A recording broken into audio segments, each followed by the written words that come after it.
Welcome back. Before we begin our spooky adventure tonight, remember to like the video, subscribe to the channel, and share this video with other horror enthusiasts to give us more motivation. I'd love to know where you're watching from and what time it is, so leave a comment below and cheer me on YouTube. 1.1 Summer break, cheap beer, bad decisions. I've gone a long time without writing any of this down. That sounds dramatic, and I know it does, but I mean it in the plainest way possible. I'm not one of those people who keeps journals or records every important thing that ever happened to them. I'm not careful like that. I lose receipts. I forget birthdays unless my phone reminds me. There are years of my life I can only place by who I was dating or what kind of car I was driving. But this is different. There is a stretch of time from the summer of 1994 that I remember with a level of clarity that makes the rest of my life feel blurred around the edges. I can still tell you what the sky looked like that afternoon when we left Albuquerque. I can still remember the smell inside the car, stale upholstery and sunscreen and warm plastic and beer ice melting in the cooler between our feet. I can still hear the local station fading in and out as we got farther from the city. That thin, wavering radio sound, like the music was being pulled apart by distance. And I can tell you, with a certainty that has only gotten worse with age, that there was a final hour of my old life. At the time, of course, I didn't know that. At 22, you never do. You think life is all one long stretch of interchangeable weekends. You think the bad things happen to other people, to strangers on the news, to idiots with worse judgment than you. You think if anything truly terrible ever did happen, it would arrive with sirens and warning signs and some kind of ceremony. It doesn't. Sometimes it starts with an ordinary Friday, cheap beer, too much sun, and a friend saying he knows a place. That was Eli. If you've known someone like him, you already know the type. He was the kind of guy who could walk into a room, say something half stupid and half funny, and have people gathering around him within 5 minutes. Loud without being unbearable. Reckless without yet having paid a real price for it. He had a good face for getting forgiven. Even when he was wrong, and he often was, he carried himself with this natural conviction that made everybody around him feel like maybe the mistake would turn into a good story later. That was how most of our weekends got decided. I was renting half of a tired little stucco duplex not far from campus then, taking summer classes I barely cared about, and working enough hours to keep gas in the car and groceries in the kitchen. Eli knew where the spare key was because he always knew where things were, even when they didn't belong to him.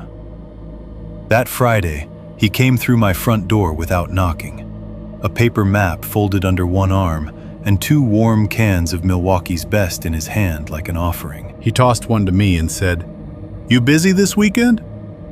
I caught it on reflex. "That depends. On whether or not you want to go see a part of New Mexico nobody with a functioning brain would ever build a house in." "That doesn't narrow it down." He grinned. "Exactly." Marcy was at my kitchen table when he came in, sitting cross-legged in one of those wooden chairs with a chipped green seat, flipping through a used paperback she'd picked up somewhere for 50 cents. She looked up over the top edge of the book, not smiling exactly, but amused in that contained way she had when Eli started in on one of his plans. Marcy and I were not officially together then, though I think everybody around us had decided we would be eventually. We had the kind of closeness that made labels feel unnecessary right up until they became impossible to avoid. She had a sharp face, dark hair she usually tied back when it was hot, and a way of looking at people that made them either want to impress her or leave the room. She was smarter than the rest of us, or at least better at acting like consequences were real. She listened more than she talked, and when she did talk, it was usually worth hearing. She took a sip from my glass of iced tea and said, "Please tell me this one doesn't involve Eli hearing about a ghost town from a guy at a gas station." "It was not a gas station," Eli said. "It was a tire place." "Much better," she said. He spread the paper atlas over the table, flattening it with his palms. This was before anybody our age had GPS in their pocket. Before you could just type a place name into a screen and trust a calm digital voice to lead you there. We used folded maps, bad directions, and confidence.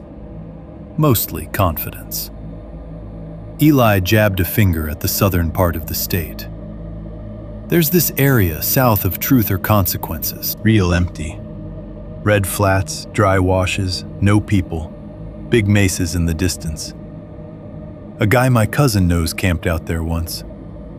"That sentence already sounds fake," I said. "Everything sounds fake when you say it like an accountant."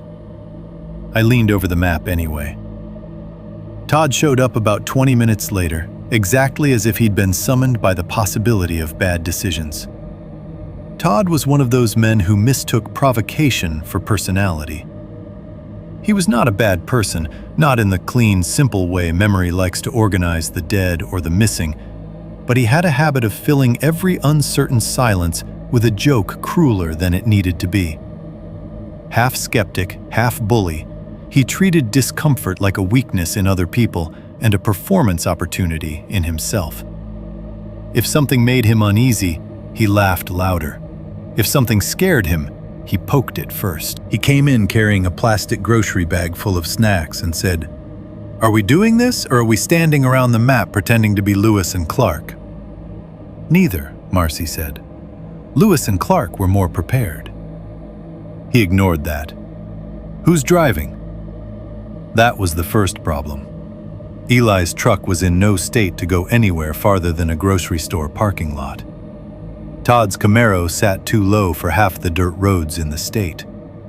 My car was an old Honda Accord with an air conditioner that only worked if you were already moving. We ended up taking mine anyway, because at 22, you make decisions based on optimism, not engineering. The rest came together fast, the way those weekends always did. A stop for ice, a stop for gas, a stop at a place with flickering fluorescent lights where the cooler hummed louder than the clerk's voice. We bought 2 bags of ice that would be half water by the time we made camp. Cheap beer in dented cans, beef jerky, sunflower seeds, lighter fluid, and hot dogs no one had any real plan for cooking. Eli found batteries for the flashlight. Todd bought cigarettes even though he was supposedly quitting. Marcy got bottled water because, unlike the rest of us, she understood the desert was not impressed by youthful confidence. I still remember that gas station parking lot heat. The sun was lowering, but everything still radiated it back. The concrete, the pump handles, the metal trim on the car doors. The ice bags sweated in our arms. When I cracked open the first beer, the taste was metallic and thin and cold enough to feel medicinal. It left that bitter, canned edge on the tongue that somehow always tasted better outdoors, like you were swallowing part of the trip itself. By then, the city had started to fall behind us. Albuquerque in summer has its own kind of harsh beauty. But once you get out of it, once the neighborhoods thin and the roads start stretching longer between signs and buildings, there's a different feeling altogether. Space starts to behave differently. The sky gets bigger first, then the silence.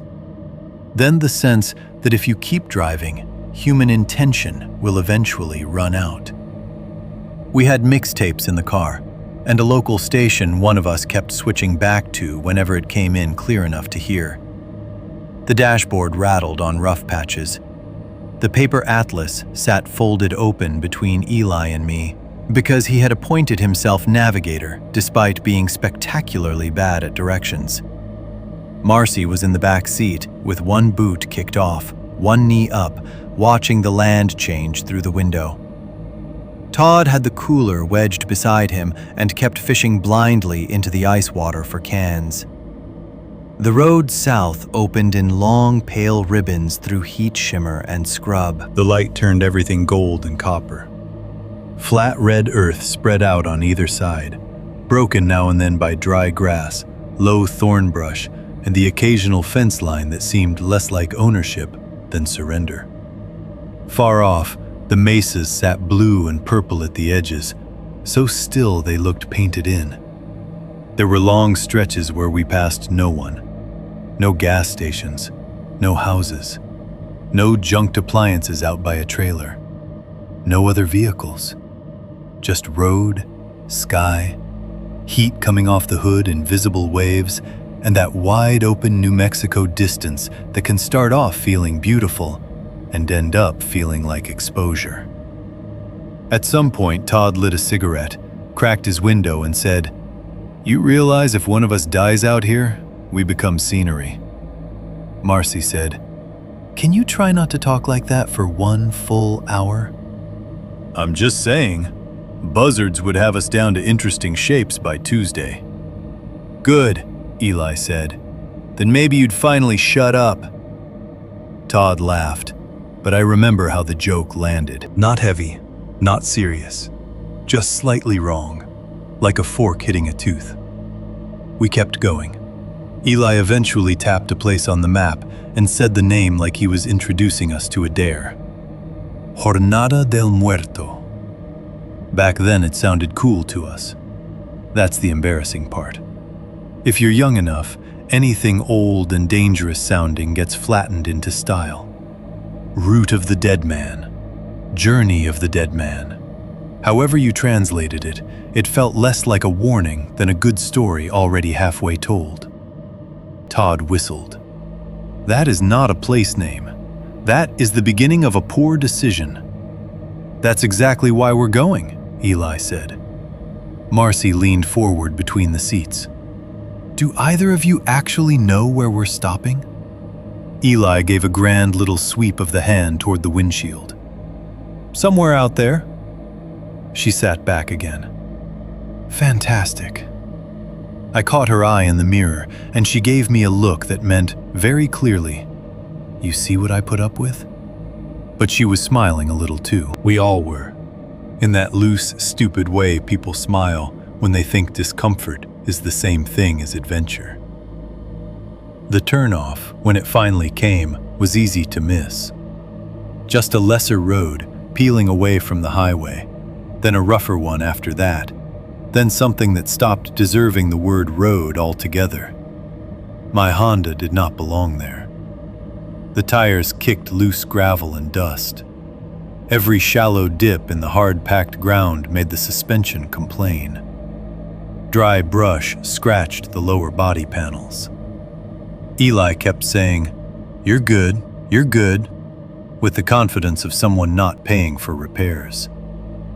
The farther we went, the stranger the quiet became. It wasn't silent, not exactly. The car made too much noise for that, and now and then there was wind, but there was an absence you could feel building. No distant engines, no barking dogs, no cattle, no insects loud enough to give the air texture. It was like driving into a place where sound had farther to travel and less reason to. No signal either. Todd held his brick-shaped cell phone up toward the windshield at one point and said, "Well, good news. If we get murdered, nobody will interrupt it." Marcy told him to shut up again. He did not. Eventually, we found a stretch of open ground near a shallow wash, one of those dry desert channels that only looks useless until rain comes hard and sudden and turns it violent. It was as good a place as any. Flat enough for sleeping bags and a tent, open sightlines in every direction, a few scattered rocks, enough dead brush nearby to get a fire going if we felt like making one before dark.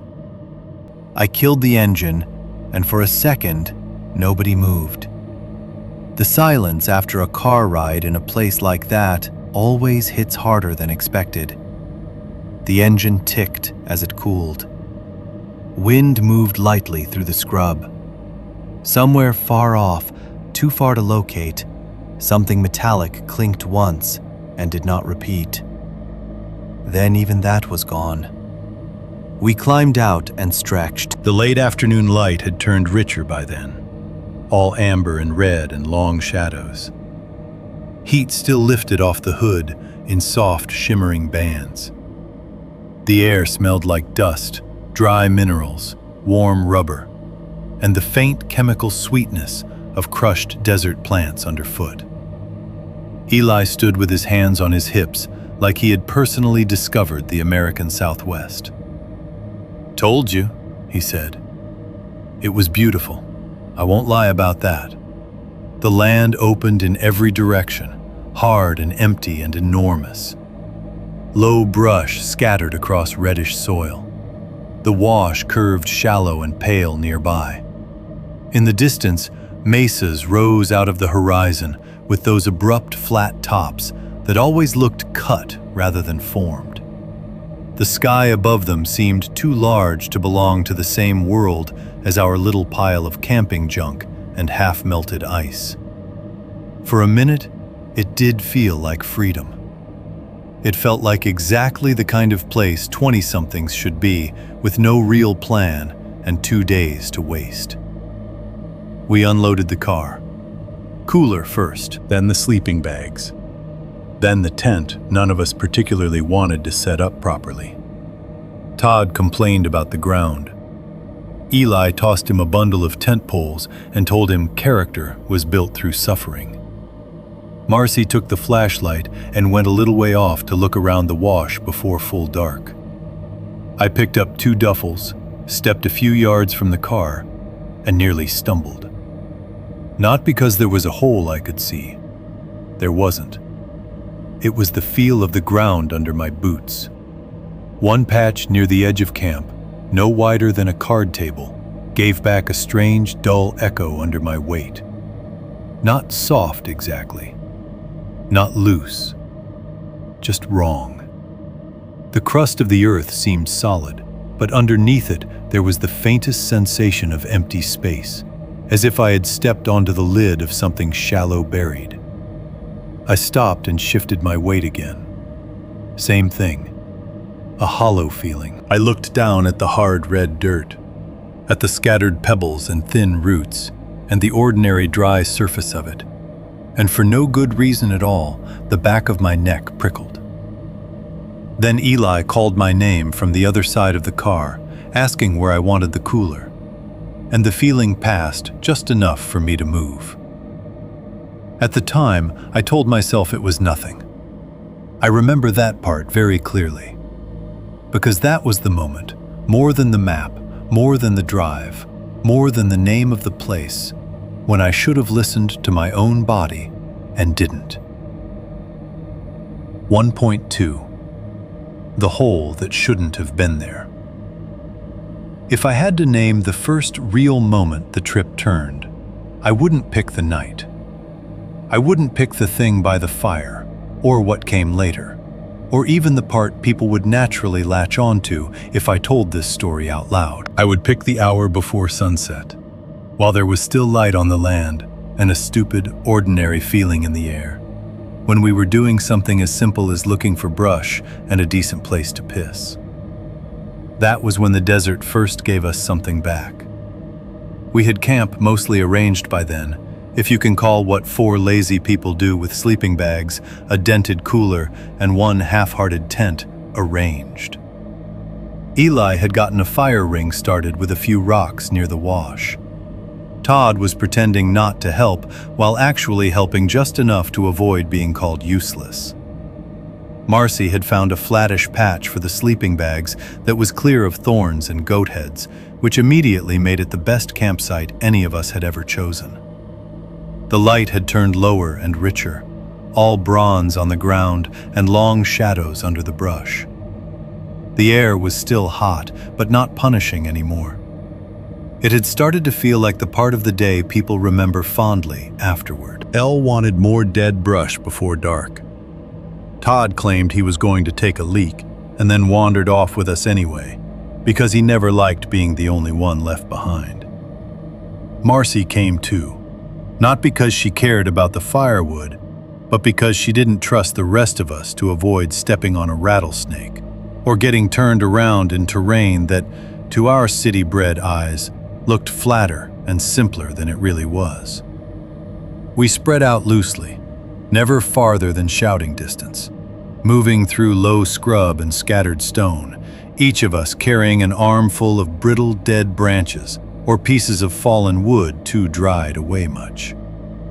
The wash curved off to our left, pale and shallow, and beyond it, the open basin stretched away toward distant mesas sitting under the last clean band of blue sky. I remember the quiet most. Not silence exactly. Our boots made sound in the dirt. Dry twigs snapped. Eli kept talking. Todd coughed once, spat, and said something rude about nature being mostly thorns and disappointment. But underneath all that, there was a bigger stillness waiting for us to stop. It felt less like an absence of noise than a place where noise didn't belong. I found the depression first, though at the time I didn't realize that was what I was looking at. From a few yards away, it just seemed like a patch of darker ground where the light hit differently. I was carrying 2 armfuls of brush back toward camp and nearly stepped into it because my eyes slid over it the way eyes do with things they aren't prepared to notice. It wasn't open like a burrow or a pit. It didn't present itself clearly. It hid in plain sight, low and unimpressive, the way dangerous things often do. "Hey," I said, not loudly, just enough to make the others look. Eli came first, dropping his brush without ceremony.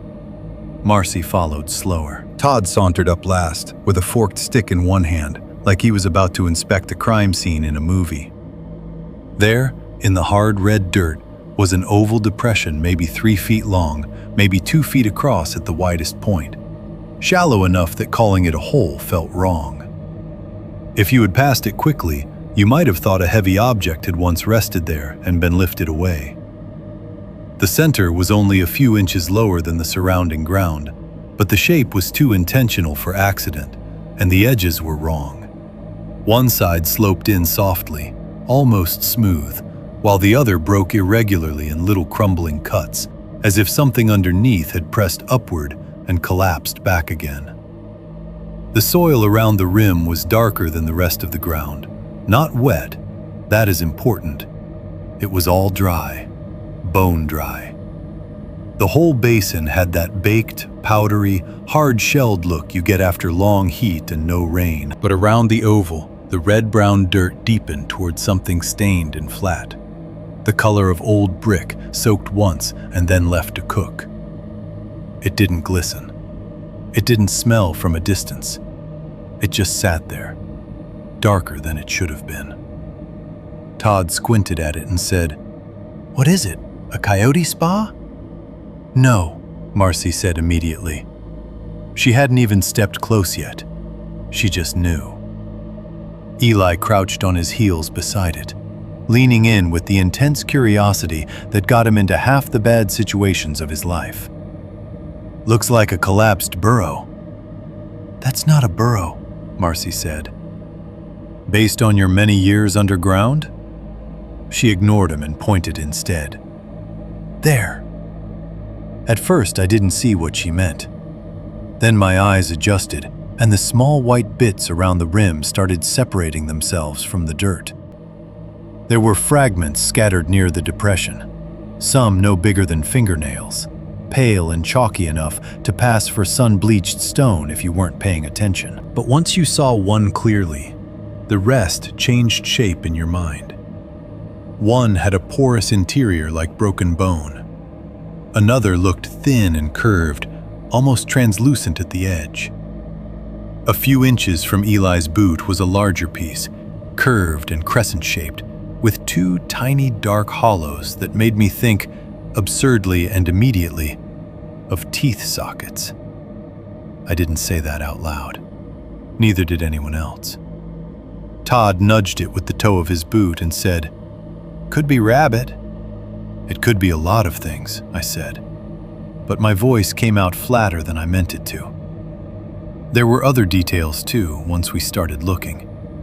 A little patch of something matted into the dirt that might have been fur, except it was stiff and dark and fused so thoroughly with the ground that it could just as easily have been dried root fibers. A stringy scrap clinging to a broken edge of the depression that looked like sun-dried tissue right up until you looked too hard, at which point it stopped resembling anything you wanted to name.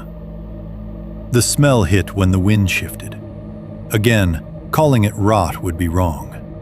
I've smelled dead cattle before, roadkill, spoiled meat in a power outage, all the ordinary and awful versions of decomposition people learn if they live long enough. This wasn't that. It was subtler and somehow more intimate. Warm mineral damp, old blood dried into dust and reawakened by heat. Something stale and bodily held under the earth too long. It came and went in weak pulses, never strong enough to send us reeling, but specific enough to make the back of my throat feel coated. Todd wrinkled his nose. "Okay, that's nasty." "Let's go back," Marcy said. Nobody moved. That is one of the truths I've had to sit with. Almost every terrible thing that followed us began with one clear, sensible person saying we should leave, and the rest of us staying put because we wanted 5 more seconds of certainty. Eli set one hand on the ground beside the depression, then frowned and shifted closer. "This is weird." "What?" I asked.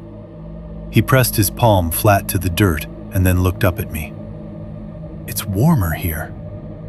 Todd laughed, but there was less confidence in it now. "Yeah? Maybe the devil's taking a nap." Eli didn't laugh back. "No, seriously." He slid his hand a few inches away from the depression, then back again, comparing patches of ground like somebody checking stove burners. Marcy took a step backward. "Don't kneel right next to it." Eli gave her a dismissive little wave without taking his eyes off the soil. "It's not going to bite me." I wish I could say something in me reacted strongly enough then, some adult instinct, some moral spine. But the truth is, I was curious too. I crouched on the opposite side, not as close as Eli, and held my hand a few inches above the center of the shallow oval. At first, I felt nothing except the ordinary radiated warmth of late-day desert. Then, very faintly, a difference.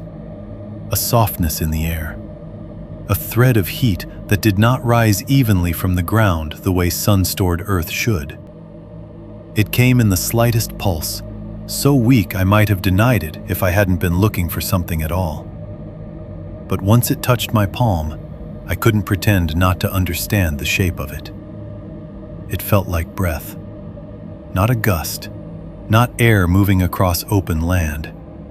A close, contained warmth, intermittent and dampened, as if something down below had exhaled through layers of dirt and space and old material and reached me only as a remainder. I pulled my hand back too fast. "What?" Eli asked. "Nothing," I said automatically. Marcy looked at me and knew I was lying. Todd, who had been standing there half bored and half alert in the way people get when they don't want to admit they're unsettled, used the forked stick to jab lightly at the edge of the depression.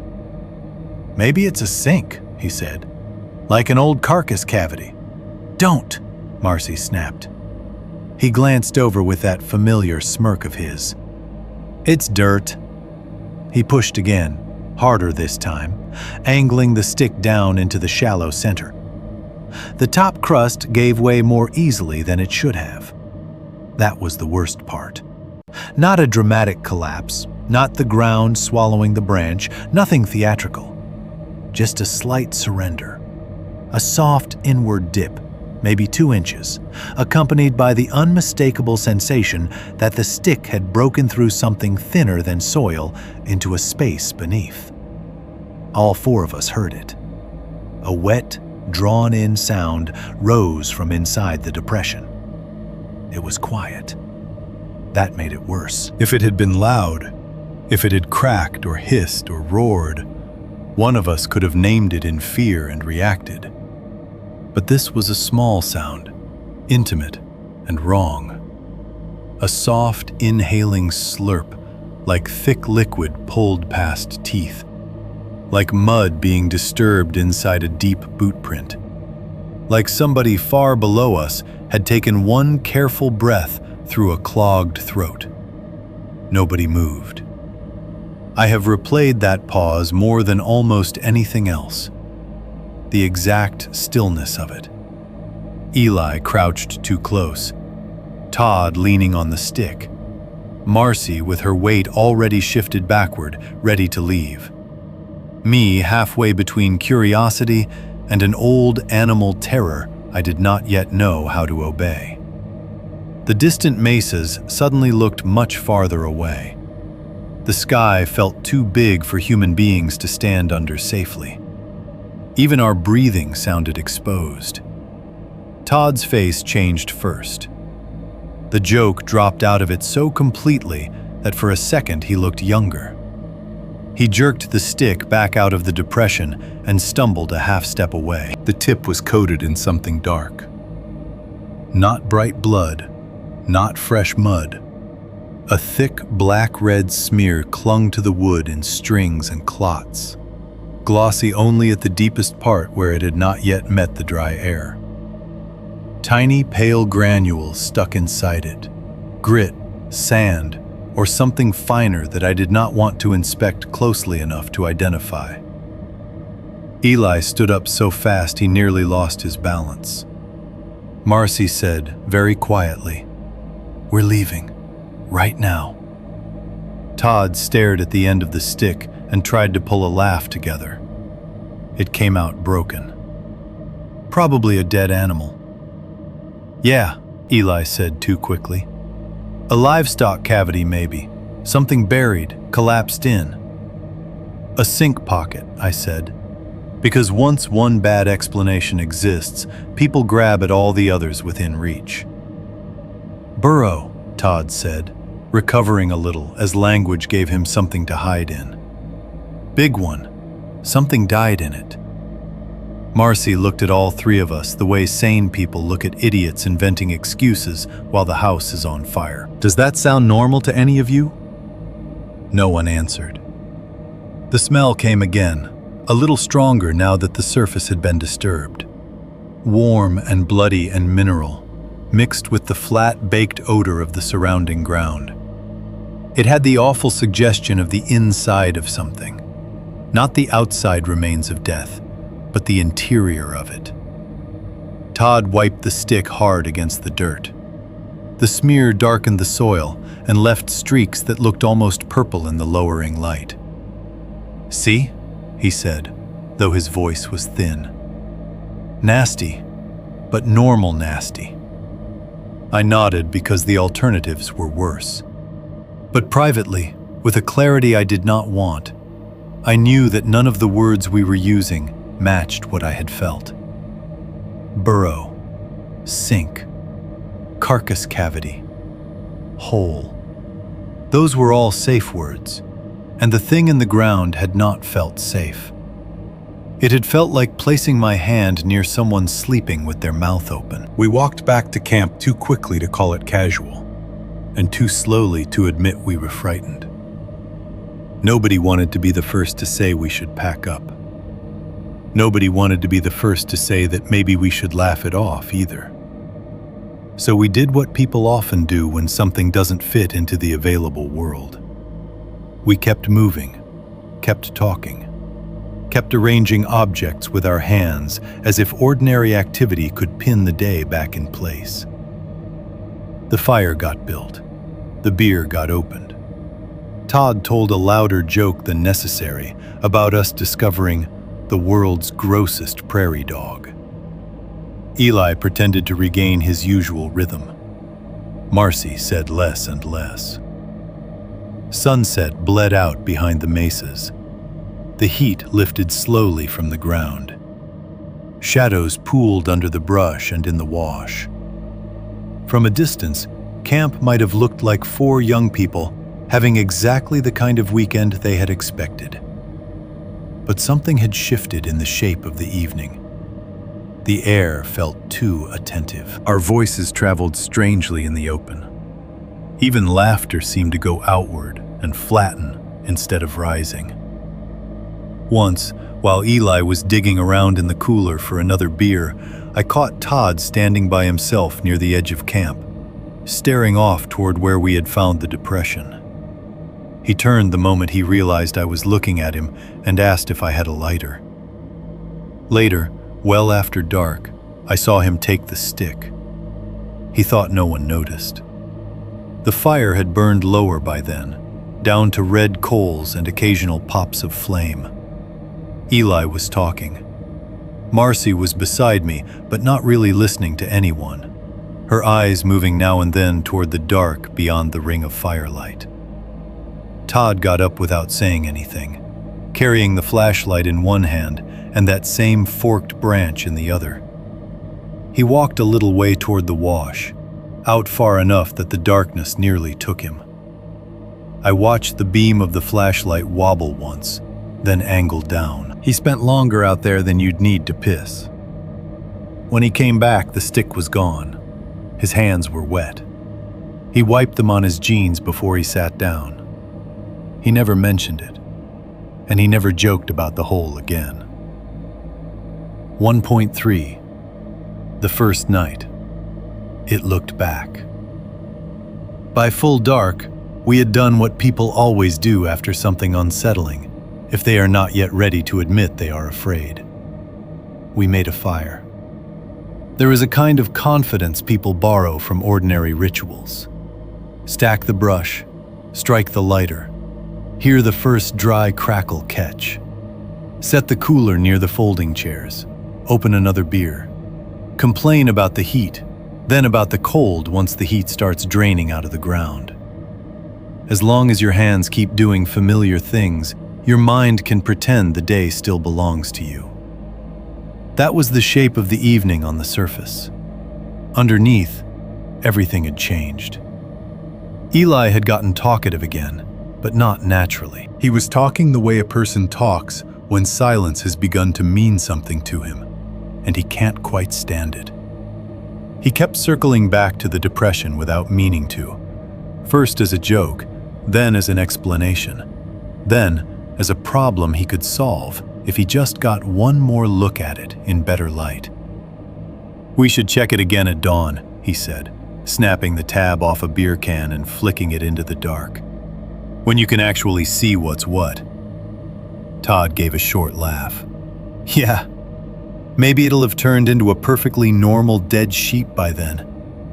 "It could have been," Eli said. "No," Marcy said from across the fire. She said it so flatly that nobody responded for a second. Todd raised his hands. "Okay, sorry. The hot-breathing murder hole, my bad." Marcy didn't smile. She had withdrawn in degrees all evening, not dramatically, nothing anyone could point to if they wanted to keep pretending she was fine. She just kept saying less. When she did speak, it was practical.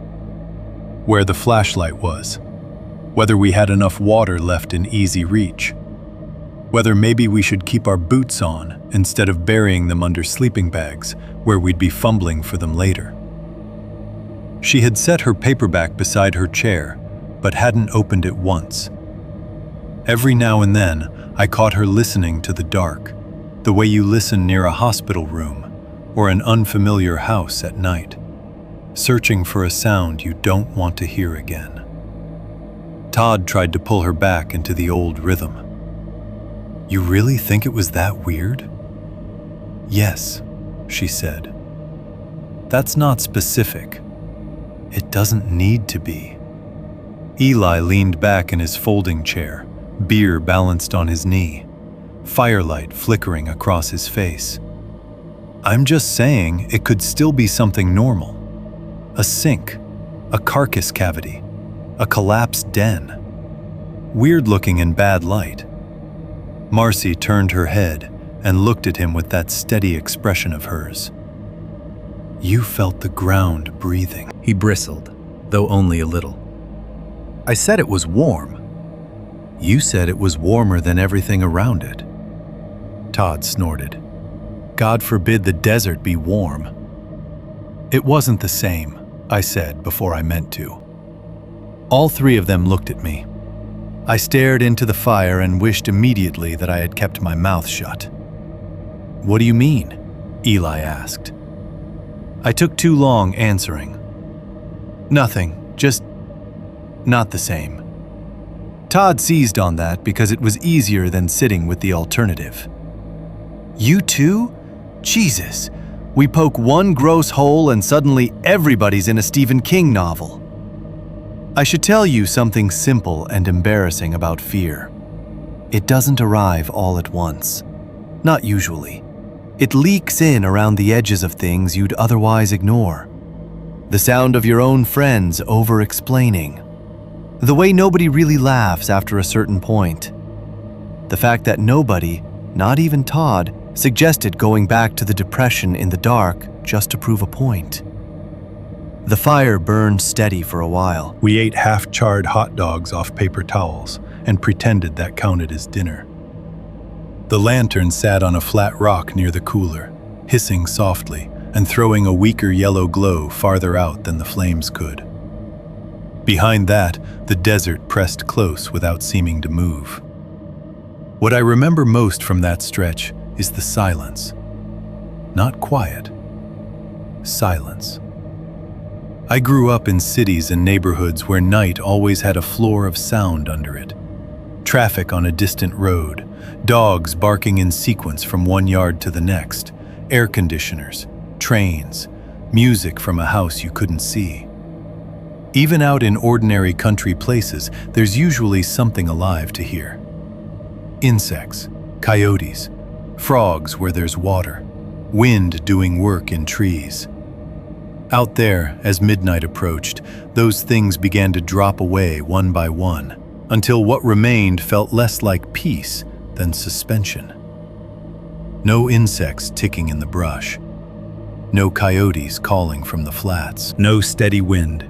Only long stretches of dead air so complete that the smallest movement at camp seemed over-loud by comparison. The crack of sap in the firewood, aluminum shifting in the cooler, the scrape of Todd's boot sole when he changed position. Even our voices started to sound misplaced. I remember thinking, not in words exactly, that the land around us was too open to hold that kind of silence. It should have broken somewhere. It should have been carrying something. Instead, it sat around us in all directions, wide and waiting, with the distant mesas turned black against a sky so crowded with stars it no longer looked real. Todd, because he was Todd, made another run at the joke. "If I go missing," he said, leaning down to warm his palms at the coals, "make sure you tell people I died doing what I loved." "What's that?" Eli asked. "Being right about not trusting the dirt?" That got a laugh out of me despite myself. A real one, brief and automatic. Todd grinned, pleased to have dragged one loose. Marcy did not laugh. She was facing me across the fire, one knee drawn up in the chair, her face mostly in shadow now, except when the flames threw a bright pulse across it. She had been about to say something. I remember that clearly because her mouth had just opened, when her expression changed. Not dramatically. That's another detail that still bothers me. If she had screamed or flinched or shot straight to her feet, it would have felt cleaner in memory. More cinematic.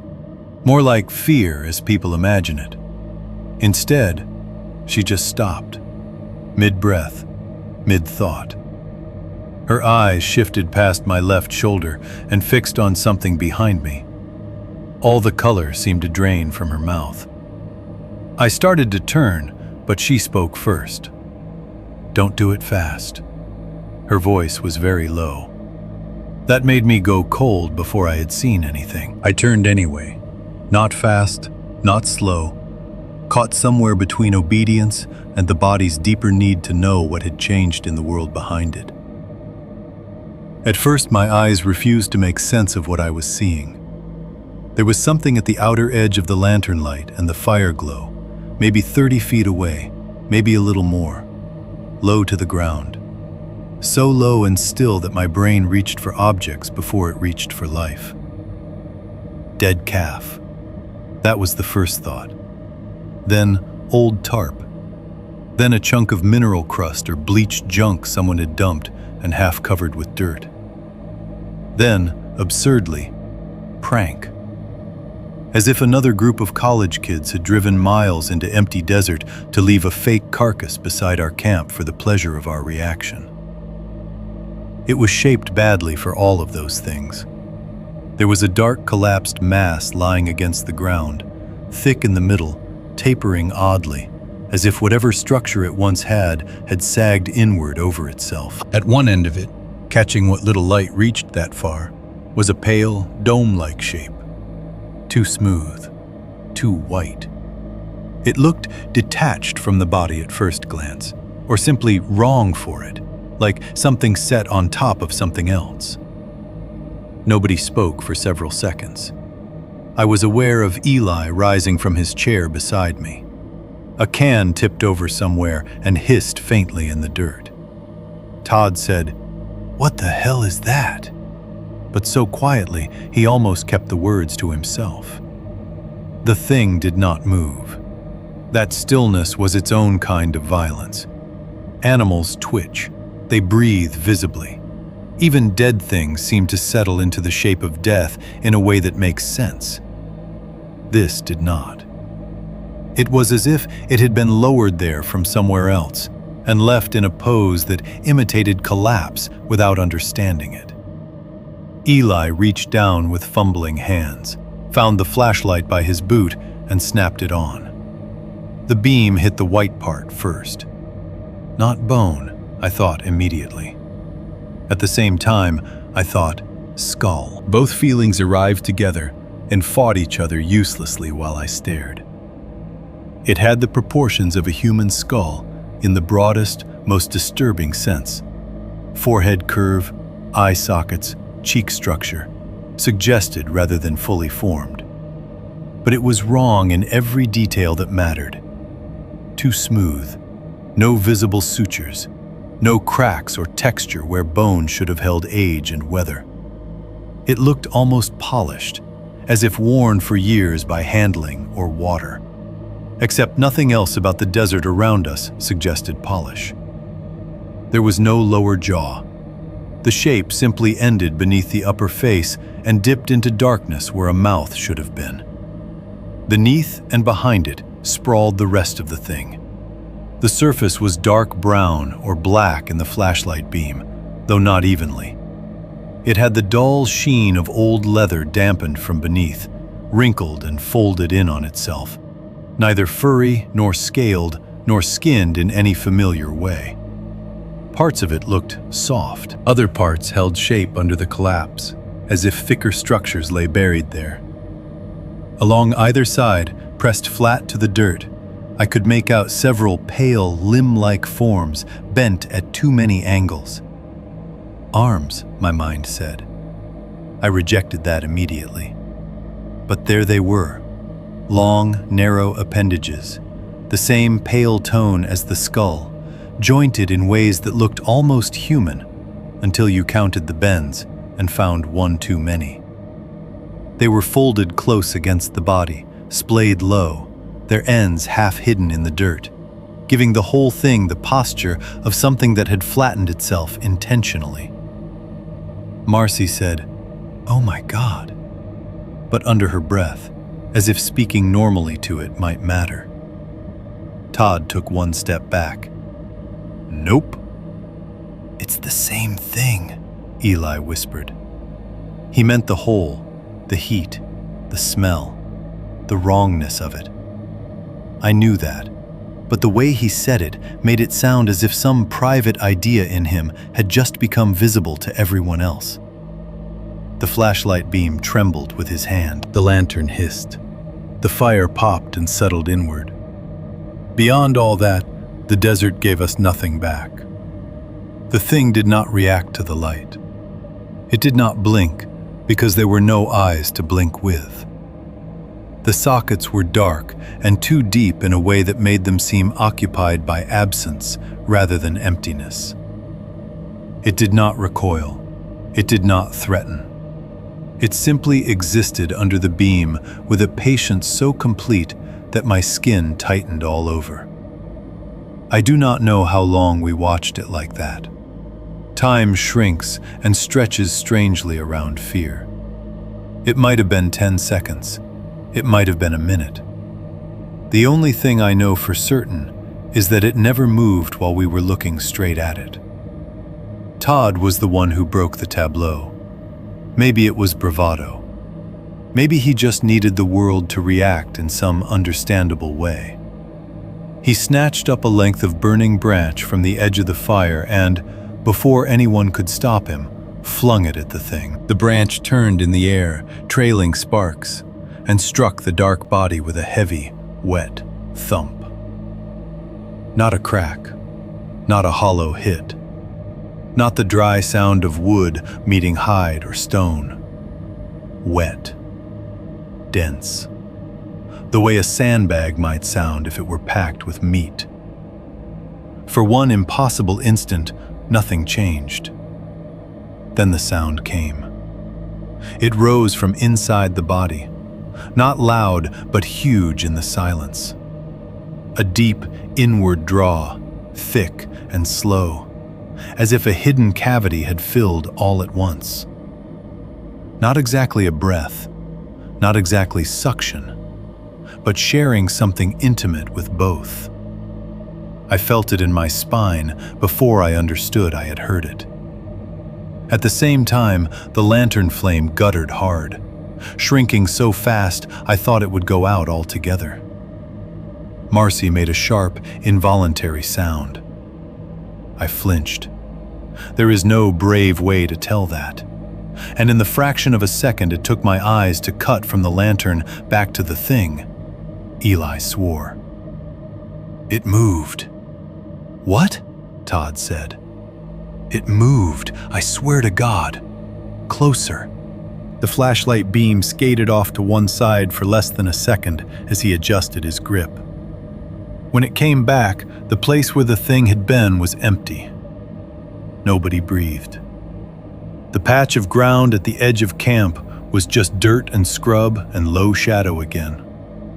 The bush behind it, one I had not consciously registered until then, stood clear and untouched in the beam. The fire popped once. A little ember floated up and died. Todd said, "No." Just that one word, like he could put the entire thing back by refusing it. Eli swung the flashlight left, then right, too fast to really see anything. The beam jumped over brush, rocks, the wash, empty ground. Nothing white, nothing folded low, nothing crawling toward us. Marcy was already standing. "No, we stay together." But Eli had started forward, and because panic often disguises itself as motion, Todd and I went after him without deciding to. Marcy cursed under her breath and followed. The spot where the thing had been was only a few strides beyond the firelight. Up close, the ground looked ordinary, until you knew exactly where to stand. Then the details emerged all at once. The dirt there was slightly depressed, as if something with real weight had rested on it for some time. Not deeply enough to be a bed, but enough to leave shape. The soil was darker in a broad, uneven oval, disturbed in places by the impact of Todd's thrown branch. The burned end of the wood lay nearby, already dimming. I crouched before I understood I was doing it and held my hand over the depression. Warm. Not hot from the fire, not surface heat. A dull, close warmth, lingering where no body should have been. Todd whispered, Jesus Christ.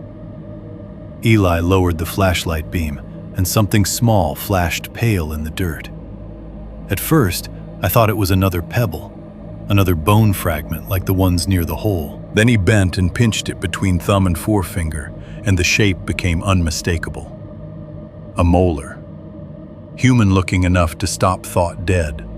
Freshly broken at the root, with a dark red-black smear clotted around the jagged base and fine grit embedded in the wetness before it had dried. In the flashlight beam, the enamel looked almost blue-white. Eli held it for a second too long. Then Marcy made a sound like she was about to be sick, and he dropped it. No one reached for it again. We stood there with the flashlight pointed down, 4 young people in the middle of a basin too empty to make sense, staring at a human tooth in warm dirt where something impossible had just been lying within smelling distance of our fire. I wish I could tell you we packed the car that second and left. We didn't. Fear does not always make you wise. Sometimes it makes you stupid in smaller, meaner ways. Sometimes it traps you in the hope that if you wait 1 more hour, daylight will explain what darkness only distorted. Sometimes it convinces you that panic is the bigger threat than the thing itself. So we backed away from that spot. We brought the flashlight and the lantern closer. We fed the fire more wood than it needed. We kept our voices low, then stopped using them much at all. Nobody suggested sleep, but nobody said the word leave either. Not yet. Not with darkness on every side, and roads we barely trusted in daylight.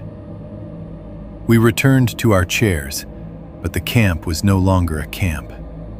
It was a lit island in a place that had just proven it could come close without sound, sit outside our fire, and watch. Something had been close enough to smell the smoke on us, and it had left a tooth where it had been. 2.1. The hours before sunrise. We did not decide to stay. That is the clean version memory wants to invent after the fact. That there was some kind of group decision, some stupid vote, some moment where all 4 of us looked at one another and agreed to remain in that place after what we had seen. But that is not what happened. What happened was smaller and more pathetic than that. We hesitated. We kept waiting for the next right second to leave. We let darkness make choices for us. Eli was the first one to say we should go. He said it standing up, flashlight still in one hand, his voice too loud in the open dark. "We pack the car and go now! Right now!" Nobody argued with him in principle. The problem was everything around the principle. We had found the place by guesswork and a paper atlas. The road in had been rough in daylight, and half the reason we'd stopped where we did was because I wasn't sure my Honda wanted to survive much more of it. Out there, beyond the ring of fire and lantern light, the ground was broken in shallow gullies, hard ruts, brush, loose stone, and all the invisible little mistakes that turn a bad nighttime drive into a worse story by morning. No one wanted to say it plainly, but we were afraid of rolling the car, getting stuck, or driving blind into something worse. So instead of leaving, we did what frightened people do when they cannot commit to the obvious answer. We rearranged ourselves and pretended that counted as a plan.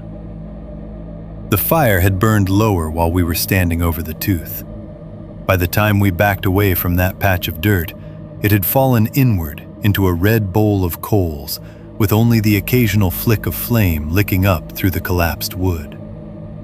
Eli fed it more brush, not because we wanted warmth, but because darkness now felt like an active pressure, and any bright edge against it was worth protecting. He moved the lantern closer too, setting it near the front of the car so its yellow light reached across the hood and into a shallow fan of dirt beyond camp. Todd kept talking. That was his defense when the world stopped making sense. He filled it with words, as if enough sound would pin things back into ordinary shape. "It was some kind of mutilated animal," he said, for what must have been the 4th or 5th time. "That's all I'm saying. A dead calf or something somebody dumped out here. The tooth could have been there already." "Human teeth don't just happen to be lying around in the dirt," Marcy said. She had folded in on herself a little, both arms around her knees in the camp chair. Not because she was cold yet, but because it seemed to keep her body contained. Her voice stayed quiet no matter what she said. That was one of the things that made people underestimate her. She never sounded dramatic. She sounded certain. Todd gestured vaguely toward the dark beyond the fire. "People dump all kinds of weird crap in the middle of nowhere. Animals don't leave human teeth," she said again. He opened his mouth, then shut it. The truth was, none of us had any explanation sturdy enough to stand on. We only had preferences. Todd preferred dead animal logic because it kept the night survivable. Eli preferred some kind of physical answer because he needed problems to have structures. Marcy preferred the truth, even if the truth had no good name. I preferred not to think hard enough to feel how frightened I actually was. We dragged the cooler closer to the car. We shoved our bags together in a pile, as if putting our things in one place might somehow make us easier to save.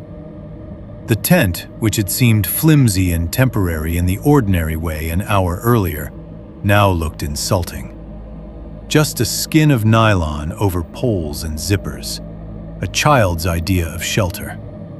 No one suggested sleeping inside it, though none of us said that directly either. What we settled into was this. Eli would keep the flashlight on and stay awake. Todd would stay near the fire. Marcy and I would sit in the car for a while, doors unlocked, keys in the ignition, ready if we had to move fast. Even then, none of us used the word watch. I remember the car interior feeling different once fear got inside it with us. Before, it had been cramped and funny, sticky with melted ice water and warm beer cans rolling underfoot. Now, it felt temporary, mechanical, brittle. The dashboard plastic reflected the lantern glow in dim yellow curves. The seat fabric smelled faintly of dust and old sun. The cooler outside was just a rectangle of cheap plastic. The folding chairs were tubes and canvas.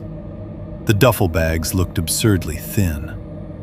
All of it, every object we had brought to make a weekend out of the desert, suddenly felt like children's props abandoned in a place that had no use for human arrangements. Marcy sat beside me in the passenger seat, with the window cracked less than an inch.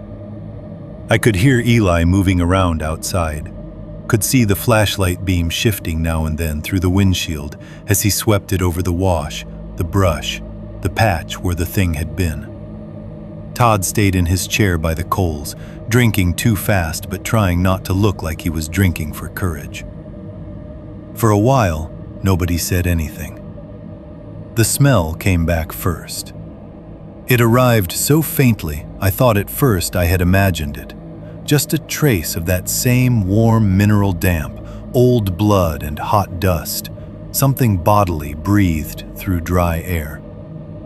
It touched the inside of the car and was gone. There was almost no wind. That was the part that bothered me.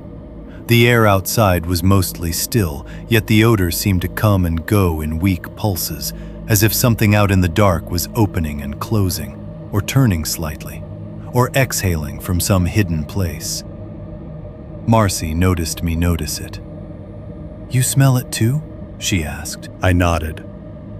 Neither of us looked at the other after that. Eli came to the driver's side window once, crouched a little, and said, "I'm telling you, we should just try it. We get on the road slow, real slow, and if the car bottoms out, we deal with it. Or we roll the car in the dark and stay out here for good," Marcy said. He didn't argue right away, because some part of him knew she was right. Todd called from the fire. "I still say daylight changes this whole thing." Marcy turned her head slightly toward him without raising her voice. "Daylight won't change the tooth." He had no answer for that either. So we waited. I can't tell you how long any given stretch of that night lasted. Fear makes time granular. It stops behaving in even lengths and starts coming in separate little rooms you have to walk through one by one. A few minutes staring through the windshield, the scrape of Eli's boot on stone, Todd cracking open another beer, the lantern hiss, the fire settling, the blank dark beyond both of them. At some point, there came a scraping sound under the car. Not loud, not cinematic. Just a brief metallic drag somewhere below my feet, as if something hard had brushed the undercarriage or a cooling part had shifted with temperature. I froze so fast my jaw hurt. Marcy caught my sleeve hard enough to pinch skin. Outside, Eli snapped the flashlight down toward the side of the car. Nothing. He came around to the front, crouched, shone the beam beneath. Dust, axle, tire shadows. No movement, no pale limbs, no skull. "What?" Todd said, too sharply. "Probably the exhaust settling," Eli said, but his voice had lost shape around the edges. Probably. That word got a lot of work done for us that night. A little later, from somewhere beyond the wash, we heard a soft click. Just one. Like a pebble tapped against another pebble, or a bottle cap turned under a shoe. Small enough to dismiss if it had happened anywhere civilized, but in that suspended dark, it sounded placed, deliberate. All four of us heard it. I know that because nobody moved for several seconds afterward. Todd tried to laugh and failed halfway through. "Maybe there's another camper out there." "Where?" Marcy asked. He didn't answer. No headlights had crossed the basin, no distant music, no other fire, no voices. The idea of another group sitting out there in all that dark without us noticing should have been comforting, but it wasn't. It would have meant proximity without company, human presence without help. Eli kept the flashlight on after that. Not constantly in motion, that would have burned the batteries too fast and made him look more frightened than he wanted to admit. But he held it across his lap and clicked it on every few minutes for a slow, careful sweep.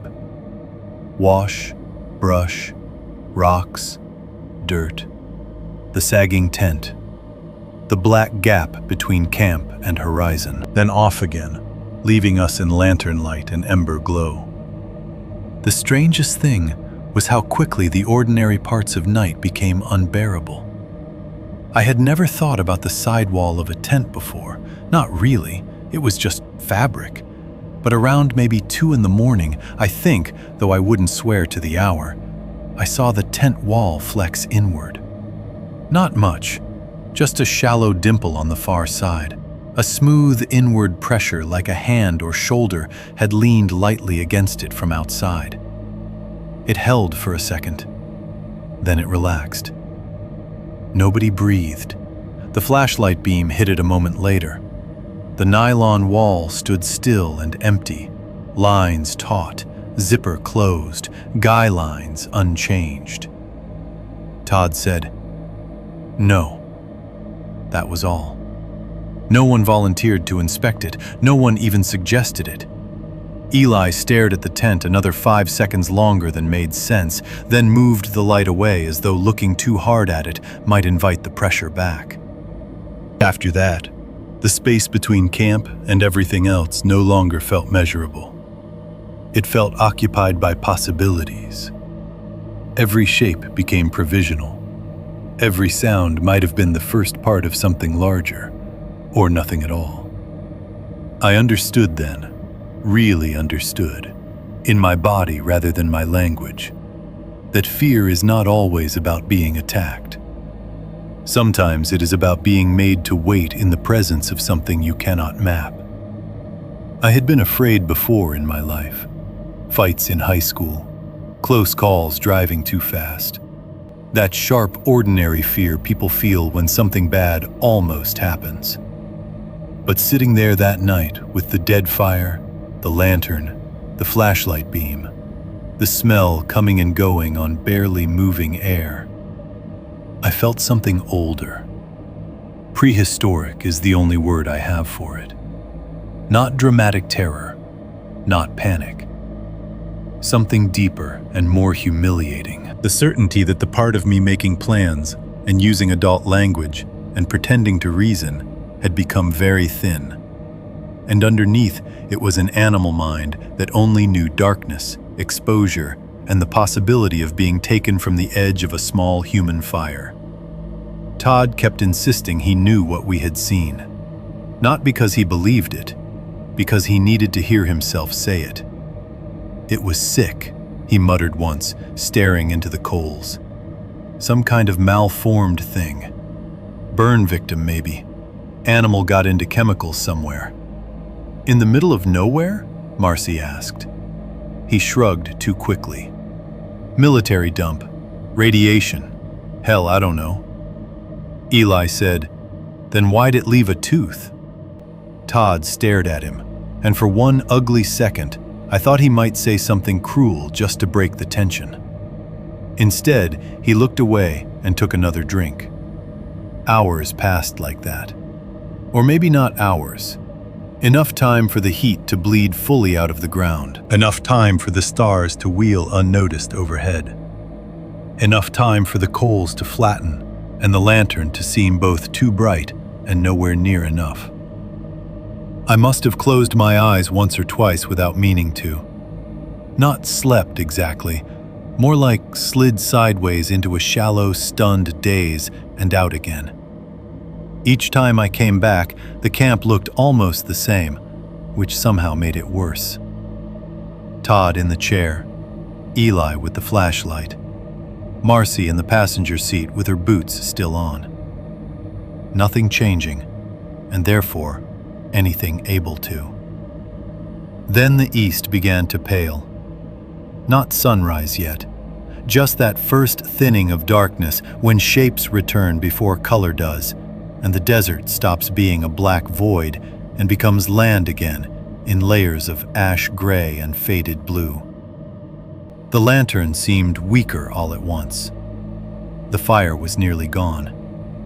Todd had gone quiet enough for long enough that I thought maybe, against every plan, he had finally drifted off in the chair. Elle was standing near the hood, rubbing one hand over his face, flashlight hanging down at his side. Marcy was awake. I know because she said, very softly, "It's getting light." That should have helped. It didn't. Because when I looked toward the chair by the fire, Todd wasn't in it anymore. At first, my mind made the mistake of assuming he had only stepped away. Then I saw the chair sitting empty in the gray dawn, facing the dead coals, and all the blood in my body seemed to leave my hands at once. 2.2. Todd's phone in the dirt. For the first few seconds, none of us reacted correctly. That sounds impossible now. If you picture it from the outside, you imagine instant movement. People shouting, running, scanning the ground, all the clean, urgent mechanics of alarm. But fear doesn't always work that way when you've been carrying it all night. Sometimes the thing you were afraid of arrives so quietly, so completely, that your mind refuses to let the scene change all at once. So when I saw Todd's chair sitting empty in the gray dawn, I did what I think most people do with the first impossible thing. I looked somewhere else for him. Maybe he'd stepped away to piss. Maybe he was crouched on the far side of the car. Maybe he'd gone stiff and angry and wandered 5 yards off because none of us had said the right thing to him. My eyes moved over the camp in stupid little practical sweeps. The tent, The cooler, the wash, the brush line, the back of the car, Eli by the hood, Marcy still in the passenger seat, turning to look where I was looking. Then she said, "Where's Todd?" And the question made it real. Eli spun around fast enough that the flashlight in his hand swung once at his thigh, though the daylight had already drained most of its usefulness. He looked at the chair, then at me, then beyond the fire ring, as if Todd might simply materialize from the pale morning and make all of us feel foolish. "Todd!" he shouted. His voice traveled too far. That was the first horrible thing about the daylight. It gave the land back to us all at once, and with it, the full size of our isolation. The basin opened in gray and rust and faded gold under a washed-out sky. The wash, the low scrub, the red hardpack, the distant mesas, everything stood plain and visible. No shadows thick enough to conceal a man. No trees, no structure, no comfort. Just open land in every direction, and Todd nowhere in it. "Todd!" I yelled too. Then Marcy, climbing out of the car so fast she nearly caught the door on her own leg. No answer. We spread out without discussing it, but not far. Nobody wanted to lose sight of camp entirely now. Eli moved toward the wash. Marcy circled the tent and the back of the car. I went straight toward the chair, because whatever had happened, it had started there. The ground around the fire looked trampled, in the ordinary way a campsite does after a night of nervous pacing and shifting feet. But near Todd's chair, the marks began to separate themselves into something uglier. His boot prints were easy enough to pick out once I knew where to look. Todd wore heavy work boots with a worn heel and a split in the outer edge of the right sole that made a shallow V-shaped flaw in the print. I had seen those prints around camp the day before without noticing them. Now I found them because I needed to. They led away from the chair for only a few steps before they stopped making human sense.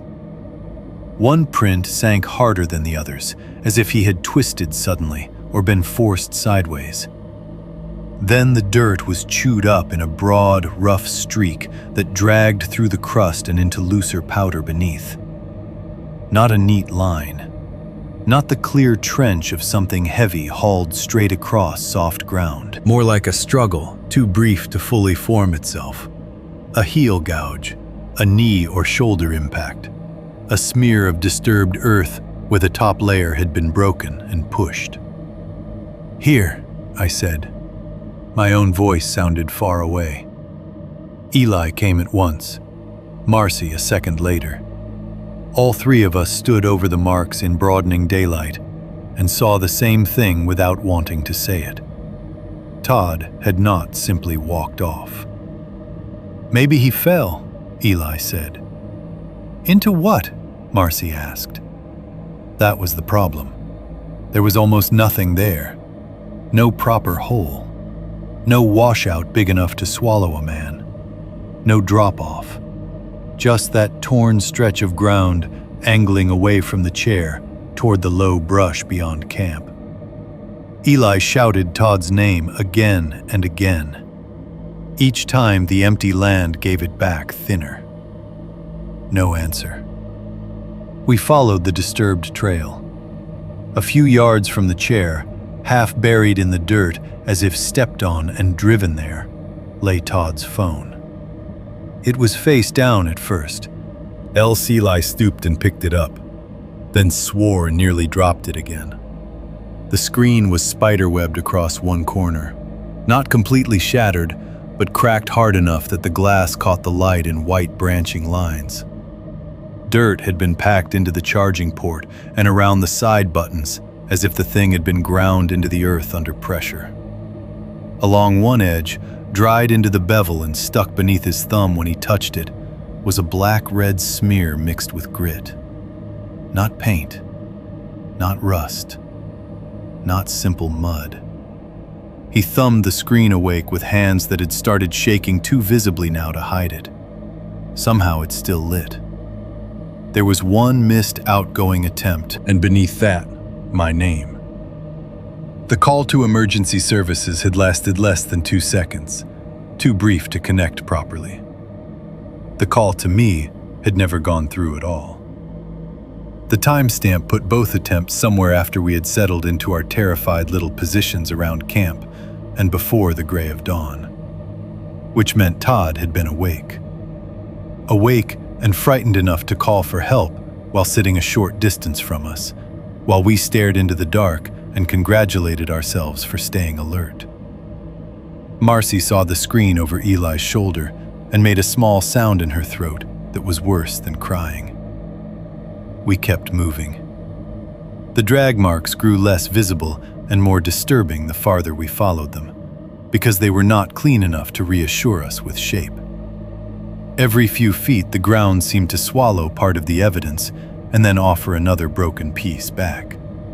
A heel dig, a scrape, a patch of loosened dirt darkened by something that might have been blood, if blood could dry into soil so completely and so quickly. A strip of fabric hung from a thorn bush, maybe 12 feet from the fire. Todd's t-shirt had been gray, with a faded brewery logo across the chest. The shred on the bush was only a few inches long, but the color matched exactly. And one edge had the rolled seam of a shirt hem. It fluttered in the thin morning air with a lightness that made my stomach turn. Marcy reached for it and then stopped, her hand hovering. "Don't," I said. I do not know why I said that. There was no good reason except that it felt wrong to touch it while he was still unaccounted for, as if by leaving it there we kept the moment unfinished and therefore reversible. Eli moved on ahead. I think he was afraid that if he stopped moving, he would start thinking. He no longer shouted Todd's name. That, more than anything, scared me. Eli had been loud since the day I met him. Silence didn't fit him. The fact that he had gone quiet so abruptly made the morning feel like it had broken something structural in him. We found smears on a flat stone near the edge of the wash. At first glance, they looked like rust or iron-rich mud dragged by something wet across the surface. But the stone itself was pale enough that the color stood out, and when I knelt for a closer look, I could see the darker red-brown tones under the grit. There was too much sand worked into it to call it blood cleanly, yet too much of the wrong color not to think of blood first. The broad daylight did nothing to help. That is another thing people get wrong about fear. They imagine day as a relief. They imagine visibility as a comfort. But in a place like that, light only made the emptiness more complete. There was nowhere for Todd to be hiding. No tree line. No ravine deep enough to conceal a body. No building, no fence, no abandoned machinery, no human trace except what we had brought with us. The openness offered nowhere to hide, which somehow made it feel more dangerous, not less, because it meant anything that took him had done it in the open and still left almost nothing we could understand. Every patch of darker earth started to look deliberate. Every shallow dip in the basin became suspect. The wash itself, dry and pale and stony, no longer looked like ordinary weather-carved land. It looked like a set of old scars running through the surface of something bigger. The disturbed ground led us another few yards beyond the stone, where the hardpack changed subtly underfoot. Not softer exactly, but interrupted. A shallow area ahead had settled lower than the ground around it, only by an inch or two, as if the crust of the desert had sagged and then held. Eli stopped at the edge of it. "What is that?" Marcy whispered. There was no real hole there, no visible opening, just a slight collapse in the dirt, oval and uneven, and at its center, something pale protruding at an angle through the reddish soil. For one long second, I thought it was another rock. Then my body recognized it before my mind did. I stepped past Eli and crouched. The object was smooth, off-white under the dust, curved too deliberately to be stone. Only a small part showed above the ground, no bigger than 2 fingers laid side by side. I brushed dirt away with my hand before anyone could stop me. Even now, I can feel that texture. Dry crust on top, looser powder beneath. Then something firm. The brush of grit over a surface too clean in its curvature. More dirt fell away. A line appeared, then another. Not sutures exactly, those I would learn later, but edges. Fracture edges. I knew before I had fully uncovered it. What emerged from the dirt was a piece of human cranial bone, broken irregularly, the outer surface pale and smooth beneath the grime, the inner side darker and more porous where the fragment had split. Along one edge, still stuck to a strip of dried brown-red tissue, was hair. Human hair. Short. Dark. Matted into the dried remains as if torn free with the piece itself. I dropped it so fast I almost fell backward. Marcy turned her head, saw enough, and vomited into the dirt beside the wash without even trying to move away from us. Eli made no sound at all. That scared me more than if he had screamed. He just stood there, staring at the fragment in the settled ground, his mouth slightly open, the tendons in his neck pulled tight as cable. Some men become louder when reality finally breaks. Eli didn't. He went empty. It was as if all the force in him had withdrawn to some private interior place where it could either hold together or fail. I heard myself say Todd's name then, but not like a call, more like a reflex, a plea to an object already gone. No answer, no movement, no wind strong enough to cover another sound. Just open land in widening morning light, and that shallow, collapsed patch with part of someone's skull lifting out of it. Marcy wiped her mouth with the back of her hand and said, hoarse and shaking, "That's not old." She was right. Nothing about it looked old enough to belong naturally to the desert. Sun and exposure do certain things to bone. They bleach it harder, dry it cleaner, leave it with a weathered honesty. This looked newly broken, recently separated from the rest of a head, recently close to something wet. The strip of hair made that impossible to deny. I looked back toward camp then, following the line in my mind. The empty chair by the fire, the short span of disturbed dirt, Todd's phone, the torn piece of shirt, the stone with the smeared red-brown grit. And finally, this shallow collapse, not very far away at all. Too close. That was the realization that changed the shape of the morning for me. Not only that Todd had been taken, but where. He had not been dragged in from the dark edge of camp after wandering away from us. He had not gone off alone and met with whatever waited beyond the firelight. The signs were wrong for that. Too short, too near, too central. He may have been taken almost directly beside us while we sat awake all night, staring into the darkness like children around a nightlight, congratulating ourselves for not falling asleep. Whatever had happened to him had happened inside the small circle we had mentally labeled safe. I do not know which one of us understood that first. Maybe we all did at once. No one said it immediately, because saying it would have collapsed the last usable lie. But I saw the same comprehension move through Eli's face, through Marcy's posture as she straightened from vomiting, through the cold tightening in my own chest. We had not been watching the right direction. Or worse, there had never been a right direction to watch. The land around us looked wider than ever then, and yet I had never felt so cornered. 2.3. The ground was moving. What happened after that should have been simple. We had enough, more than enough. Todd was gone. There was blood or something close enough to blood on the stone. There was a fragment of human skull in the dirt with hair still stuck to it. Whatever stupid stubbornness had kept us there through the night should have burned off all at once in the daylight. And in a sense, it did. The problem was that terror does not make people efficient. It makes them frantic in useless directions. It makes them waste seconds on bags, on coolers, on half-zipped tents, on the ridiculous instinct to collect belongings in the presence of mortal danger. Some stubborn part of the human brain wants continuity, even while the rest of it is screaming, "Run."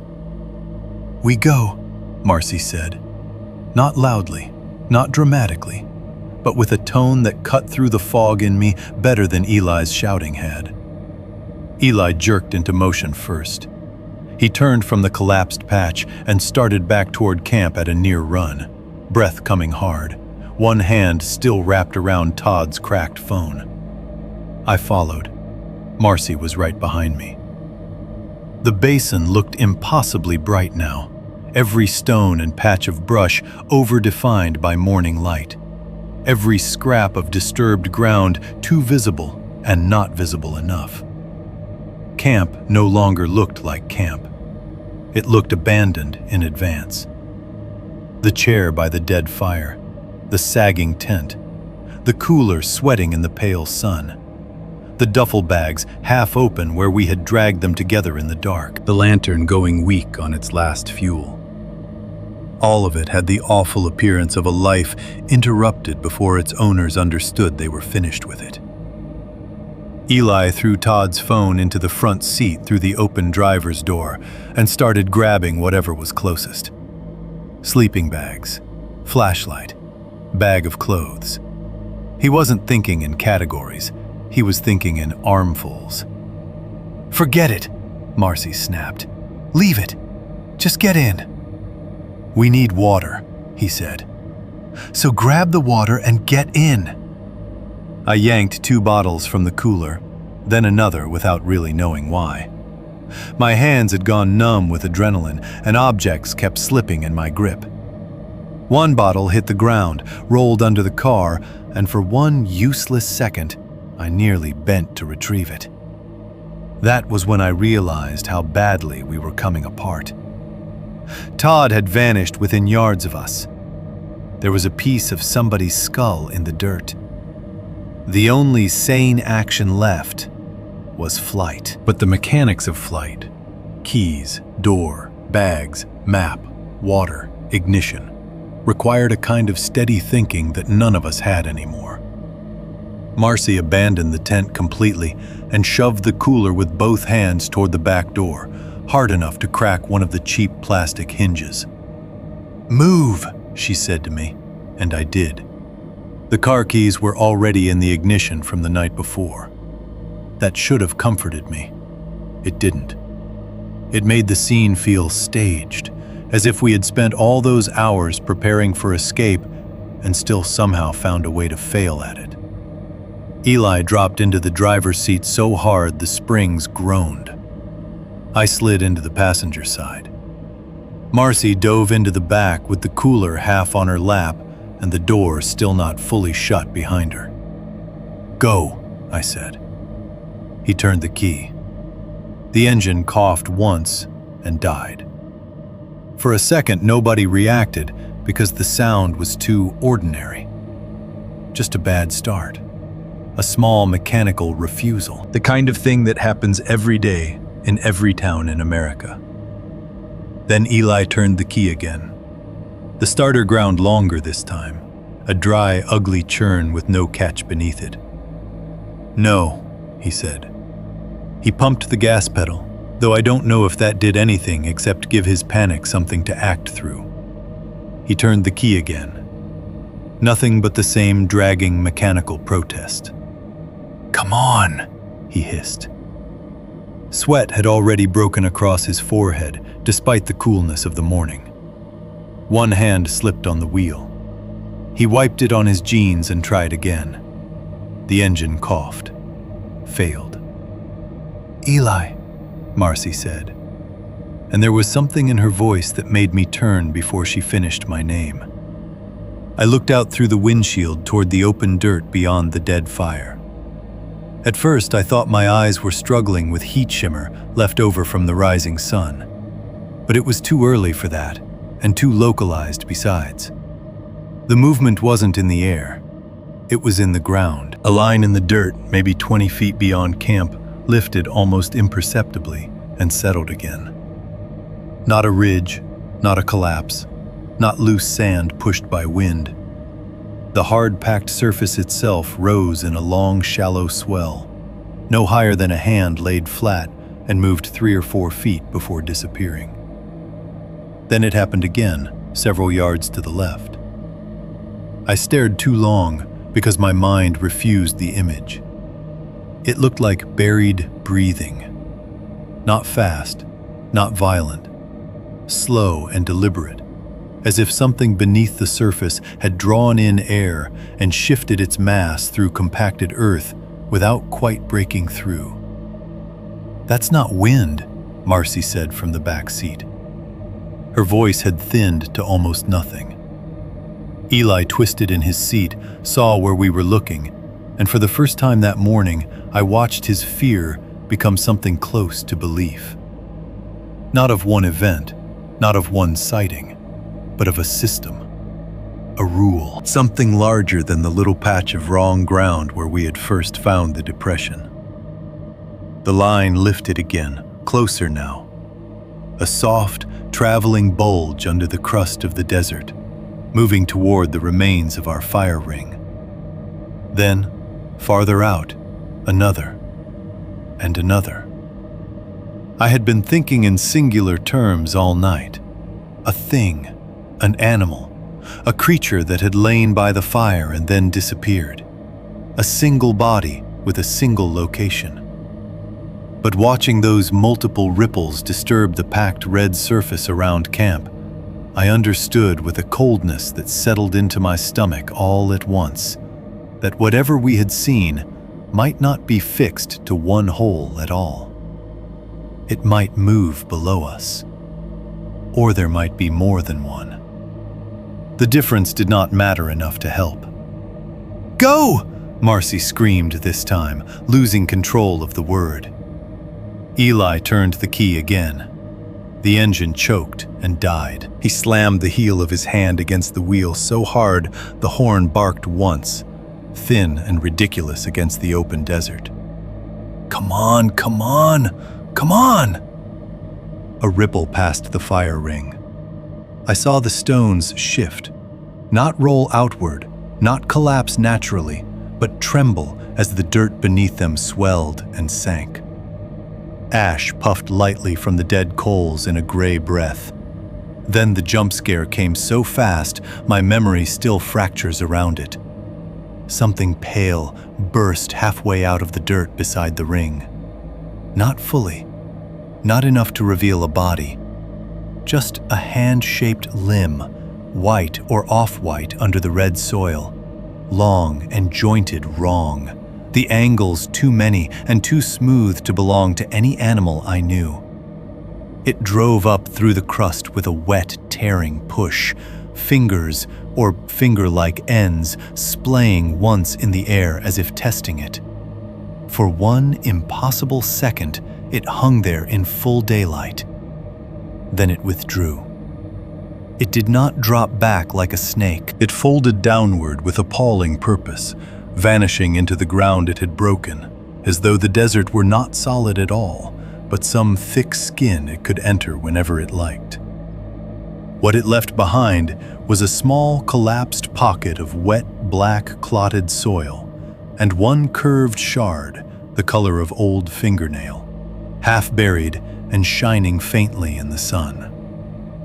Marcy made a sound I had never heard from a human being before. Not a scream exactly. Something smaller and rawer, torn loose before language. Eli turned the key again.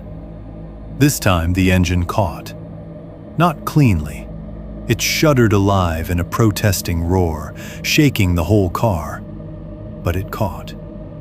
He jammed it into reverse without checking behind us. The tires spat dirt and stone. The car lurched crooked. My shoulder slammed the passenger door hard enough to sting. Marcy was yelling at him to watch the wash, and he did not answer, because all of him had narrowed down to steering and escape. We fishtailed once, corrected, and jerked around in a violent half-arc that brought the camp sliding across my side window in broken snapshots. The chair, the tent, the dead fire, the dark spot where the limb had emerged.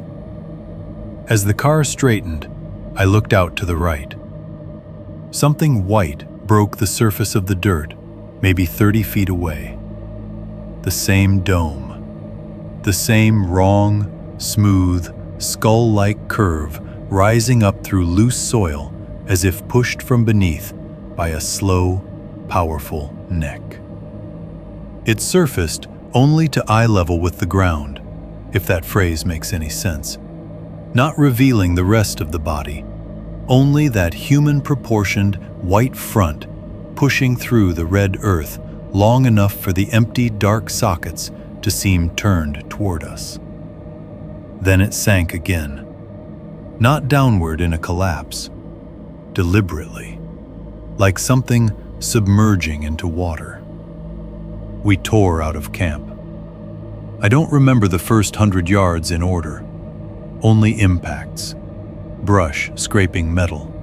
Stones clanging under the chassis. Elle hunched over the wheel, jaw locked, eyes too wide. One hand shoving at the map on the dashboard because it kept sliding loose and blocking his view. The car bounced so hard over one rut that Marcy struck the window with the side of her head and cursed through clenched teeth. The cooler tipped and ice water sloshed across the back floorboards. A bag burst somewhere, spilling canned food that rolled under the seats and hit our ankles like thrown objects. I twisted once to look behind us and saw our campsite falling away in the rear glass. The weak morning light, the low shape of the wash, the little toy arrangement of our abandoned things in all that land. No visible pursuit. That should have meant something. It meant nothing. The desert around us had become a surface, and surface was no longer trustworthy. Every patch of ground we crossed felt provisional. Every shallow depression might have been an opening. Every hard crust of red earth might have had a warm cavity beneath it, waiting for our tires, or our feet, or our weight. Eli kept saying, "Almost there," though we were not almost anywhere. The dirt track back to the county road was rougher in fear than it had been coming in. Places I had managed carefully the day before, he took at speed now, because caution required a confidence we no longer had. The Honda bottomed out once, with a sound that made all three of us flinch violently at once. I thought for sure we had torn something loose underneath, but the engine kept going, a rough, desperate machine sound that suddenly felt as precious as a heartbeat. No one talked about Todd. Not yet. There are moments when horror is too immediate for grief. You cannot mourn while the conditions of your own survival remain unresolved. Todd had vanished from the world we knew, and that fact sat in the car with us, heavy and undeniable. But there was no room inside panic to process him as a person yet. He was evidence, absence, warning. That is one of the ugliest things fear does. It turns love into logistics. When we finally hit the county road, the car steadied enough that Eli could stop fighting the wheel with both hands. None of us cheered. None of us relaxed. The road only meant greater speed. It did not mean safety. The highway came several long minutes later, and when the tires smoothed onto proper pavement, the sound changed so abruptly I almost cried from the contrast. Civilization in that moment was not buildings or people or help. It was the geometry of a maintained road. Eli kept driving north, too fast, then slower, then too fast again. He was shaking so badly he had to flex his fingers off the wheel one at a time. Marcy sat bent forward in the back seat, both hands pressed hard over her mouth. Not to keep from crying, I think, but because she was afraid of what sound might come out if she let go. I turned once to look through the rear side window at the land falling away from us. The basin stretched wide and flat under full morning now, harshly visible, every mesa clean against the sky. Nothing moved out there. Then, in the passenger side mirror, I saw Todd. He was far behind us, impossibly far, out in the flats where no road ran. Just a figure walking in our direction through open desert. Too distant for details, but the height was right, the build roughly right, the gait almost right. Almost. That was what froze me. Todd had a loose stride, a little swagger in it, shoulders leading. The figure in the mirror moved with a broken, delayed rhythm, as if each step were being remembered a fraction too late by the body taking it. One leg seemed to drag and then correct. The arms hung wrong. Not limp, not natural, simply uncoordinated, as though they had not agreed on the same speed. "Eli," I said. He glanced at me and then at the mirror by reflex. "What?" "In the mirror." He looked. By then, I had already turned my head to see out the rear window directly. There was nothing there. Only highway, heat beginning to wake off the asphalt, and the enormous empty land behind us. "No," I said, but to myself this time. Eli asked what I saw. I couldn't answer immediately because I was busy understanding that even if it had been a trick of light, the story had shifted in my mind so completely that I was now capable of believing Todd might come back wrong from open ground. That was the real twist of the drive north. Not the mirror itself, not the vanishing shape. It was the realization that the thing we had found in the desert was no longer just some impossible creature, or buried mouth, or animal that didn't belong in any field guide. It had taken Todd with it. And from that point on, whether he was alive, dead, half alive, used, carried, or only imagined, the story was no longer about a strange thing in New Mexico. It was about Todd. 3.1. Police, shrugs, and thin blood in the dirt. We did what people are supposed to do. That matters to me, even now. Not because it changed anything, but because memory gets poisonous when it has too much empty space in it. Over the years, I have gone back through those first hours after we got off the highway more times than I can count, checking for the moment where we became the kind of people who failed him on purpose. I never found one.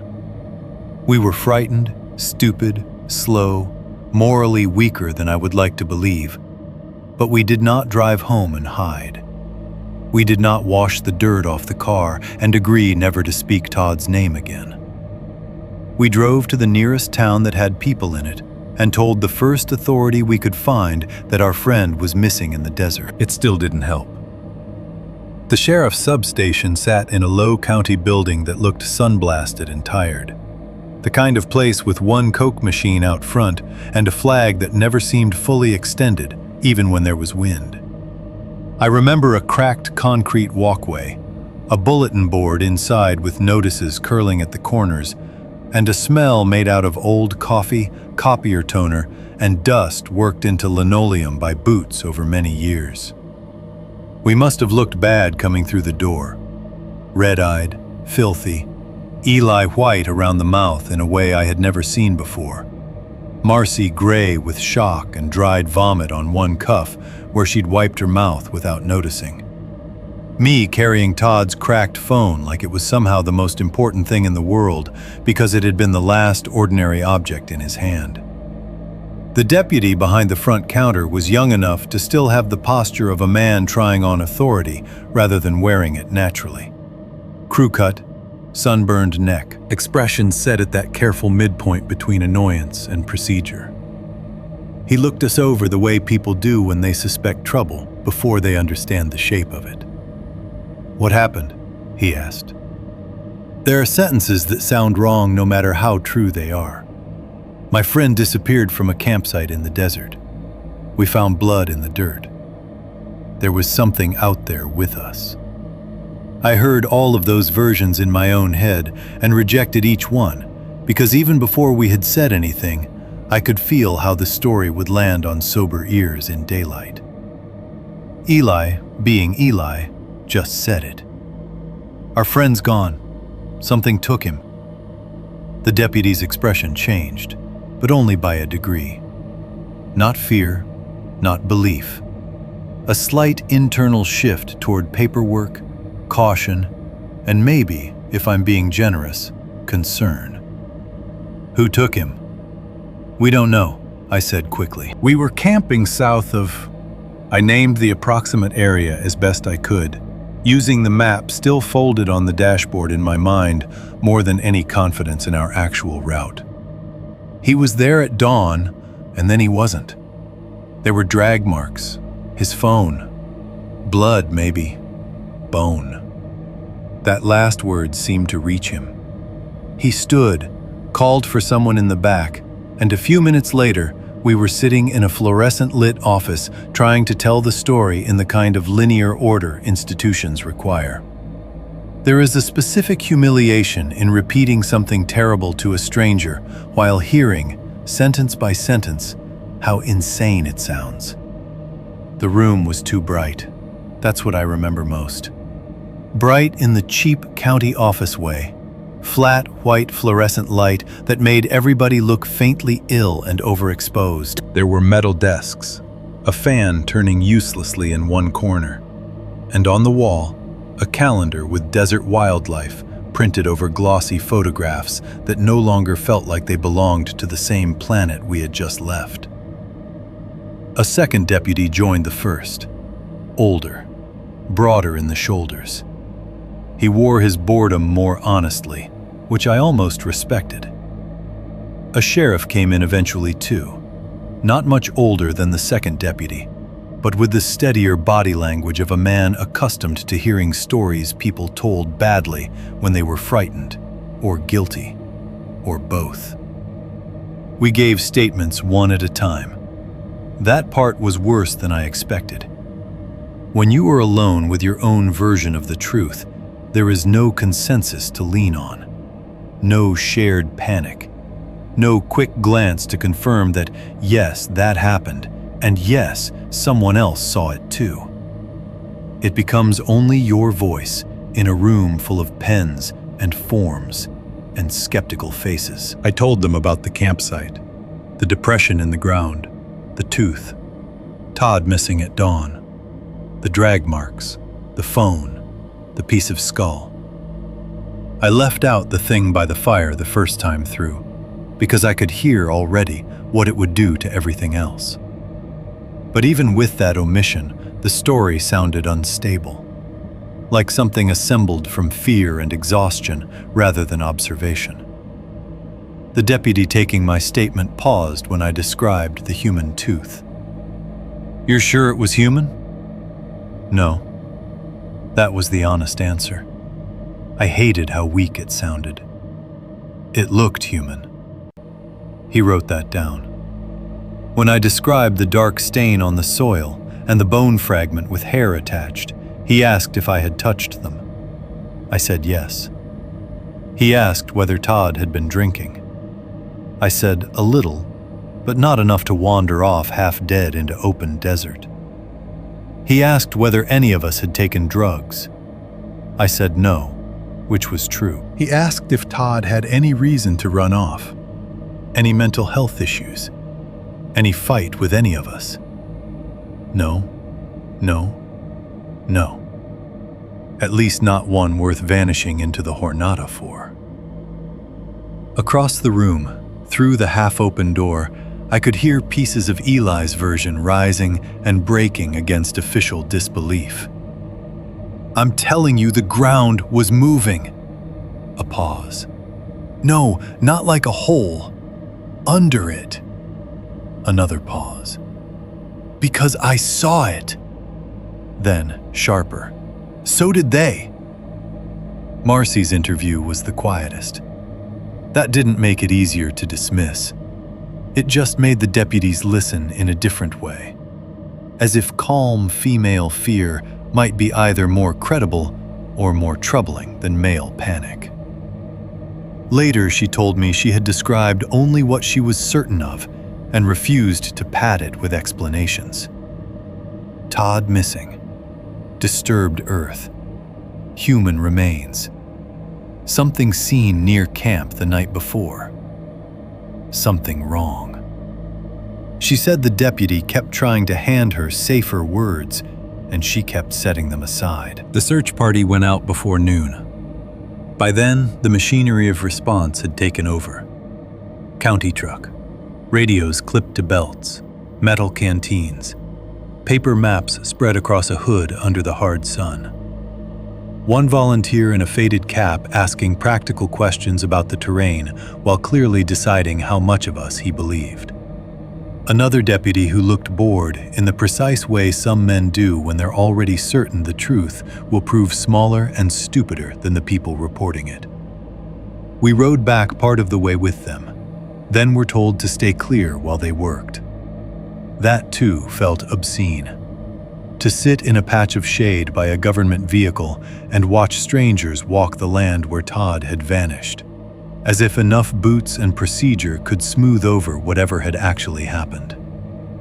They moved in widening patterns around the campsite, calling his name at intervals, marking spots, crouching over evidence, conferring at distances that made their bodies look temporary against the flats. I kept expecting the desert to reveal something decisive. A body, a clean hole, predator tracks, anything that would collapse all the uncertainty into one terrible but manageable fact. Instead, the search came back with fragments. Todd's phone, which we had already brought in. The torn strip of shirt from the thorn bush. A few small biological pieces collected in bags that nobody explained in front of us. Dark stains in the soil. Photographs. Measurements. That was all. No body. No proper hole. No sign of a known predator den. No coyote kill site. No mountain lion drag into cover. No evidence substantial enough to satisfy either the world we lived in or the one that had opened beneath it.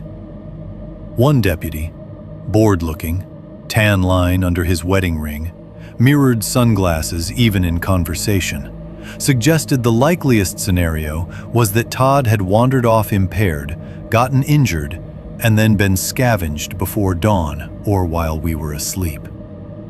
We weren't asleep, I said. He shrugged. You might have been more out of it than you think. I knew Todd had barely been drinking. We all had. Fear and fatigue had sobered us long before dawn. But that truth sounded pathetic next to his version, because his version had the authority of familiarity behind it. Men get drunk. Men wander. Men fall, bleed, get eaten by the desert in ordinary ways. The county knew how to process that. Our version required space for something without a file folder. Marcy changed after that exchange in a way I noticed immediately and only understood later. She got colder. Not louder, not angrier, at least not visibly. Just colder. The tiny remaining part of her that had hoped for rescue through official competence went out. She answered questions politely, precisely, and without any expectation of being met honestly on the other side. I watched her fold her arms tighter, nod at things she did not accept, and stop spending energy trying to persuade anyone. Eli did the opposite. He got mad. Not performative mad. Not the kind of anger that wants an audience. The kind that burns through the body because disbelief itself has started to feel like another moral injury. "They're acting like he tripped and vanished," he said to me when the deputies were out of earshot. "They don't know what else to call it," I said. "That doesn't make them right." "No. They saw the bone." "I know." He looked past me toward the search line moving through the flats. "I want one of them to say it. Just once. That something's wrong out there." No one did. By late afternoon, the search thinned. Radios crackled. Boots came back dusty. Men wiped sweat from their necks, drank from canteens, and used phrases like, "no further sign," and "continue tomorrow if needed," and "hard country to read." All of it true, probably. None of it enough. Todd remained missing. That was the language that settled around him first. Not dead, not taken, missing. A bureaucratic adjective that left the horror mobile and unfinished. We were released in stages rather than all at once. More questions, more paperwork. A form to verify his description, clothing, age, habits. Had he ever gone off alone before? No. Was he prone to panic? Not especially. Could he have decided to walk out? Absolutely not. Every answer sounded weaker the more I repeated it. By evening, I had developed a new kind of guilt. Not the hot, immediate guilt of fear.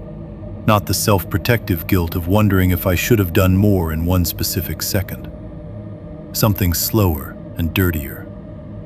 The awareness that there had been a point, maybe several points, where leaving would have been possible, and I had let myself be carried past them by hesitation, social inertia, darkness, embarrassment, the wish not to overreact. I had seen the thing by the fire. I had touched the warm earth. I had watched Todd joke too loudly because he was scared, and still had not forced the issue. That was the first moral stain the story left on me. Not that I caused what happened, that I recognized danger and still behaved like a person more worried about being reasonable than being right. The formal search stopped without resolution. That sentence would repeat itself in later years in calls, letters, and whatever brief records still mentioned Todd. It sounds almost respectful. It isn't.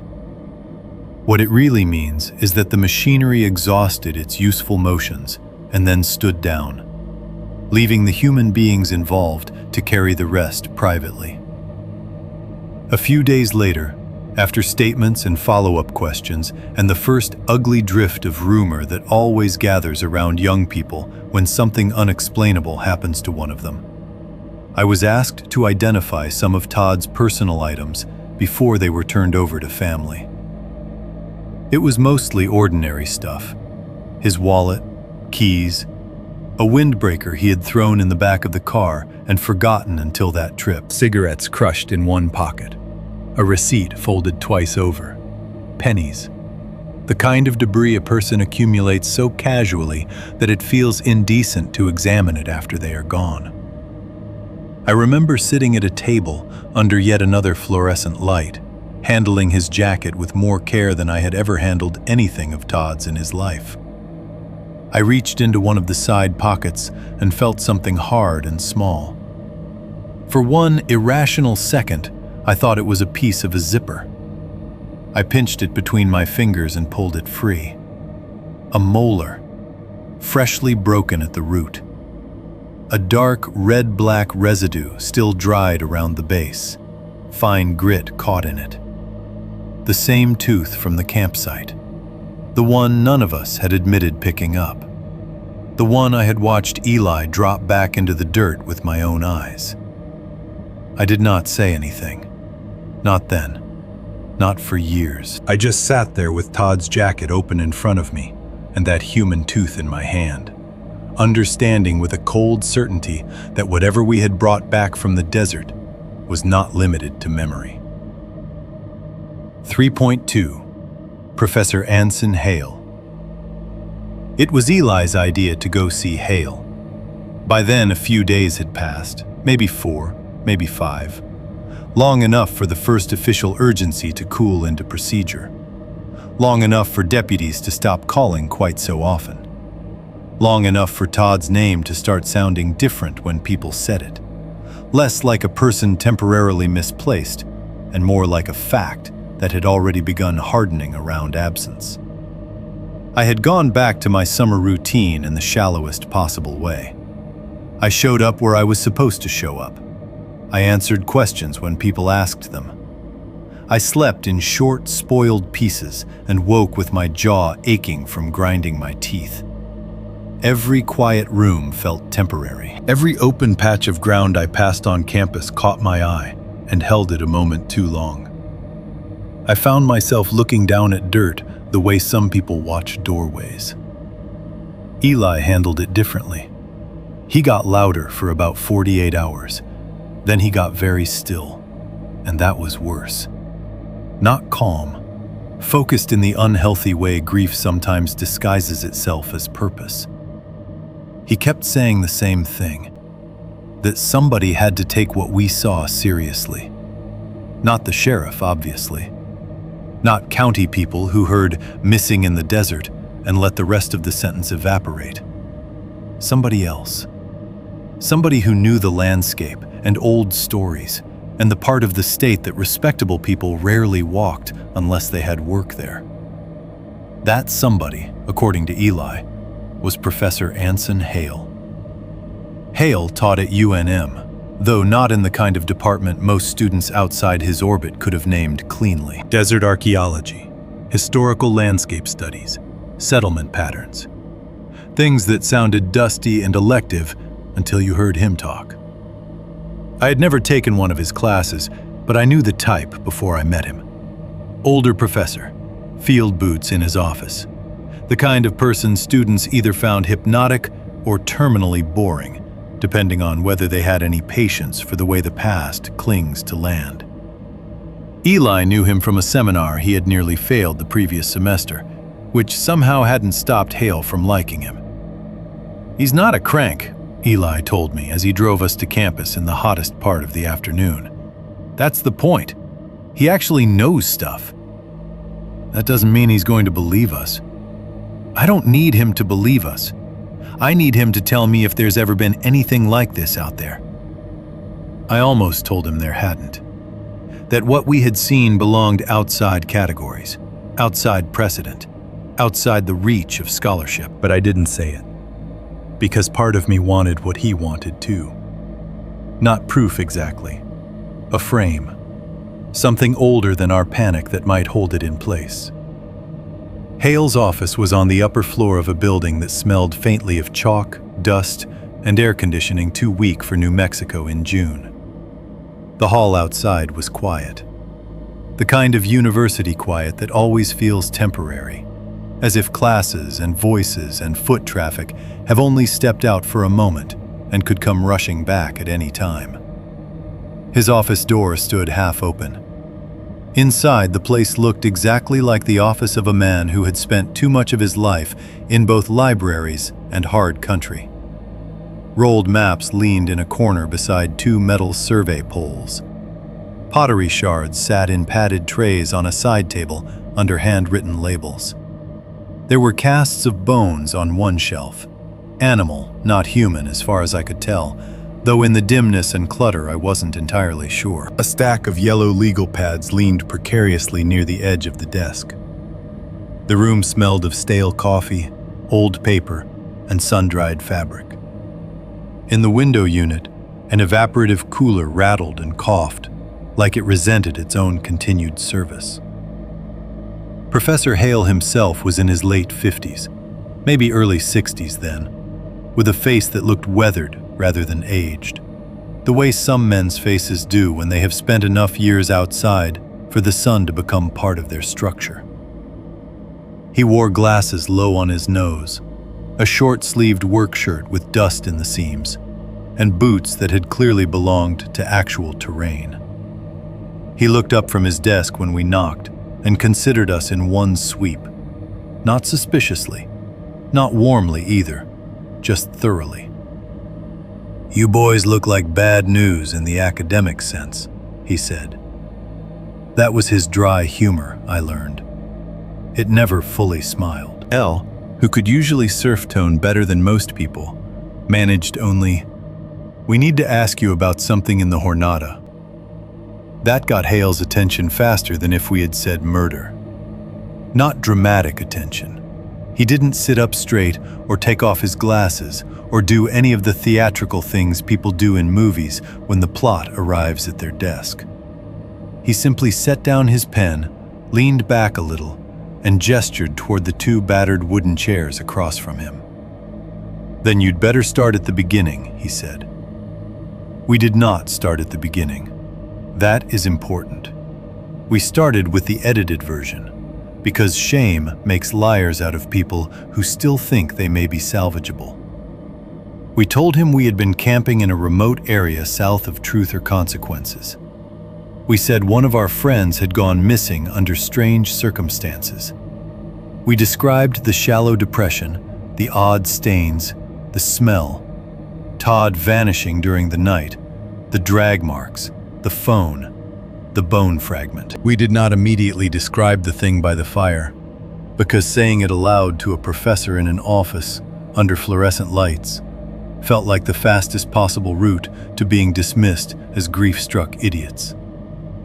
Hale listened without interrupting. That was the first thing that unsettled me about him. Most people, when handed a story that exceeds their appetite for reality, begin helping immediately.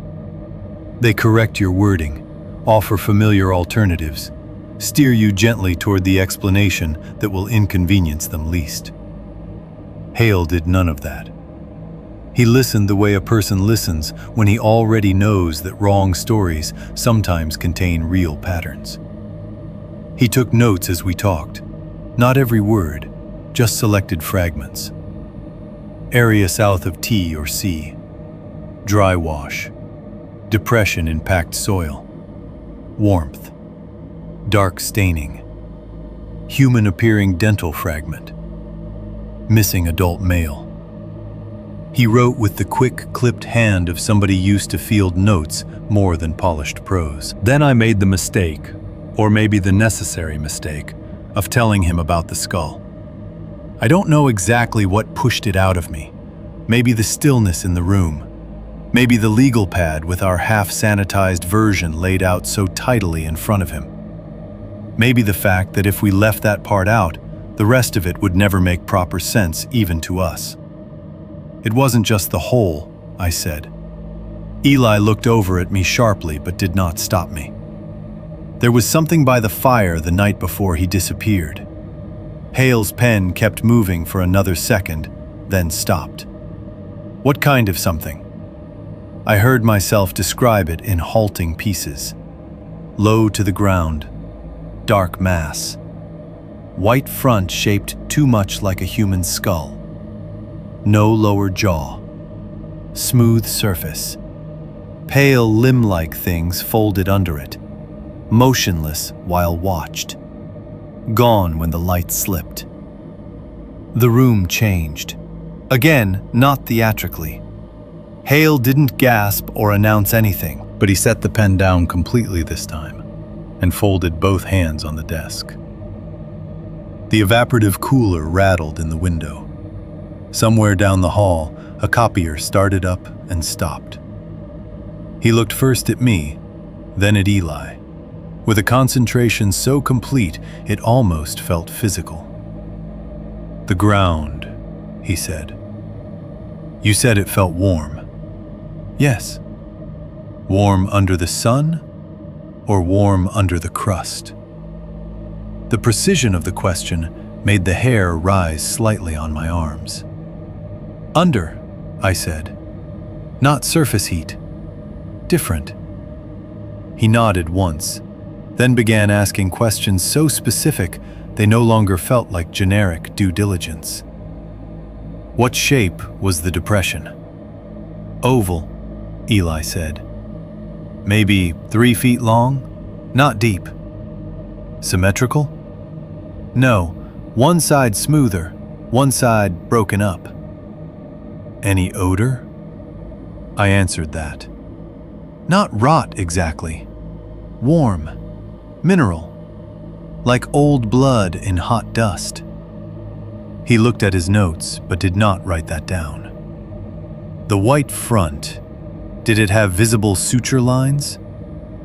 Neither of us answered immediately. I don't know, I said. Eli frowned, thinking hard. I don't think so. It was too smooth. Too smooth for bone? Yes. Hale tapped a finger once against the desk. And the movement. You are certain it did not move while directly observed? That phrasing was so close to what we had experienced that Eli and I both stared at him a fraction too long before answering. It shifted when attention broke, Eli said. Or when the light slipped. At least, that's when we noticed it had. Hale leaned back in his chair. He still had not said we were mistaken. Not once. He had not validated us either, which in some ways was worse. He was taking the shape of the report seriously while carefully refusing to assign it a stable meaning. After a few seconds, he said, "There are things in the archive that are probably nothing." That is how he introduced it. Not legend, not folklore, not superstition. Things in the archive. Because men like Hale know that the fastest way to lose credibility is to come at strange material as if you already believe it deserves reverence. He got up and crossed to a bookshelf, so overloaded with binders and photocopied articles that it looked one careless touch away from collapse. He pulled down a file box, set it on a side table, and thumbed through folders with tabs gone soft from handling. "What I'm about to say," he said, "is not a claim. It is certainly not evidence in any scientific sense. Regional oral material gets filtered through translators, anthropologists, priests, military men, amateur historians, and fools. Spanish colonial records are no better. Half the time you're reading fear after it has already been rewritten by somebody who needed it to sound biblical or civilized or useful." He glanced at us over his glasses. That said, repetition is still repetition. He found what he wanted and brought back several photocopied pages, some typed, some handwritten, one so old the toner had gone mottled and faint. "There are fragmentary references," he said, "scattered and inconsistent from different periods and different people, to something in certain basin regions. Not a named creature in the modern campfire sense, more like a warning pattern." He flipped one page and tapped a line. One translator rendered a phrase as "the mouth in the waste." That may be wrong. The original term could have implied a consuming place rather than an actual mouth, or a vent, or a living hollow. Context is poor. Another page. Elsewhere, a missionary account paraphrases a local warning as the patient place. Again, not reliable. Could refer to a site of ambush, quicksand, a predatory den, disease ground, any number of things. He tapped the third. This one is from a much later Spanish journal summary. The phrase that matters is, "that which takes from below, but shows a face above." No one spoke. The rattling cooler in the window suddenly sounded much louder. Hale sat down again, Papers spread between us like unpleasant weather. Do you understand what I'm saying?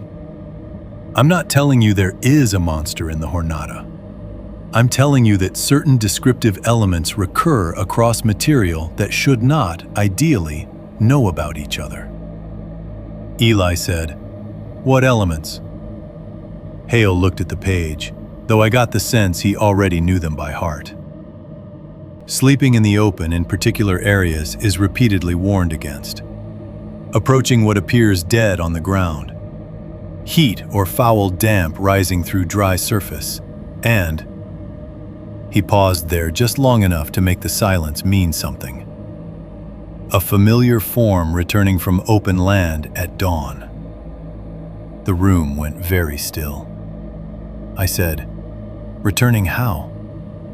Hale did not answer immediately. Instead, he gave the kind of careful explanation academics use when they are trying to hold the line between honesty and embarrassment.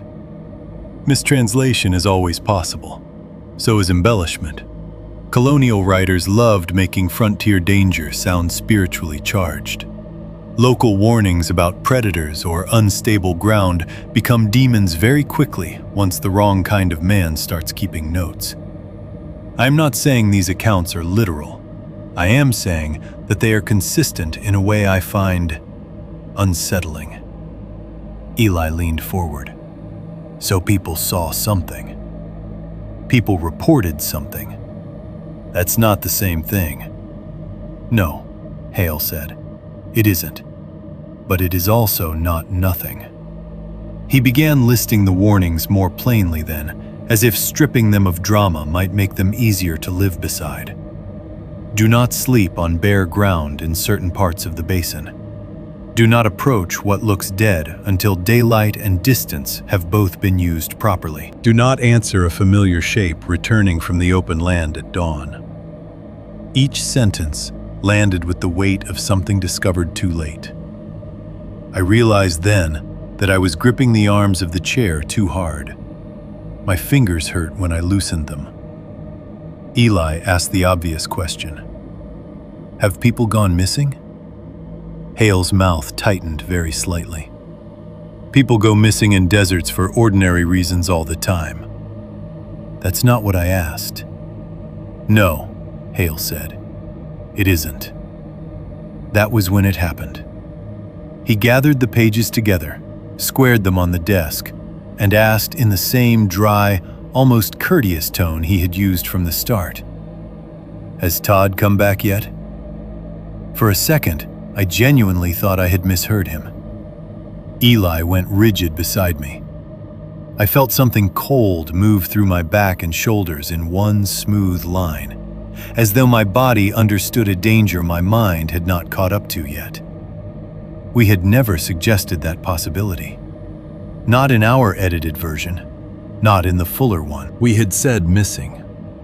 We had said taken, maybe, if you listened between the lines. We had not once implied return. Hale looked from one of us to the other and saw the effect he had had. For the first time since we entered the office, something like regret crossed his face. Why would you ask that? Eli said. Hale sat back.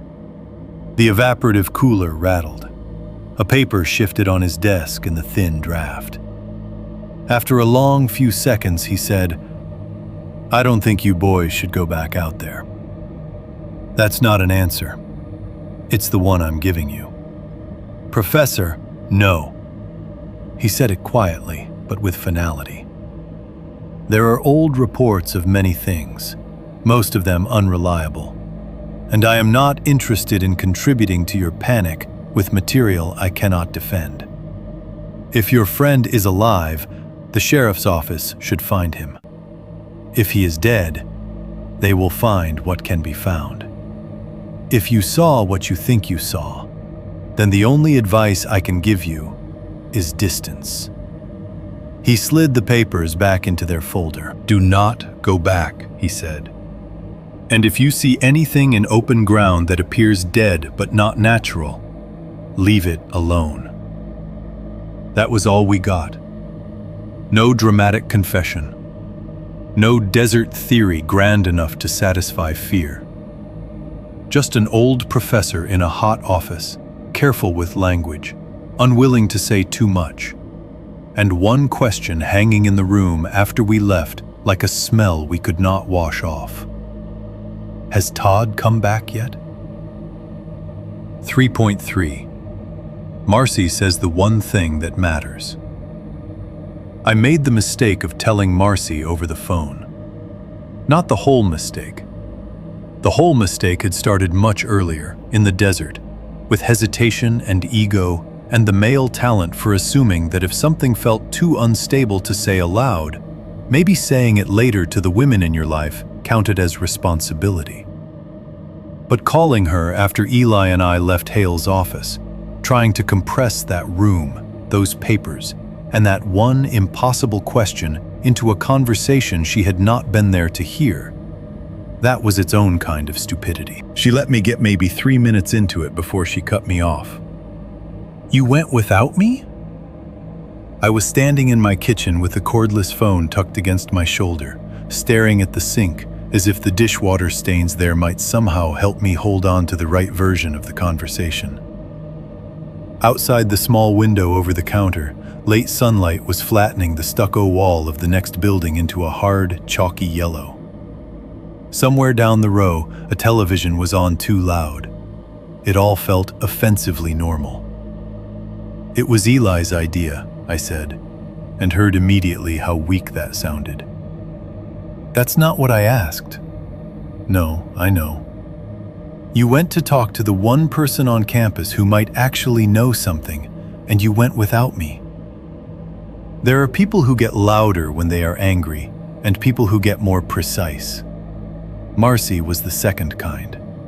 Her anger did not flare, it narrowed. I was going to tell you after, I said. She laughed once, without humor. After you decided which parts I could handle. That's not fair. No, what's not fair is Todd disappearing into open ground while the rest of us sit around trying to sound sane for men with clipboards. And then you and Eli running off to compare notes with a professor like I was just the girl who happened to be there. I didn't answer, because there was no useful answer available. After a second, she said, "Come over." Not come over if you want. Not can you come over. Just come over. In the tone of someone refusing to let distance make a second mistake out of the first.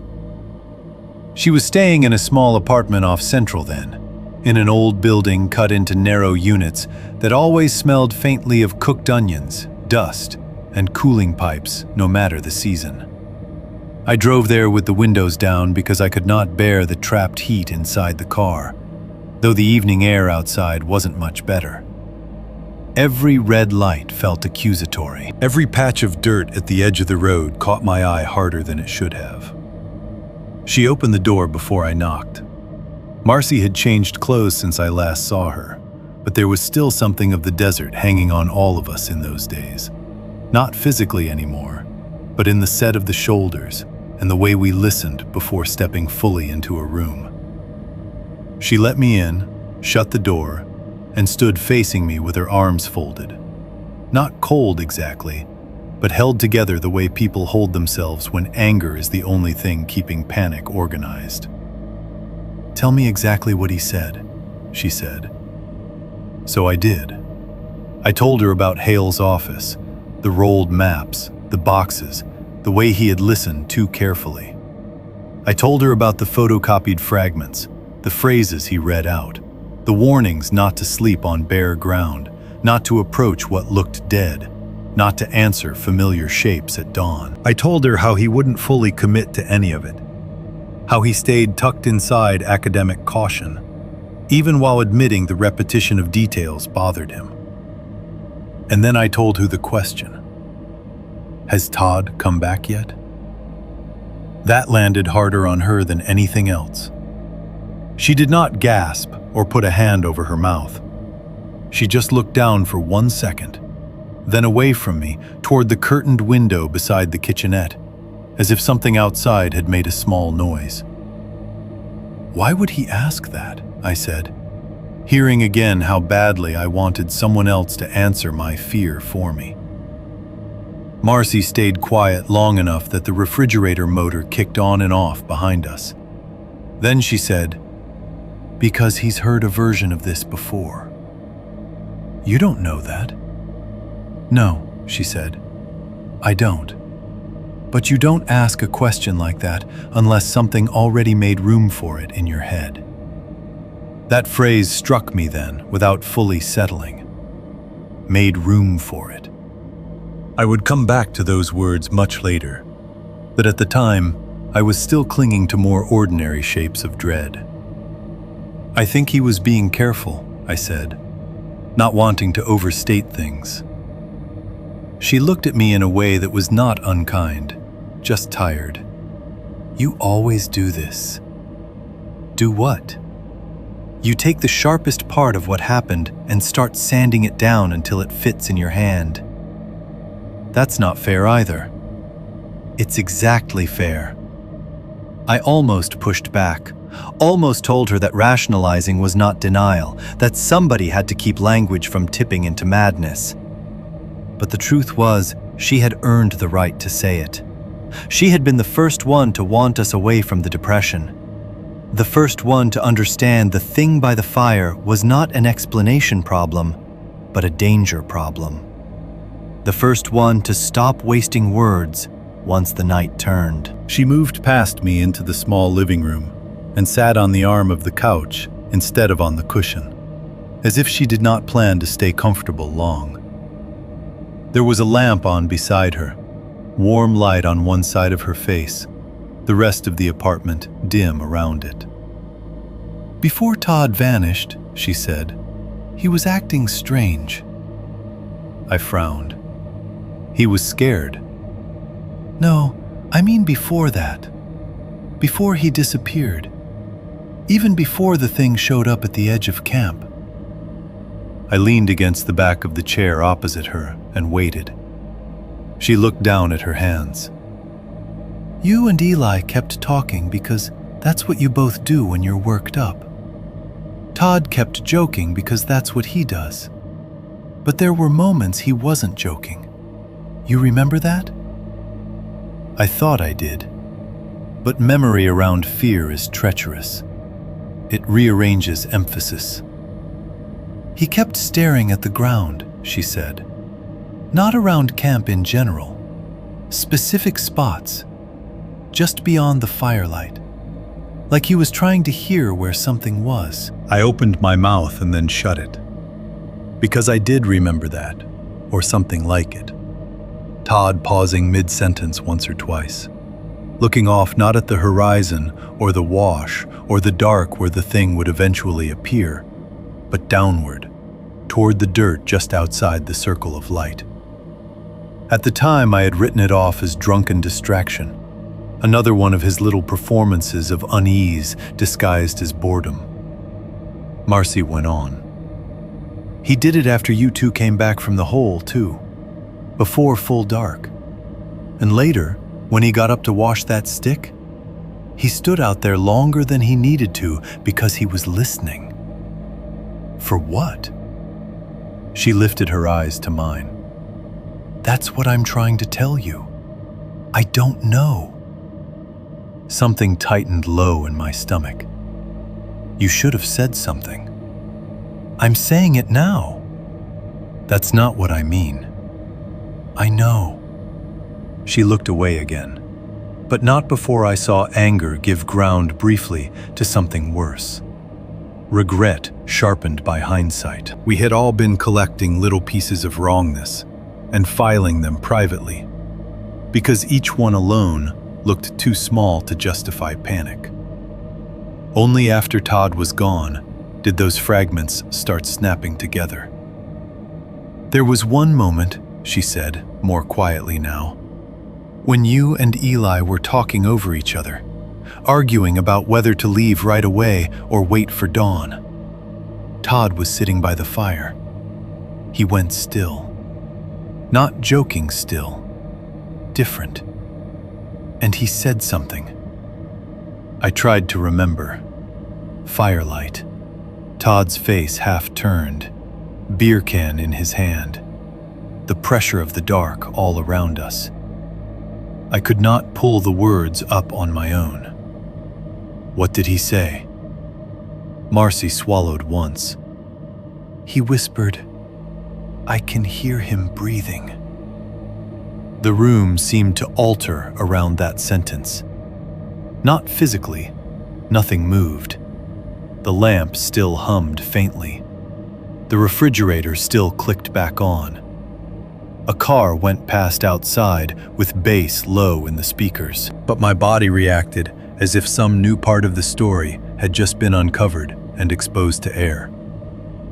"I didn't hear that," I said. "No, because you and Eli were talking." "Why didn't you tell us?" She gave me a flat, exhausted look. "Tell you what?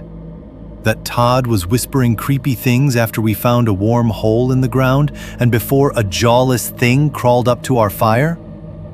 I thought he was trying to scare me, or psyching himself out, or hearing wind under the wash. I didn't know." I sat down then because my knees had started feeling unreliable. The apartment was suddenly too small for the subject inside it. The walls close. The curtained window too near the couch. The little rectangle of dark between the fabric edges too black. "You think he heard something calling him?" I asked. Marcy took a long time to answer. "Maybe not calling," she said at last. "Maybe mimicking. Maybe breathing where he could hear it and the rest of us couldn't." Maybe it had already started teaching itself where we were. I wanted to reject that. I wanted to say that now we were moving too far from what could be proved. That fear had started breeding theories because theory feels better than helplessness. But the image of Todd sitting by the fire, head tilted slightly, listening downward into the dark outside the circle of light, had already lodged itself in me. There were other things I had not told her yet, including the tooth I had found in Todd's jacket pocket. I still did not tell her. Shame makes cowards in stages. Instead, I said, "Hale's question spooked you." "It should have spooked you." "It did. Not enough." There was no point arguing with that. The next thing she said was stranger only because she said it almost offhandedly, as if she had been turning it over for a while and finally decided there was no use pretending it didn't belong in the conversation. "2 nights ago," she said, "I saw something outside your bedroom window." I stared at her. "What?" "At your place. I woke up around 1 or so, went to get water, and when I came back past the hall, I thought I saw something outside your window." My duplex bedroom window looked out onto a narrow strip of dirt, a stucco wall, and beyond that, a low chain-link fence. Not much space. Not enough, suddenly, for whatever shape she meant. "What kind of something?" "I don't know," she said, and I believed that she hated not knowing. "Probably nothing. Probably a bush catching light wrong, or somebody's trash bag, or some stupid shadow. But it was low. Too low for a person standing. Pale in one part, darker under it. When I switched on the porch light, it was gone. A pulse started beating hard in my throat. "Why didn't you tell me?" She looked down at her hands again. "Because I knew how it would sound." I started rationalizing before I even chose to. "Could have been a cat," I said. "Or something in the yard. Laundry bag. Broken stucco catching the streetlight." She shook her head slowly, not disagreeing with the literal possibilities, but refusing what I was doing with them. "That's the problem," she said. "You're still trying to sort it into one of the little boxes you already had." "What do you want me to do, Marcy? Just say yes? There's a monster outside my window now?" "No." "Then what?" She leaned forward, elbows on her knees, and for the first time that night, the anger dropped fully out of her face. What replaced it was much worse because it was closer to clarity. "I don't think it hunts the way animals hunt," she said. I said nothing. She went on, quiet as ever. "I think it waits until you make room for it." That sentence is the one I have carried longer than almost anything else from those days. Not the sheriff's shrug, not Hale's careful voice, not even Todd's absence at dawn. That sentence. Because it explained something I had felt but not yet understood. The patience of the thing by the fire. The way it had lain just outside our safety and let us notice it. The way Todd had been listening before he vanished. The way fear itself seemed to open small spaces in the mind where the impossible could settle and then begin using the world differently. I wanted to tell her she was wrong. I wanted to say that whatever had happened in the Jornada was still physical, still located, still confined by distance and geology and all the old rules human beings trust because the alternative is unbearable. Instead, I sat in her apartment with the evening dark thickening outside the curtains and knew, on some animal level, that the story had already moved. Later that night, I went home alone. That had become normal already, though we had not admitted it.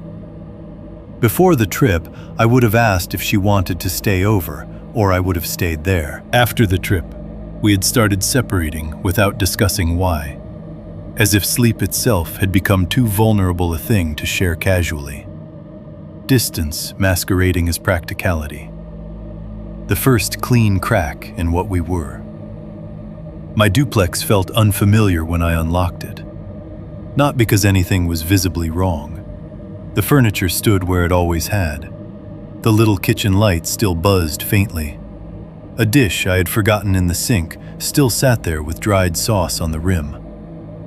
But all domestic spaces had begun failing me slightly after the desert. They seemed too thin, too dependent on habit.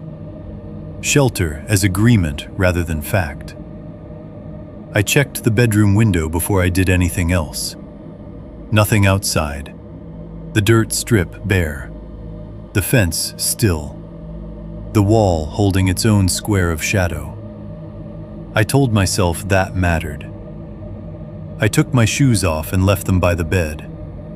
I sat on the mattress without undressing fully. The phone on the nightstand looked heavier than usual in the dark room, as if it belonged to some other life, where calls still meant ordinary things. I do not know how long I sat there before it rang.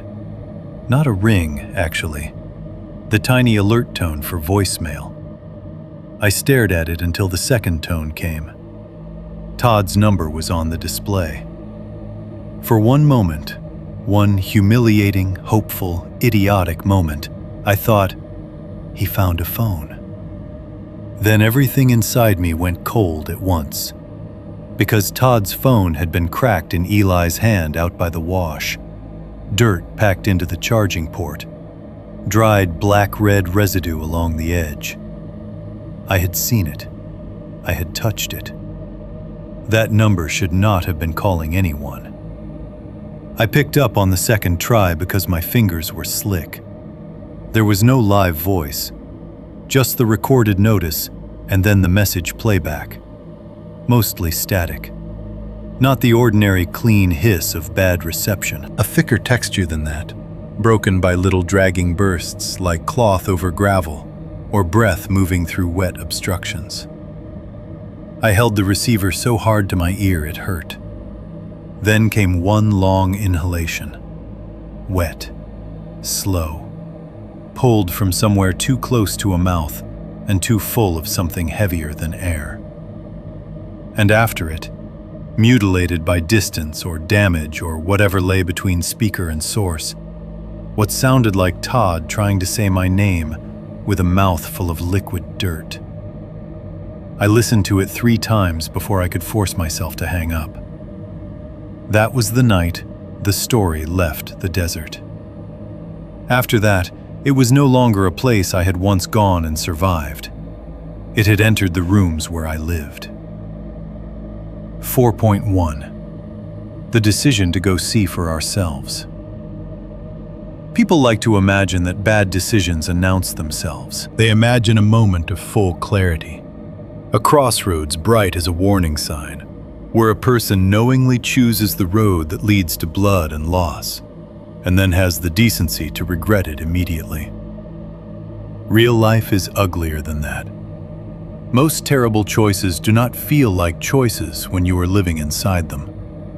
They feel like pressure, obligation, the slow narrowing of the available paths until the one you know is wrong starts looking like the only one you can still bear. That is how we went back. A few weeks passed first. Enough time for summer to harden around us.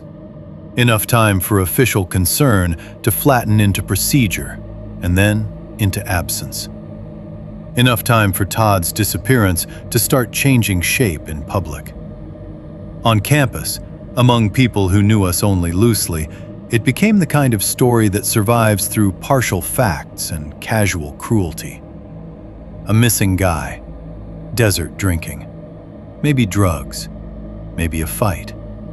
Maybe somebody wandered farther than he meant to. The county still had him listed, still had paperwork, still had a line they could repeat when family called. But the active urgency had drained out of it. Nobody said that directly. You just felt it in the lag between follow-ups. In the way people stopped asking whether there had been news and started asking whether we were doing okay. We were not doing okay. I was sleeping badly and performing normalcy on top of it. Work, class, groceries, gas, dishes in the sink. Phone calls I returned because decent people return phone calls. But everything in me had developed a second layer of attention. I noticed dirt differently, sound differently, the gap beneath my bed, the dead space under porches, irrigation runoff cutting through parking lot gravel. I had not become dramatic. If anything, I had become more careful with my face. But inside, some old, primitive measuring system had come online and would not shut back off. Marcy withdrew in a cleaner way. She did not avoid me, not at first, but she stopped drifting into my life casually. She no longer fell asleep in my bed while reading or showed up unannounced with a book and a bag of groceries. When we spent time together, it had edges now, chosen hours, defined exits. We talked, but we also watched each other talking, each of us privately checking whether the other had drifted too far from something ordinary people would survive. Eli was the one who changed most visibly. Obsession is not always wild-eyed. Sometimes it looks like discipline. He cut down on drinking almost completely. He stopped making jokes in the middle of stories. He started taking notes, actual notes, on legal pads, in the margins of maps, on the backs of receipts. Places, times, distances. What Hale had said, what the deputies had said, what they had failed to say. He called me at hours when decent people do not call unless something is wrong. And when I picked up, he would already be talking, already halfway through some detail he had reassembled in his head and now needed to test against mine. Do you remember whether Todd's chair was facing the wash or angled away from it? Did the smell get stronger after midnight, or was it just that we were paying more attention? You sure the skull shape was smooth all over, no seams at all? At first, I answered because I felt responsible. Then I answered because I was afraid of what would happen if I didn't. He had convinced himself, or was trying to, that Todd might still be alive. Not alive in the clean, hopeful sense, not walking into a diner somewhere dehydrated and amnesiac, rescued by chance. More like injured, wandering, hidden, trapped in some wash or sink or cave the county search had missed because county searches miss things all the time. He would say it quickly, in practical language, as if practicality itself could save the idea from sounding desperate. "They didn't find a body," he said one night, pacing in my kitchen while I sat at the table, pretending not to dread the direction of the conversation. "That matters. It also doesn't mean he's alive. No, but it means we don't know. We know enough." He stopped pacing and looked at me with a kind of exhausted fury. "Do we?" I did not answer, because the truth was dangerous on both sides. No, we did not know enough to bury Todd properly in our minds. But yes, I knew enough to fear the land that had kept him. Eli was not alone in that contradiction. That is part of what makes smart people do fatal things. Intelligence does not immunize you against obsession. Sometimes, it simply helps obsession dress itself in reasons. He went back to Hale once without me. Hale, apparently, had not thrown him out. He had not encouraged him either. That distinction mattered, and did not matter. Eli came away with no new revelation, only the same warnings more firmly stated. Stay away from those basin areas. Do not assume the county understands what you are describing. Do not go back to prove anything.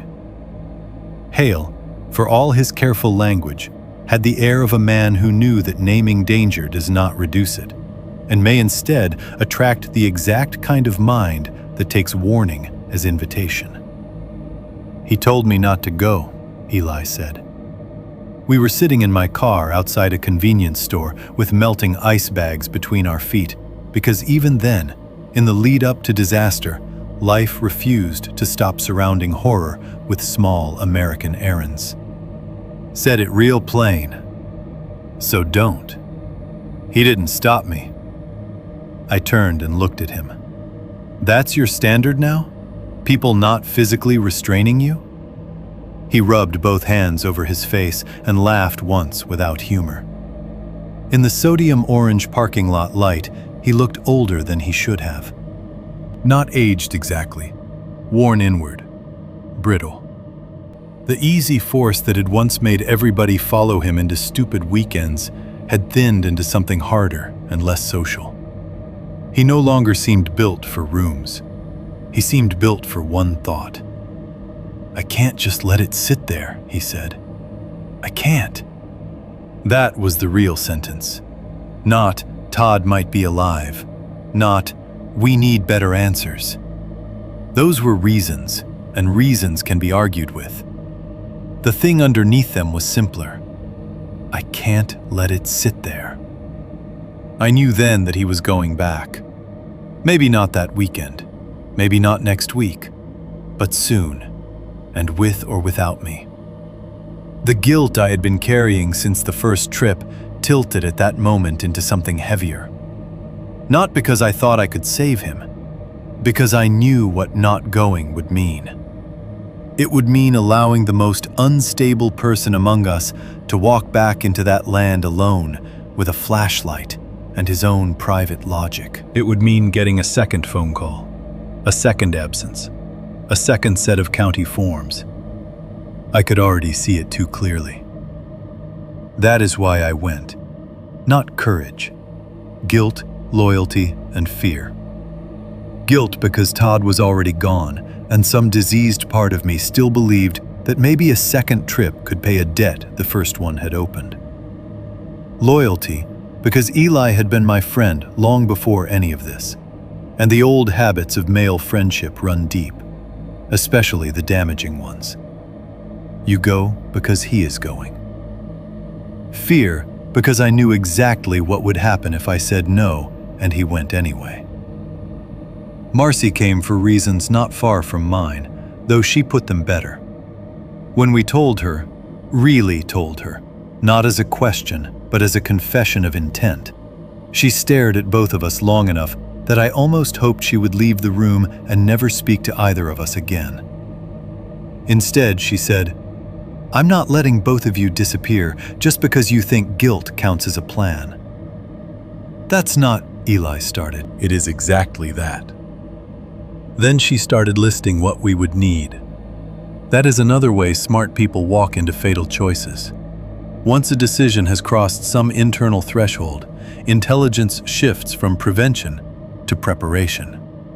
Not because the person has stopped understanding risk, because organizing risk feels like the last available form of control.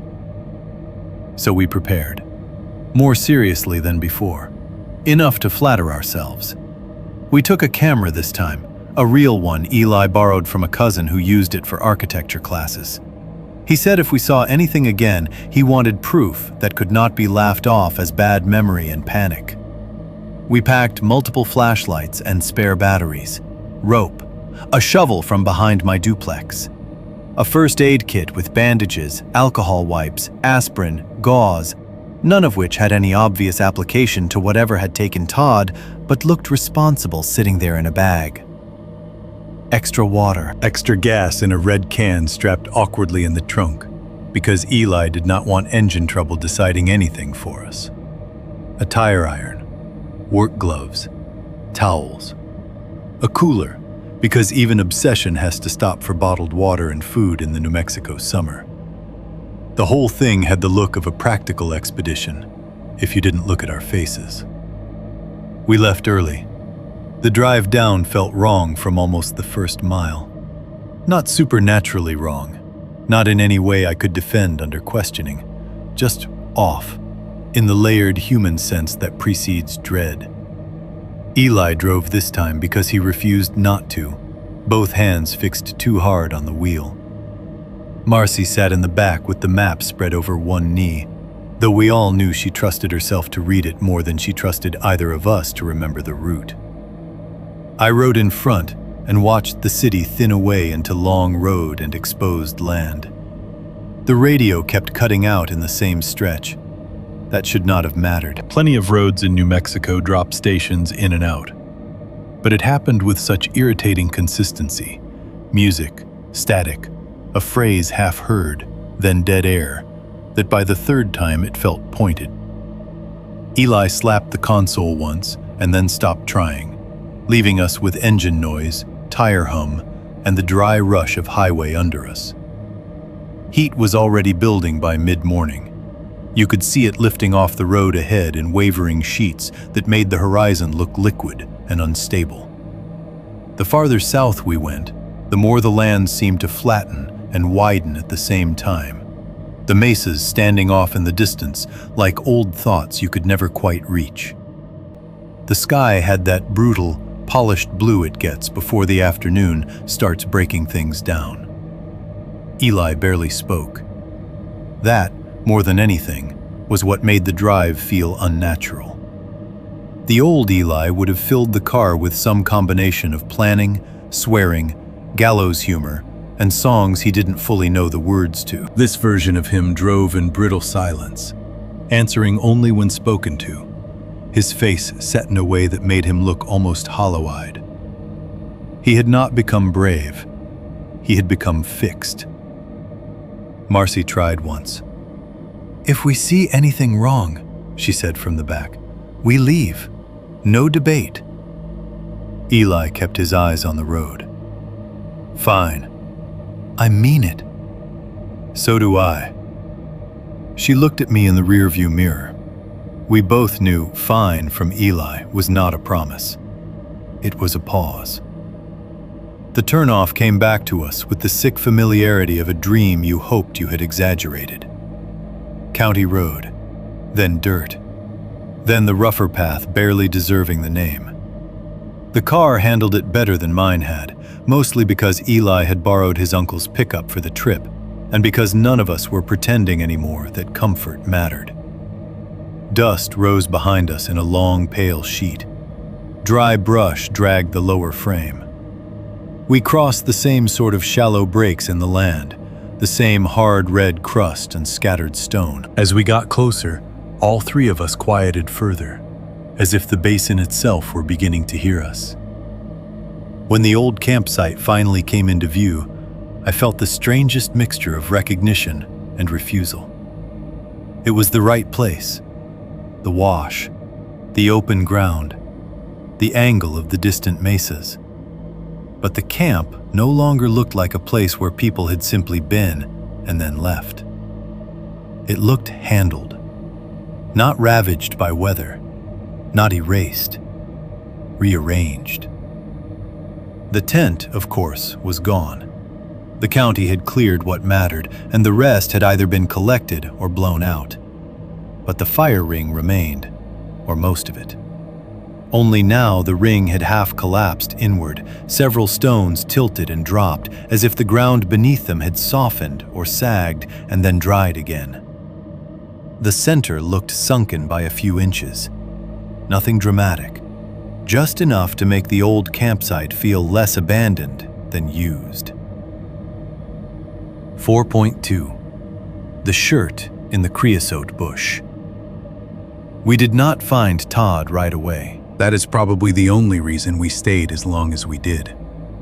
If we had stepped out of the truck and seen something obvious, blood, a body, that white skull shape rising where it should not have been, then maybe even Eli would have turned around and called it done. But the basin did what it had done to us from the beginning. It offered fragments. It gave us just enough to keep the hope alive, and just enough wrongness to poison it. We began with a search grid because doing something organized made us feel less insane. That was Marcy's idea, and it was a good one, at least in theory. She tore a page from a notebook, drew a rough sketch of the campsite and wash, then divided the surrounding ground into broad sections, using the fire ring as the center point. Nothing formal, nothing scientific, just a way of forcing our panic into lines. Eli took the eastern side toward the flatter open ground. I took a band running south toward the wash and back. Marcy moved north and west, toward the thicker patches of low brush and creosote. "We stay within shouting distance," she said. No one argued. We also all agreed, though that word is too clean. It was more that we all understood it without speaking, that nobody would kneel too close to anything that looked wrong. No touching depressions. No reaching into brush blindly. No putting hands on pale objects before somebody else had seen them too. The rules felt ridiculous and inadequate, and absolutely necessary. The day had grown hotter since our arrival, though the air still held that brittle clarity desert mornings have before noon turns them cruel. The heat shimmer was already starting in the distance, making the mesas look as if they were wavering in and out of their own outlines. Flies moved in brief black knots over patches of nothing visible, then broke apart and vanished into the light. Everywhere I looked, the land seemed to hold traces without ever yielding a hole. I found the first shoe print maybe 20 yards from the old fire ring. Not fresh in the sense of damp earth, nothing out there was damp, but fresh enough to survive on top of the hard crust rather than worn half flat by wind. It was partial, angled badly, but the shape of the heel and the split in the outer edge caught me at once. Todd's boots. Or at least a print that matched Todd's right sole so closely I felt my throat tighten the second I saw it. "Eli!" I shouted. He came at a run, Marcy not far behind him. The three of us crouched around the print in the dirt like worshippers at some miserable altar. "That's his," Eli said. Marcy didn't answer right away. She took off her sunglasses and leaned closer, squinting. "It could be." "It is." I hated how much I wanted him to be right. The print led nowhere clean. There were other marks around it, scuffs, small collapses in the crust, loose grit pushed by wind, but no neat sequence of steps we could follow. That was the basin's talent. It never gave us a trail, only suggestions of one. Still, that single print was enough to change the chemistry of the day. Until then, all of us had been pretending we were conducting a search because searches are what decent people do. After the print, we were no longer pretending. We wanted to find Todd, or what was left. A little later, Eli found another stain. This one lay near a flat patch of stone where the soil had thinned into harder ground. At first glance, it looked like a spill of dark mineral wash or a patch where iron had bled up through the earth. But it had that same wrong color under the dust. Black-red, baked flat into the top layer, too dark at the center, feathering outward in streaks that looked dragged rather than spilled. He knelt, then remembered himself and stopped short of touching it. "New?" he asked. "Newer than the one by camp," Marcy said. "Maybe." There was no way to know for certain, and that uncertainty became its own torment. Weeks had passed. Sun, wind, scavengers, search crews, our own memory. Everything had had time to distort what was there. Yet some things felt too immediate, too spared by weather, not preserved so much as renewed. By noon, the heat had turned oppressive. We drank water standing in the narrow slice of shade cast by the truck and watched the open ground flicker. Eli was sweating through his shirt even though he did not seem to feel it. Marcy's face had gone pale under the sunblock. I had started noticing the smell again in weak, ugly threads whenever the air shifted. Old blood and dust, warm mineral damp, the suggestion of something exhaled from under too much dry earth.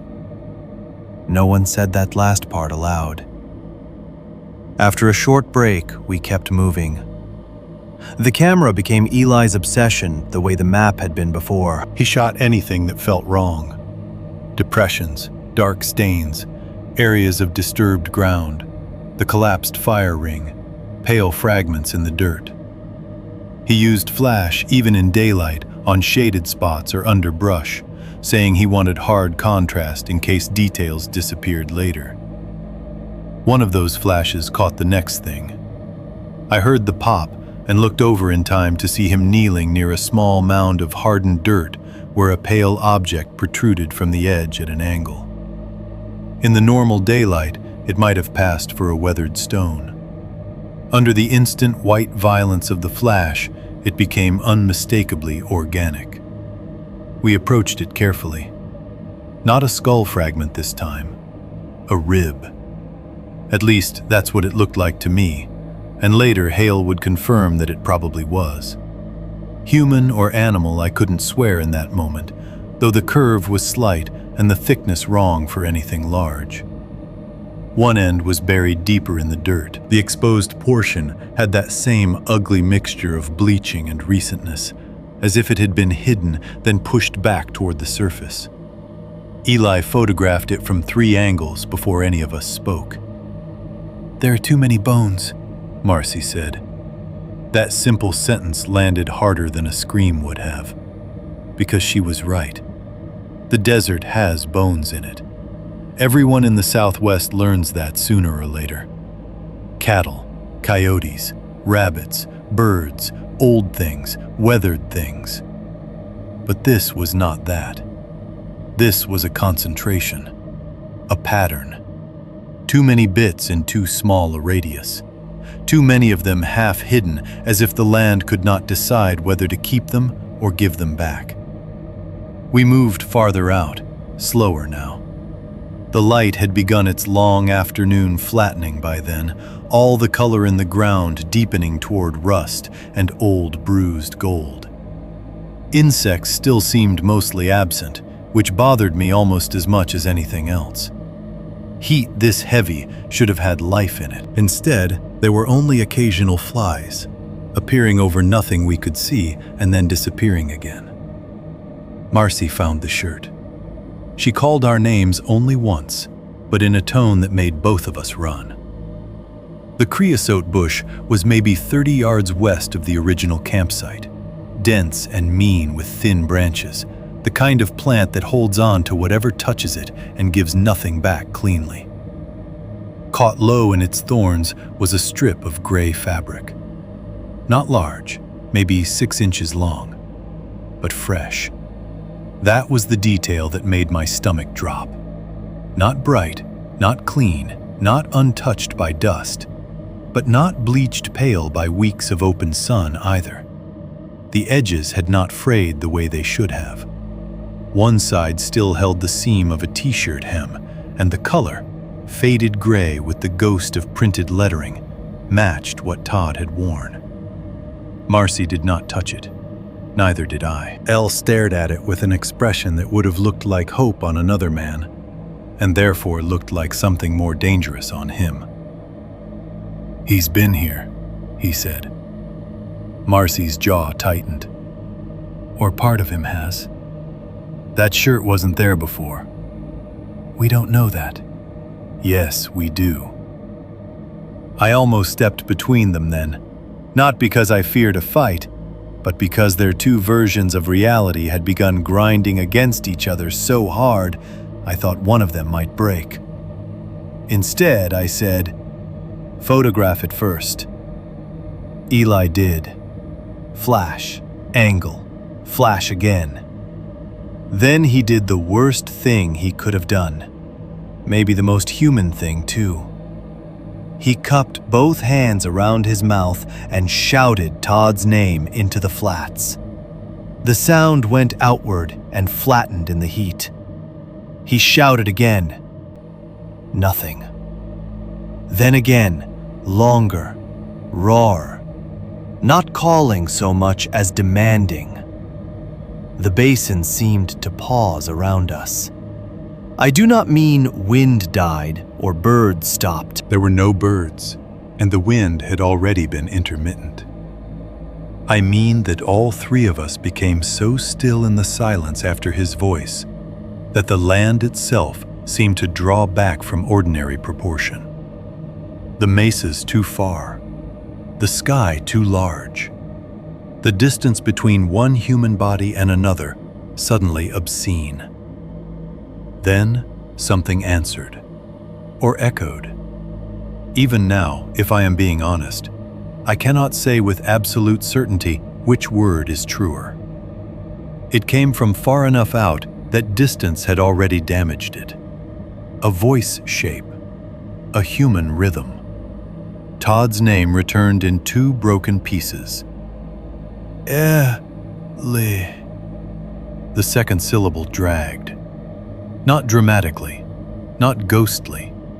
Worse than either of those. Wet around the consonants, as if the mouth making it had to pull itself through something thick before the sound could form properly.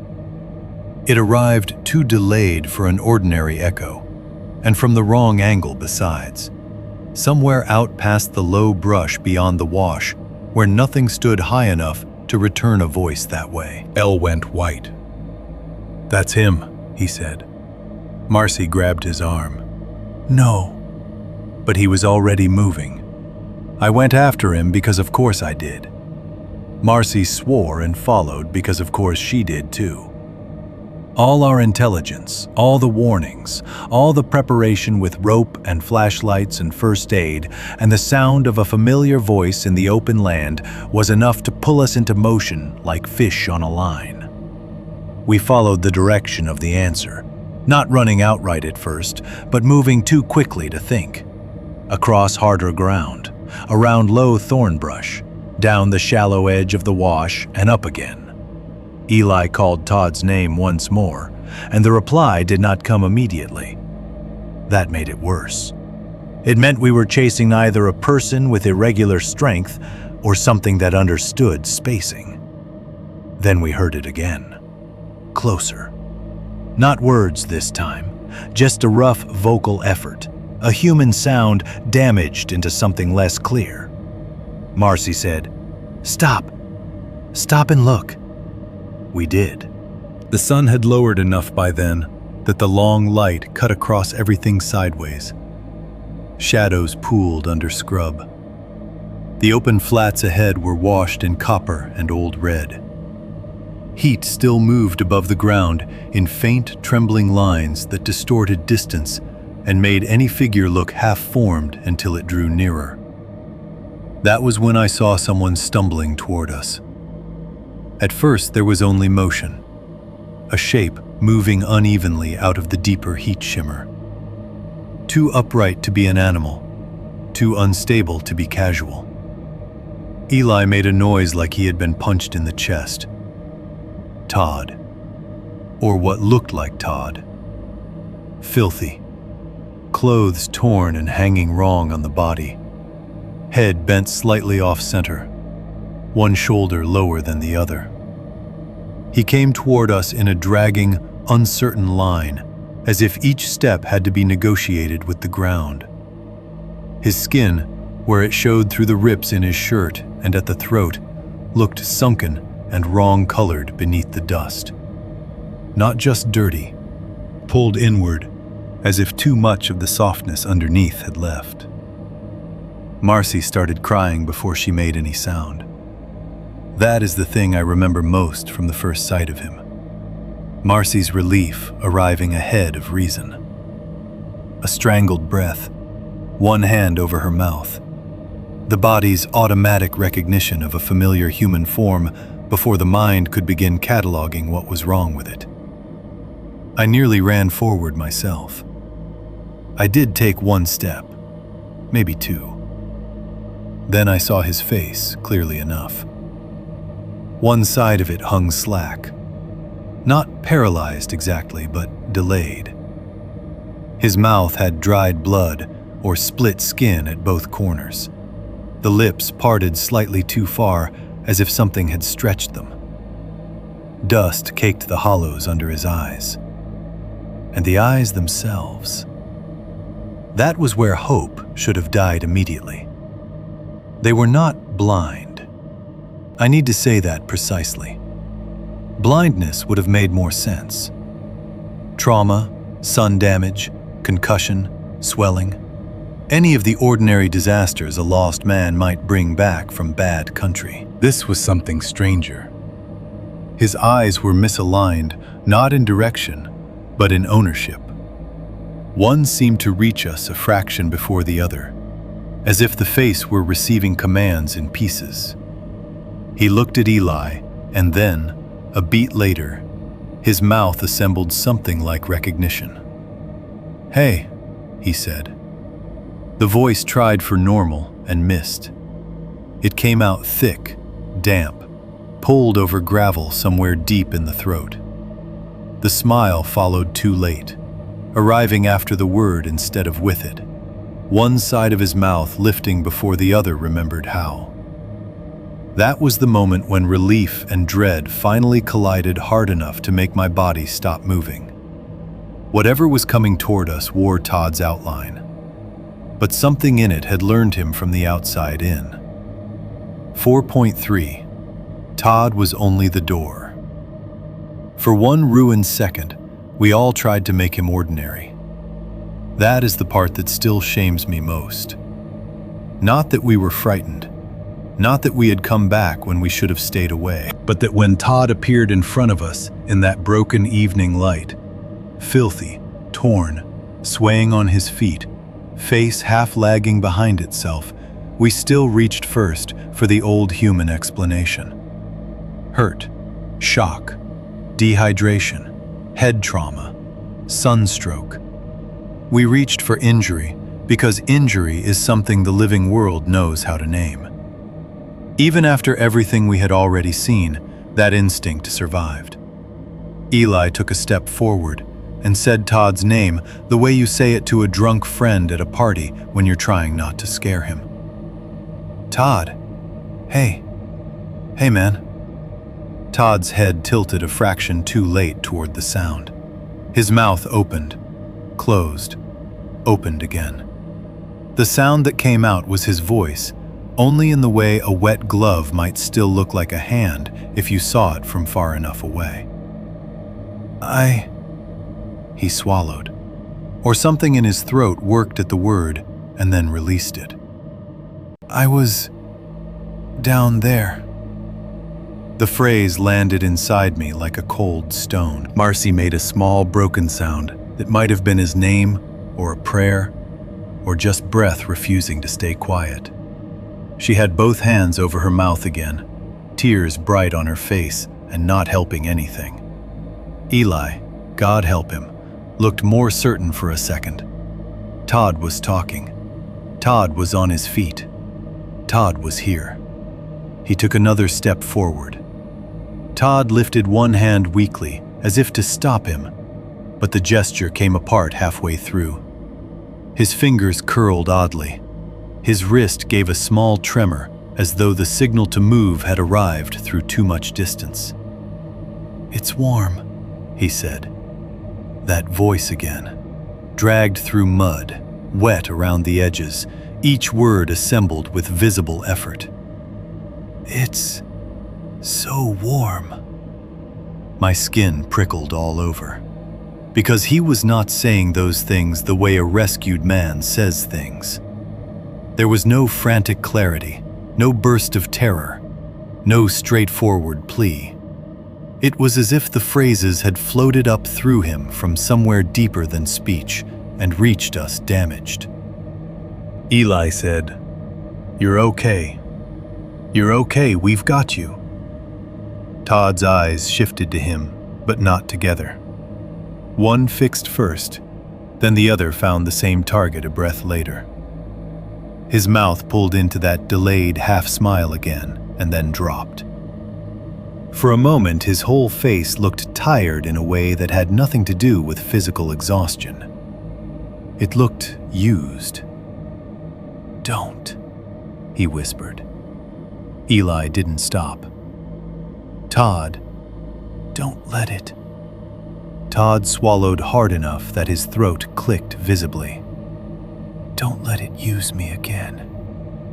The word "again" struck all three of us at once. I felt it happen. The tiny collapse of false hope.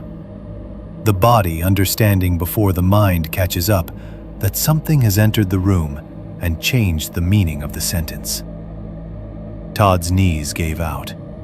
Not dramatically, not a sudden topple. They just folded under him, as if whatever had been holding him upright had withdrawn support in stages. He dropped hard to the dirt, one hand hitting first, then the other, head hanging. Elle lunged instinctively. I did too. One step, maybe less. Marcy screamed. She saw it first. Not Todd falling, not his face. His shirt. The fabric over his abdomen moved. At first it looked like muscle spasm, a violent seizure under torn cloth. Then the shape beneath it became too organized for that. Something pushed outward from inside his torso and slid sideways under the shirt. Not fast, just steadily, lifting the sun-faded fabric into a small traveling ridge. Todd made a sound then that I still hear sometimes when I wake too early. Not a scream, a plea crushed under pain so large it no longer had room for language. "Don't touch me," he said. Blood had started at one corner of his mouth and was running into the dust on his chin. His hands clawed at the ground, but did not seem able to find purchase. Eli froze exactly where he was. Every instinct in him was still trying to solve Todd as a friend in trouble, and that made the next few seconds worse for him than for me. I had fear already. He still had hope fighting it. Todd's abdomen convulsed again. The shirt stretched, stopped, stretched further. There are forms of violence more disturbing than impact. The body breaking open under force is terrible, but the body being used from within is worse. It suggests intention. It suggests occupancy. The seam of his shirt under the ribs pulled taut and then tore with a dry cloth rip that sounded indecently small for what followed. Beneath it, the flesh did not burst. It separated. That is the only honest word. The tissue under his rib line opened in a long, wet split, Not explosive, not theatrical, but with an awful, deliberate widening, as though something inside him was forcing apart material not designed to part that way. Dark blood and heavier black-red fluid welled thickly out at once. Heat rose with it. Not metaphorical heat, Real heat, visible in a faint shimmer in the cooling evening air, carrying that smell we had known from the ground all along. Wet dirt, old blood, the opened interior of something left too long in darkness. Marcy stumbled backward, still screaming. I grabbed her arm without looking away. From inside the opening, something pale pressed forward. A limb. Articulated, narrow, almost elegant in its wrongness. The color of old ivory or chalk kept damp. It forced through Todd's opened trunk, elbow first, if elbow was even the right word, bending at one joint, then another, then one too many. The hand at the end of it spread against his shirt and skin from the inside out before levering itself into open air. Todd was still alive. That is the detail people always want softened when I tell any version of this, and I can't soften it without lying. He was on his back now, eyes moving, trying to breathe through a chest that no longer belonged entirely to him. His mouth opened and filled red. One heel beat once against the dirt. He was still there enough to know, and that knowledge has poisoned every memory I have of him that came before. The shirt and the torn flesh at his abdomen lifted again, and then the white shape of the skull rose into view. Not from beneath him, from inside him. The same jawless front we had seen by the fire, smooth and wrong and polished looking in ways bones should never be, emerged upward through the opened cavity of Todd's torso, as though he had been carrying it folded inside himself. The empty sockets tilted once toward the sky, then toward us. Fluid threaded from the edges of it in black-red strings. The dark, leathery mass behind it followed slowly, dragging itself through the gap with a wet, clinging sound I will never successfully unhear. It looked exactly like something climbing out of a sleeping bag made of flesh. Todd tried to scream then. His chest seized, blood bubbled at his lips, and what came out was a torn, gurgling attempt at a sound that ended in drowning. His eyes found us one last time, found something anyway, and then lost focus without closing. Eli made a raw noise in his throat and did nothing. I do not blame him for that. There are sights that arrive so far beyond the body's available library that action simply stops. He had followed Todd into this place on the last scraps of friendship and guilt, and now Todd was lying on the ground, opening like a split animal, while the thing from the fire pulled itself out of him piece by piece. The creature unfolded. That was almost worse than the emergence. Not the gore of it, but the settling. More of those pale limbs worked free from the black-red opening in Todd's trunk and planted themselves one by one in the dirt. The dark body behind the skull spread low and outward, slick with fluids at first, then dulling as dust clung to it. It flattened with dreadful intelligence, pressing itself close to the ground as if this were its natural position, and everything about inhabiting Todd had only been transport. Marcy was sobbing now, stumbling against me. "Back," I heard myself saying. "Back! Back!" But Eli had moved. Grief gave him back to himself all at once, and unfortunately it gave him back wrong. He lunged for the shovel we had dropped earlier with the rest of our gear when Todd first appeared. He caught it by the handle, turned, and came down on the creature with a full two-handed swing aimed just behind the skull. The metal blade hit with a sick, heavy impact that sounded less like cutting flesh than striking dense, wet hide stretched over stone. The shovel bounced, not off cleanly. It bit in a little, maybe an inch, maybe less, and then sprang back with enough force to wrench Eli's arms and send him staggering sideways. Dark fluid spattered the dirt. The creature did not cry out. The skull jerked once, then the whole body compressed. The lunge was not a leap. That is important. It did not rear up or spring the way any known predator would.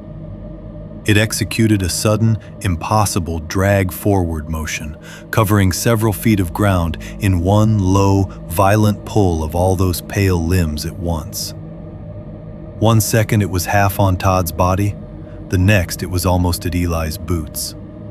He screamed and jumped back, dropping the shovel. I pulled Marcy hard enough that she stumbled and nearly fell. Then we were all moving. No plan, no formation, just flight. Behind us, the creature made almost no sound. That was its most hateful quality. Not silence exactly, but the absence of the noises that make pursuit legible. No pounding footfall, no roar. Only the occasional wet drag and the tiny dislodging shifts of dirt when it changed direction too fast for the body to understand. We ran toward the truck because it was the only shape in the landscape that still meant anything human. The ground had changed. I do not mean literally all at once, though later I would think maybe it had. I mean that the patches of darker soil and subtle depressions we had been trying to read all afternoon no longer felt like clues.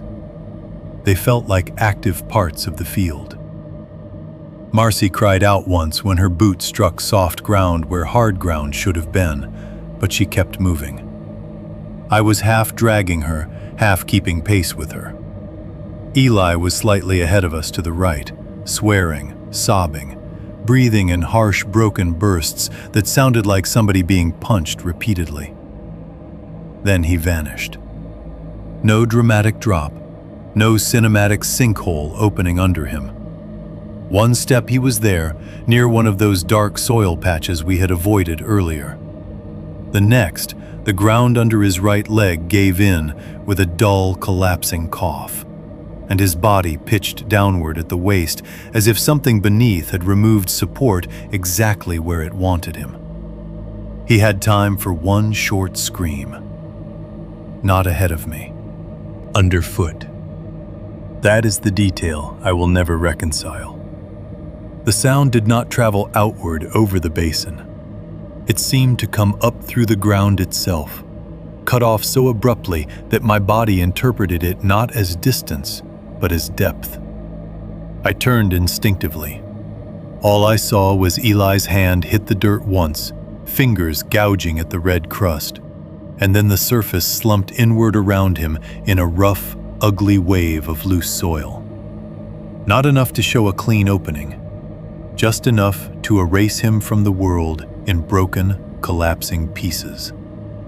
Marcy was yelling his name. I was yelling too, maybe. Or maybe the sound in my ears only felt like my own voice because it was inside my head. We could not stop. That sentence has lived under my skin for years. We could not stop. The ground around the dark patch was already shifting, giving subtly in other places, the dirt lifting and settling in those same buried breath motions I had seen before. Whatever had taken Eli had not taken him into a visible place we could dig with our hands. It had taken him into the field itself. I dragged Marcy onward because standing still had become its own form of consent. The truck remained 30 yards away, and then 20, and then 15 in bursts of terror and disbelief. Every step felt borrowed. Every patch of red earth looked ready to separate. Behind us, Todd lay opened and still, and something that had worn him was low to the ground and fast in ways that did not require speed. By the time we reached the truck, both of us were barely coherent. I remember the handle under my hand feeling too ordinary. The door, the paint, the hot metal. human-made surfaces surviving stupidly in a landscape that had just unmade two men. Marcy was shaking so hard she could barely get her side open. I looked back once. The light was going gold now, the long western kind that makes all dry country look briefly holy. In it, I could see the disturbed patch where Eli had disappeared, the ground still settling. I could see Todd's body as a dark ruin in the dirt. I could see the creature already lowering itself flatter, limbs spreading, becoming harder to separate from the earth around it. And in that moment, the scale of our problem changed permanently. We were no longer being pursued by a thing in the desert. Now, it was just Marcy and me, and the ground itself was the enemy. 5.1. We ran without looking down. There is a point in real fear where decision-making ends and motion takes over. Not bravery, not strategy. Nothing noble enough to deserve clean language later. Just the body selecting a direction before the mind has caught up. Because if it waits for understanding, it will die standing still. That was where Marcy and I were after Eli disappeared. I do not remember choosing the truck. I do not remember saying we had to run, or even looking at her long enough to know whether she could keep up. I only remember the sensation of the whole basin changing from a landscape into a surface I could no longer trust. Every patch of red earth had become a lie waiting for weight. We ran without looking down. That sounds impossible, and maybe it should be. But the alternative was worse. Every instinct I had was screaming to watch the ground, to search for depressions, darkened patches, the faint sag in the crust before it gave. But if I had looked at each step, I would have frozen. And if I had frozen, the field would have had me the way it had Todd and Eli. So I fixed on the truck ahead of us, the faded bodywork, the windshield catching the last flat gold of evening, the shape of something built by human hands. And I pulled Marcy with me through the failing light. The ground felt wrong everywhere. Not visibly collapsing under every stride. Not yet. But the certainty of it had gone. Even the harder packed patches seemed to answer our footfalls differently now. Some giving a dull, hollow response, others too dense, others carrying a faint, soft recoil that made my stomach turn. I could no longer tell whether I was feeling actual instability or whether terror had simply moved into my nerves and was reporting danger from every direction at once. Then I heard it. Movement below us. Not a single distinct sound. More like a series of muted traveling disturbances, small internal shifts under the crust.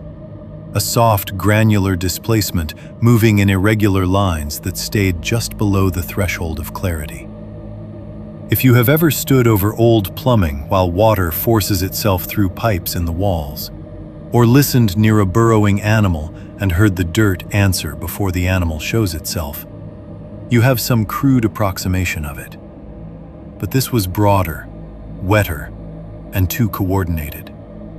Something beneath the surface was tracking us. More than one something, I realized a heartbeat later, because the sound did not travel in one line. It moved in parallel, sometimes converging, sometimes pausing, then advancing again. Marcy stumbled beside me but didn't fall then. I think both of us had stopped making ordinary human sounds by that point. No shouting, no constant swearing, none of the noise panic likes in movies. Just hard breathing and the occasional involuntary grunt when one of us hit uneven ground too hard. The truck seemed both close and unreachable. A trick of terror, maybe, or of the long desert light. Distances in the basin had always behaved badly. but now the last stretch to the vehicle kept refusing to get smaller in a way my body trusted. Brush slid past at the edges of my vision. Small stones kicked loose under our boots. Somewhere behind us, or under us, or to both sides at once, I heard another of those wet, dragging shifts. Do not stop, I kept thinking. Not in sentences at first, just in the stripped-down electrical language of survival. Don't stop. Don't stop. Don't stop. Then Marcy went down. Her left foot hit a patch of earth that looked no different from anything around it. There was no obvious hole, no visible opening, just a place where the red crust should have held, and didn't. Her boot punched through to the ankle, and she pitched forward with a short, shocked cry. Instinct made her throw out both hands. One of them vanished wrist deep into the ground. I skidded to a stop so violently that pain shot up my own knee. For one hideous instant, I thought the earth would take her whole arm, peel her under the way Eli had gone. But the collapse did not widen. It clutched. That was the feeling of it, at least from what I saw. The soil around her forearm tightening inward in a wet, granular grip. Not swallowing so much as closing. "Pull!" I shouted, though she was already doing it. Marcy screamed and yanked backward with everything she had. Her hand came free with a sucking, adhesive sound that nearly made me vomit on the spot. Black-red slime clung to her fingers and palm, thick as old blood mixed with mud. Small, hard particles were embedded in it. Grit, pebbles, maybe other things I did not look at long enough to identify. Stuck against the heel of her hand, held there by the slime like a seed in pitch, was something small and pale. At first I thought it was a stone. Then she shook her hand and it stayed. A tooth. Tiny. Not as large as the molar from the first campsite, and more irregular in shape, but unmistakably dental once the light caught the enamel.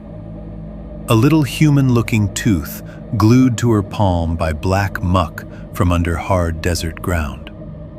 She stared at it with an expression I still cannot describe without feeling sick.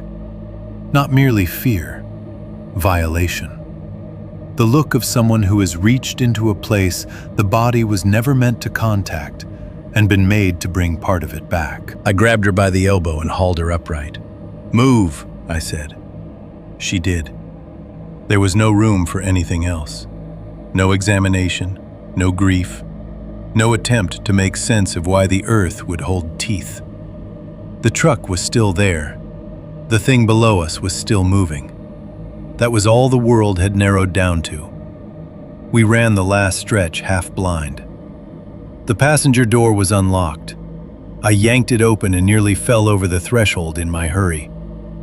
Eli's flashlight lay on the floorboard where he must have thrown it earlier when Todd first came shambling toward us out of the heat shimmer. That detail hit me absurdly hard. The flashlight. The ordinariness of it. Proof that 1 second ago in the scale of memory, he had been here, a living man with both hands and intentions and all the assumptions of the living. Then he was gone.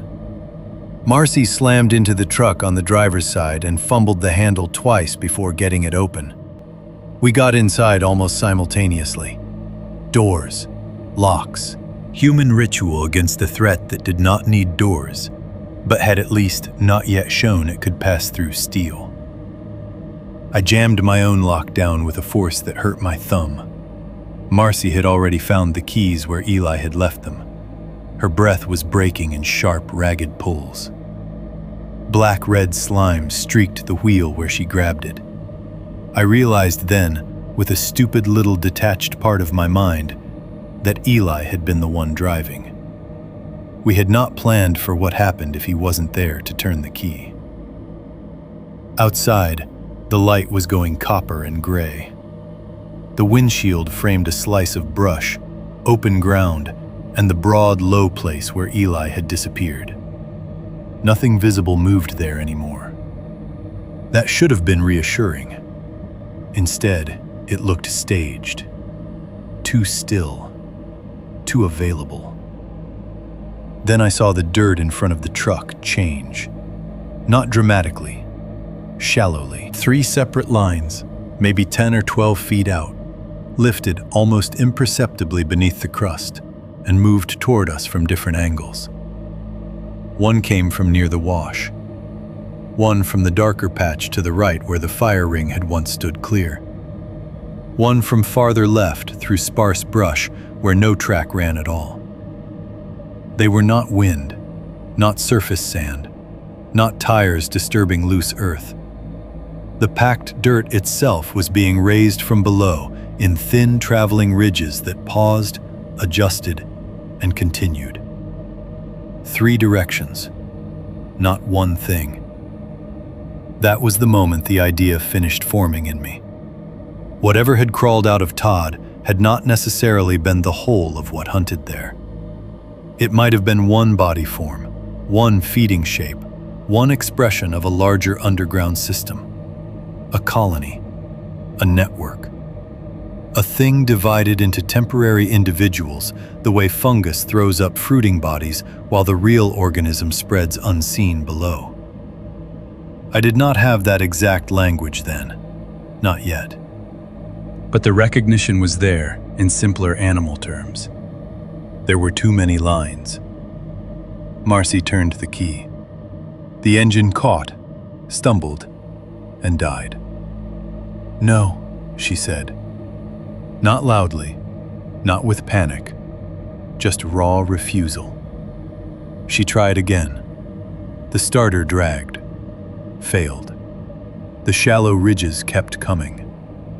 I snatched Eli's flashlight off the passenger floor and switched it on, though the headlights would matter more if we ever got them. The beam shook so badly in my hand I could barely hold it on one line long enough to see. Dirt, brush, moving crust. A small collapse. A pale flick at the surface that vanished before I could fix on it. "Again," I said. Marcy turned the key. The engine coughed and nearly caught, enough to make hope hurt, then dropped dead. The ridges were closer now. I could see the soil subtly lifting at the edges, fine red grains spilling off the traveling swells. One of them passed under a scrub clump, and the whole plant trembled as though something large had brushed it from beneath. "Again!" She did. This time the engine turned over with a full, ugly shudder, sputtered, then grabbed hard enough to shake the truck. I don't think I breathed until I heard that sustained mechanical rumble catch and hold. She slammed the lights on and threw the truck into gear. The headlights swept outward across the failing light and gave us our first full look at what was around us. Not all of it. Never all of it. Just flashes. A white dome pushing half out of the dirt 50 feet ahead before sinking back. 2 pale limb tips, jointed wrong, too delicate and too long, rising from the red crust near the wash and folding down again like fingers testing air. A smooth, curved section of something the color of bone slipping below the surface with almost elegant speed, leaving only a faint collapse and a darkening smear where it had been. The movement was not random. That was the worst part. It had rhythm, coordination, separate points responding to the same moment. Marcy hit the gas too hard, and the truck lurched forward, nearly stalling again before the tires caught. We bounced over the first stretch of broken ground, both of us thrown hard in our seats. The headlights jittered wildly, painting the basin in strips of white and shadow. Each time the beams crossed low brush or open dirt, I caught more fragments. A skull front here, a pale curve there. Something flattening itself just before the truck passed over where it had been.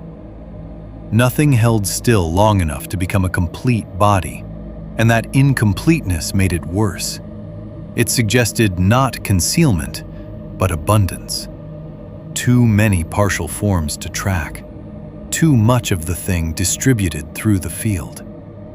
We drove straight because straight was all terror allows. Behind us, beside us, under the light-washed edges of the desert, the ground kept answering with those shifting lines and brief upward breaches.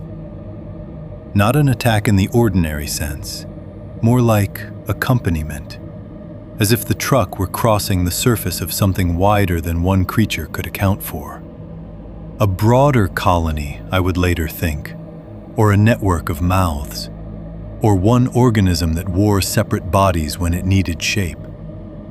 At the time, I only knew this: the thing by the fire had not been alone, and if the truck failed again, the earth around us would open in more places than two people could ever hope to watch.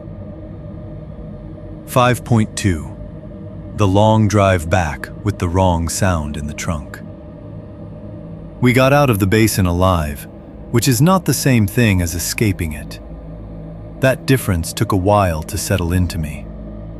At first, survival feels binary. You are either still moving through the world or you are not. The truck kept moving. The road eventually smoothed. The sky widened into evening instead of the closed, hard brightness of late desert day.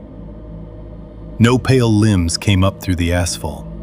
No skull-shaped dome surfaced in the rearview mirror. By any sane measure, Marcy and I had done the thing most horror stories reward. We ran, we got to the vehicle, and we left. But something of the basin came with us. For the first several miles, neither of us said much. Marcy drove because she was already behind the wheel, and because changing positions would have required stopping, and neither of us could tolerate that idea yet. Her hands were set too tightly at 10 and 2, not trembling exactly, just fixed. The backs of them were striped with drying black-red residue from where she had braced herself against the truck and gripped the wheel after wrenching her arm free from the ground. There was blood too, I think. Small abrasions from brush, from falling, from the impossible labor of dragging a body through fear. But the darker stain obscured what belonged to her and what did not.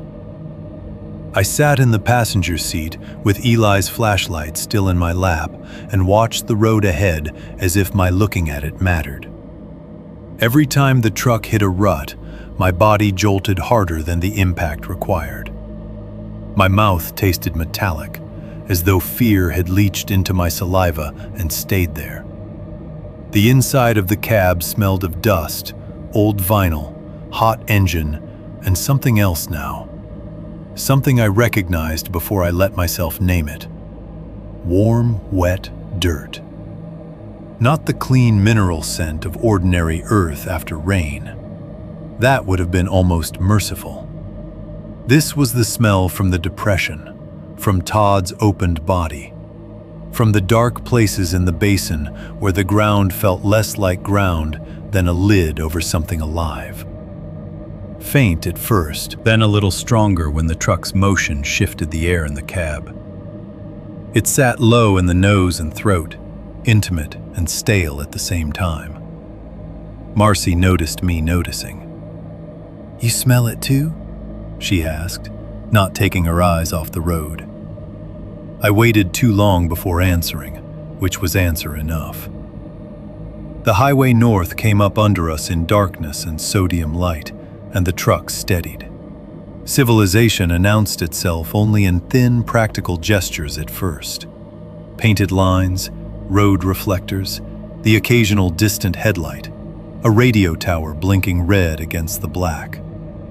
Nothing about those signs comforted me as much as they should have, because by then I understood something ugly.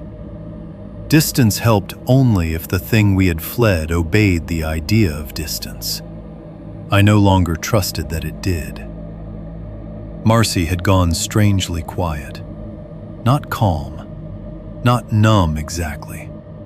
There was too much tension in her jaw for numbness. More like dissociation. the mind stepping half a pace back from its own body to avoid being crushed by what the body had just seen. She drove carefully, mechanically, one foot moving between pedals with excessive precision, shoulders locked, eyes too open. I wanted to say Eli's name out loud and couldn't. I wanted to say Todd is dead and couldn't. I wanted to apologize to her for all of it, bringing her there, not stopping Eli sooner, not being able to save anyone, not having the right shape of courage when it mattered. And every version of the sentence felt obscene. So we sat in the truck with the dashboard lights low and the open New Mexico dark on all sides and tried not to think in complete thoughts. Then I heard the first bump from the trunk.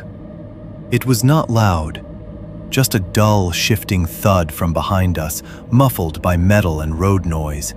Exactly the kind of sound loose gear makes when a vehicle hits rough pavement after being packed badly in a rush. Neither of us reacted much. I glanced back automatically. The cooler was on the backseat floor. Rope, shovel, first aid kit, and a couple of bags had been thrown into the cab with us in the scramble.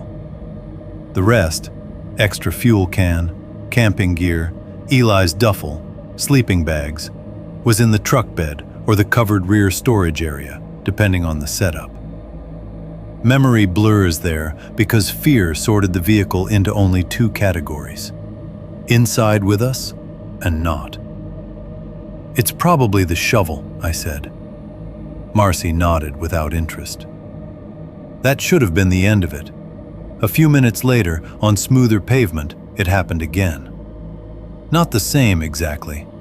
Less a thud than a heavy sliding shift, followed by a softer tap as though something had bumped and settled. I felt every muscle in my back tighten at once. Marcy heard it too. Her fingers clenched on the wheel until the tendons in her wrist stood out. "Road," she said. But it wasn't a question, and wasn't conviction either. Just the most useful word available. We kept going. The smell in the cab seemed stronger now, or maybe fear had made me more sensitive to it. Every time the truck's ventilation changed, I caught that same old blood dampness under the dust. I found myself staring at the rear window, at darkness and our own faint reflection in it, half expecting to see something low and pale pressed just beyond the glass. There was nothing there, only the black smear of road behind us and the occasional flash of a reflector post. The third sound came on a stretch of highway smooth enough to remove the road as an excuse. A deliberate feeling bump, then a drag. Not from under the truck, from behind us. Marcy exhaled sharply through her nose, almost a laugh, but all nerves. No. I turned all the way in my seat, listening, flashlight already in my hand, though I had no plan for what light could do through steel. Nothing. Then another tiny shift. We drove another 12 or 15 miles before either of us said what had already become obvious. "We need gas," I said. We did, but not enough yet to force a stop. Marcy knew why I had said it anyway. She kept her eyes forward another 10 seconds, maybe 20, then nodded once. The station we found sat under a bank of harsh, fluorescent canopy lights near a highway junction, the kind of place that seems temporary even when it has probably stood there for years. 2 pumps. 1 soda machine humming in front of a darkened office. Vending racks with sun-faded windshield wipes and stale snacks behind dusty glass. A single moth battering itself flat against the bright plastic sign over the door. It was one of the most comforting things I had ever seen. Which is pathetic, but true. We pulled in too fast, tires chirping once on the concrete pad. Marcy left the engine running. Neither of us moved to get out. Under the station lights, the truck looked almost normal again. dust-coated, hard-used. A vehicle returning from bad country, not one carrying part of that country inside it. The bump did not come again. That made it worse, because sound would have given us something active to react against. Silence made the entire rear compartment an unanswered question. Marcy said, "You check." I looked at her. No. A few seconds passed. Then, because there was no dignity left anywhere in the night, we both laughed once, sharply, without humor. It wasn't relief. It was the body shedding pressure in the only available way. "We do it together," she said. So we did. I got out first because one of us had to, and because standing under that white gas station light felt better than sitting another second in the truck, imagining shapes behind metal. The air outside was cooler than the basin had been, but still held the day's heat close to the ground. I grabbed the tire iron from the cab. Marcy took the flashlight from me after a moment, and then gave it back when she realized her hands were shaking too much to keep the beam steady. We walked to the rear of the truck together. The latch felt ordinary under my fingers. That almost undid me. How could something so small and mechanical separate one version of reality from another? You lift, you look, and either the world remains damaged but continuous, or it opens again. I lifted. Nothing lunged. At first glance, all I saw was gear thrown in at bad angles. Sleeping bag, duffel, coiled rope, plastic first aid case, one torn grocery bag, the red gas can strapped against the side. Desert dust over everything, which was not surprising in itself. Then the beam found the damage. Eli's extra duffel had been ripped open from the inside. Not unzipped, not snagged. The canvas near one seam bulged outward and tore in a ragged split with threads peeled back. Inside, the rope we had packed was coated in dark, wet-looking residue that had not fully dried. Black, red, and granular. The sleeping bag beside it had a long smear across the nylon, and something small tangled in its folds. I knew what it was before I let myself focus. A finger. Not a whole hand, not some theatrical severed limb from a slasher picture. Just one finger, curled slightly inward, severed raggedly at the base knuckle, skin grayish under the dust and blood, nail dirty at the edge. Human-sized. Too unmistakably human-sized. Marcy made a low sound and turned away, hard enough to brace both hands on the side of the truck.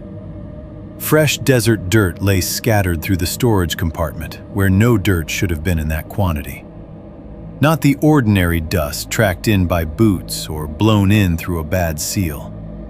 This looked shoveled by small quantities from below, clotted, dark in places, finer red powder in others, packed into the fold of the sleeping bag, caught in the torn seam of the duffel, lodged in the grooves of the rope. No creature. That part matters. There was nothing alive in there. Nothing moving. No pale limb folded under gear. No skull dome nestled in the canvas. No visible explanation waiting to leap at us. And yet the arrangement told its own story with perfect cruelty. Something had either traveled with the gear or touched it after we loaded it. Something had been among our things and left them marked. The basin had reached into a human storage compartment and made it feel like a burrow. Marcy bent double and started crying. Not loudly, not theatrically. No collapse to the knees, no sobbing fit designed for witness. It came out of her in exhausted, furious waves. The kind of crying that sounds almost like choking because the body is trying to reject too much at once. One hand stayed braced on the truck. The other covered her mouth. Her shoulders shook under the hard white gas station light while moths battered themselves senseless above us, and some country song played very faintly from a radio inside the locked office. I stood beside her holding the flashlight and tire iron like an idiot. That is the ugliest truth of that moment. I wanted to comfort her. I also could not make myself touch her immediately, because my own hands, clothes, and skin no longer felt trustworthy. Everything about us smelled contaminated. Dust, sweat, blood, that warm, wet earth note threaded through it all. The truck itself felt infected by proximity. Even the ordinary objects inside, cooler, rope, sleeping bag, seemed to have crossed some line into the wrong category of matter. Eventually, I put the tire iron down and touched the back of her shoulder. She flinched anyway. Not from me exactly, from being in a body at all. "I'm sorry," I said, and hated the poverty of it as soon as it left my mouth. "For what?" she asked through her hand, not looking at me. There were too many answers. I had none worth saying. We stood there under the canopy until her breathing steadied enough for her to wipe her face with both hands and straighten. Then I started removing things from the rear compartment one by one, because there was no version of the night where we closed it back up and pretended. When I lifted Eli's notebook from the torn duffel, dirt fell out of the pages. It was one of those cheap spiral pads he had started carrying after Todd vanished, filled with maps, distances, half-theories, and memory checks. The cover was damp at one corner, with the same dark residue coating the rope. Several pages had stuck together. When I pried them apart under the flashlight beam, I found one sheet near the middle covered in the same line, written over and over in increasingly unstable handwriting. At first, I thought it was water damage distorting some normal note. Then I read it. It can flatten and wait. It wears dead things until it gets closer. The line repeated 6 times, same words, Different pressure. The first instance neat enough to be deliberate. The last 2 trailing downward as if written in a moving vehicle, or with a hand no longer fully under its owner's control. I showed Marcy. She read it once and shut the notebook like it had bitten her. No argument remained after that. Whatever we had seen in the basin had not ended with Todd opening in the dirt. It had already crossed into our gear, our notes, our practical human equipment for making sense of things. It had come close enough to leave a finger in a sleeping bag and a sentence in Eli's hand. When we finally climbed back into the truck, the station lights no longer felt like safety. They felt like a box we were driving out of too soon. 5.3. Nobody found. Eli. The second search was worse because this time we understood the shape of the lie before anyone told it. The first time, after Todd vanished, there had still been enough ordinary uncertainty left in us to hope that official language might catch up to the horror if we just repeated the facts carefully enough. Missing, disturbed ground, blood in the dirt, bone fragments, a friend gone in open desert without a trail that made sense. We had still believed, in some dim, reflexive way, that if you handed something awful to enough men with radios and county trucks, they could at least make it smaller by naming it properly. By the time we went back after Eli disappeared, Marcy and I knew better. We still reported it. Of course we did. There was no universe in which we drove home with one man opened in the dirt, another gone under the ground, and said nothing. But the act had changed. It was no longer a request for help.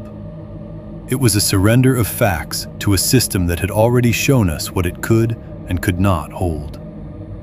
The sheriff's office took our statements again. Same building, same fluorescent light that made everybody look slightly sick. Same stale coffee smell and dust packed into corners of linoleum by years of boots. But the room felt smaller this time. Not because it had changed, but because Marcy and I had. We came in wearing the same dirt twice over, And there was no way to arrange the story now so that it sounded like a tragic accident with a little strangeness around the edges. Todd was no longer just missing. Not really. We had seen enough of him opened in the basin to know that whatever official words eventually attached to his name would always be cleaner than the truth.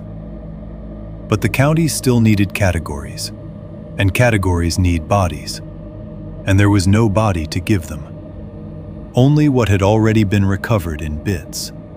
Tissue fragments, bone pieces, the tooth, the stains in the soil, the strip of shirt, the finger in the sleeping bag, if we chose to hand it over and endure the questions that would follow. Now Eli was gone too. That changed the room immediately. Not just because a second young man had vanished under our company in the same stretch of desert, though that alone was enough to make every gaze harder. It changed things because repetition breeds suspicion in institutions before it breeds belief. One disappearance is tragedy or bad luck. Two, connected by the same witnesses, starts looking like a pattern of human misconduct. The sheriff did not say that outright. Not at first. He sat across from us with his hands folded on a legal pad and asked for the sequence again.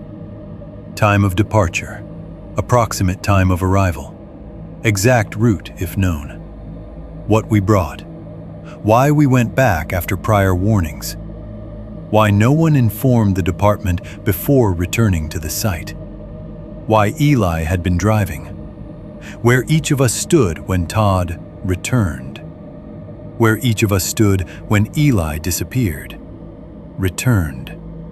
That was his word, not mine. And I hated how neutral he made it sound. Marcy told the story more cleanly than I did. But even cleanly, it was impossible. Todd appearing at dusk, injured and wrong. The body opening. The thing coming out. Eli attacking it. The ground giving way. The truck. The highway. The gas station. The finger. The notebook line.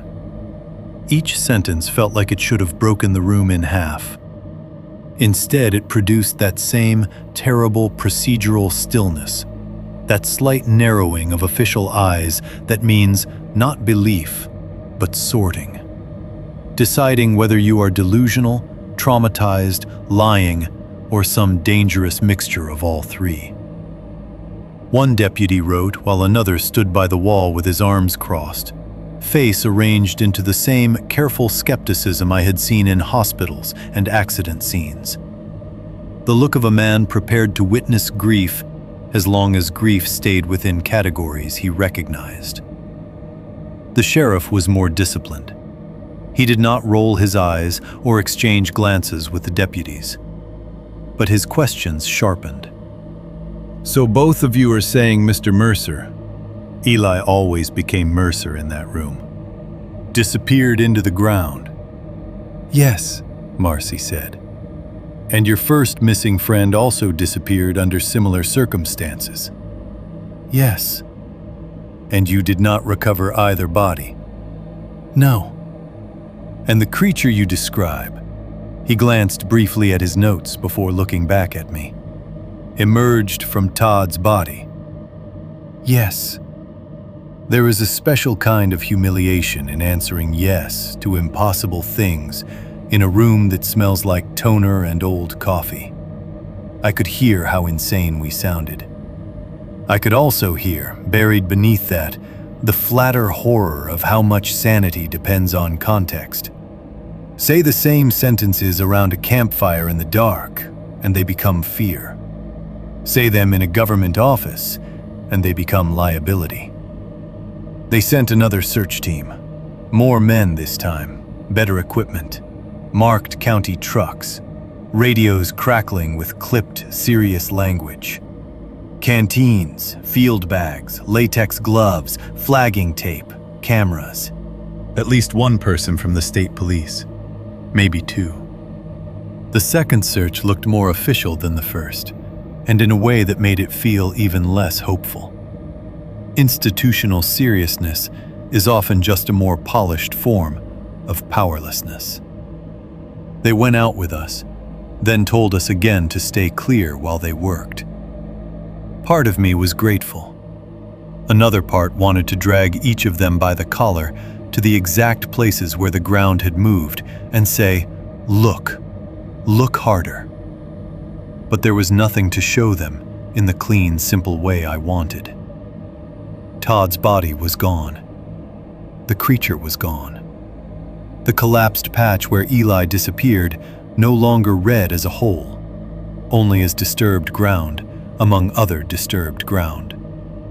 The field had settled back into its old trick of appearing nearly ordinary until you knew where to let your eye rest. They recovered what could be bagged. More tissue, maybe. A few additional fragments that were never described to us in plain language. Samples from dark-stained patches, photos, measurements, impressions cast from disturbed soil that probably satisfied somebody's process for at least an afternoon. But no body. No body for Todd beyond what had already been collected in pieces. No body for Eli at all. No proper autopsy either, because autopsy requires a coherent dead person, and the basin refused to surrender one. You can test fragments, match dental structures, identify tissue, maybe say with varying confidence that this bone is human and this one belongs to whom, and this blood likely came from a male in the correct age range. But you cannot autopsy absence. You cannot classify being opened in the ground by a thing too old or too patient to leave enough evidence for the paperwork. So the paperwork compensated. Todd became something like presumed deceased, physical evidence recovered, remains incomplete. Eli became missing, circumstances suspicious, investigation ongoing. Suspicious.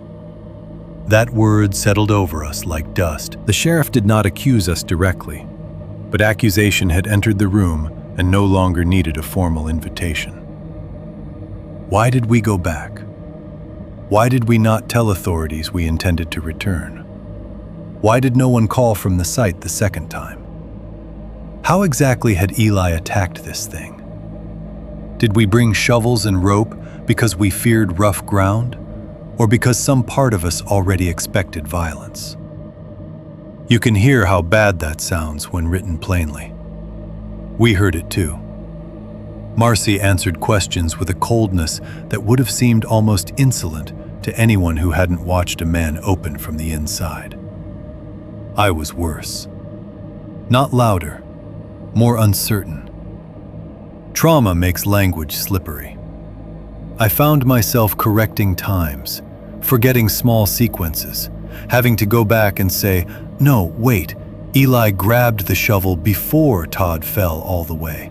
No, after, no," while every inconsistency seemed to thicken the sheriff's suspicion a little more. There was one point where he laid his pen down and said, in a tone almost gentle enough to be insulting, "I need you to understand how this sounds."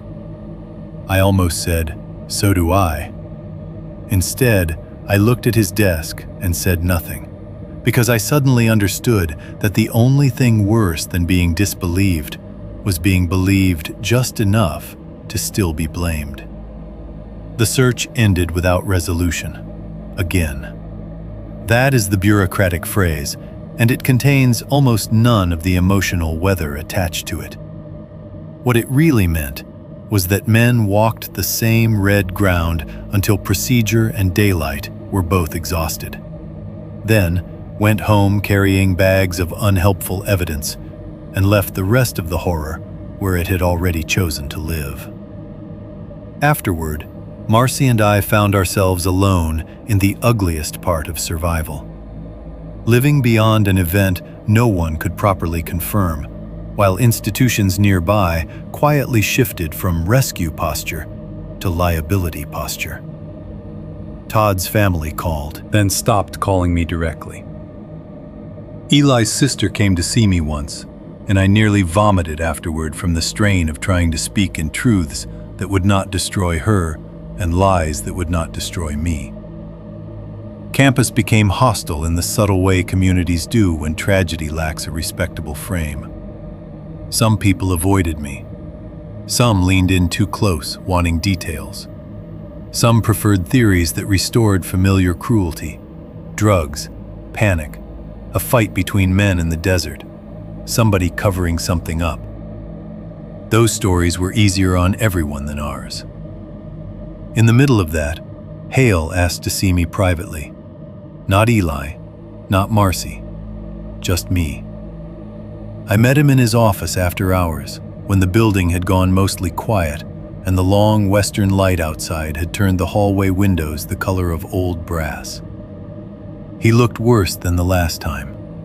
Not dramatically ill, just shaken in a way he no longer bothered to mask. The dry humor was gone. So was the protective academic distance he had tried to keep around the archive. He listened to the full version without interrupting. Todd returning, the delay in the smile, the voice, the opening of the torso, the thing crawling free. Eli gone under, the finger in the sleeping bag, the notebook line. When I was finished, he sat with both hands wrapped around a mug of coffee he no longer seemed to remember was there. After a while, he said, "Older references do mention more than one mouth." He did not say it lightly. "Not many," he added. "That distinction appears to matter. The material never suggests a swarm in the modern sense. More like a small number of patient feeding sites, places that remain dormant for long intervals and then become active under particular conditions." I stared at him. He got up, went to his map cabinet, and pulled out a copy of a survey sheet layered with penciled notes in several hands. When he spread it on the desk, I saw circles, dates, short references to journals and reports. "Think of them," he said carefully, "not as animals with territories, but as sites of predation that may move beneath crusted ground. Not fixed burrows, more like migrating hollows, temporary mouths." The phrasing made my skin crawl. He saw that and, for the first time since I had met him, did not soften the effect. "The worst mistake you can make now," he said, "is thinking distance equals safety." I wanted to argue.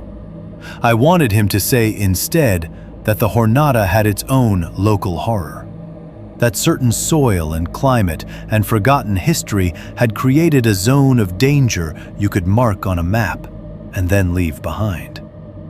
He did not give me that. Instead, he opened a thin folder and removed a photocopied page so old and degraded the edges had blurred into gray. The handwriting in the original must have been cramped and slanted. The typed transcription clipped to it was easier to read. "This is from a surveyor's field note," Hale said. "Late 19th century. Not fully verifiable, but the language is specific in ways that trouble me." He slid it across the desk.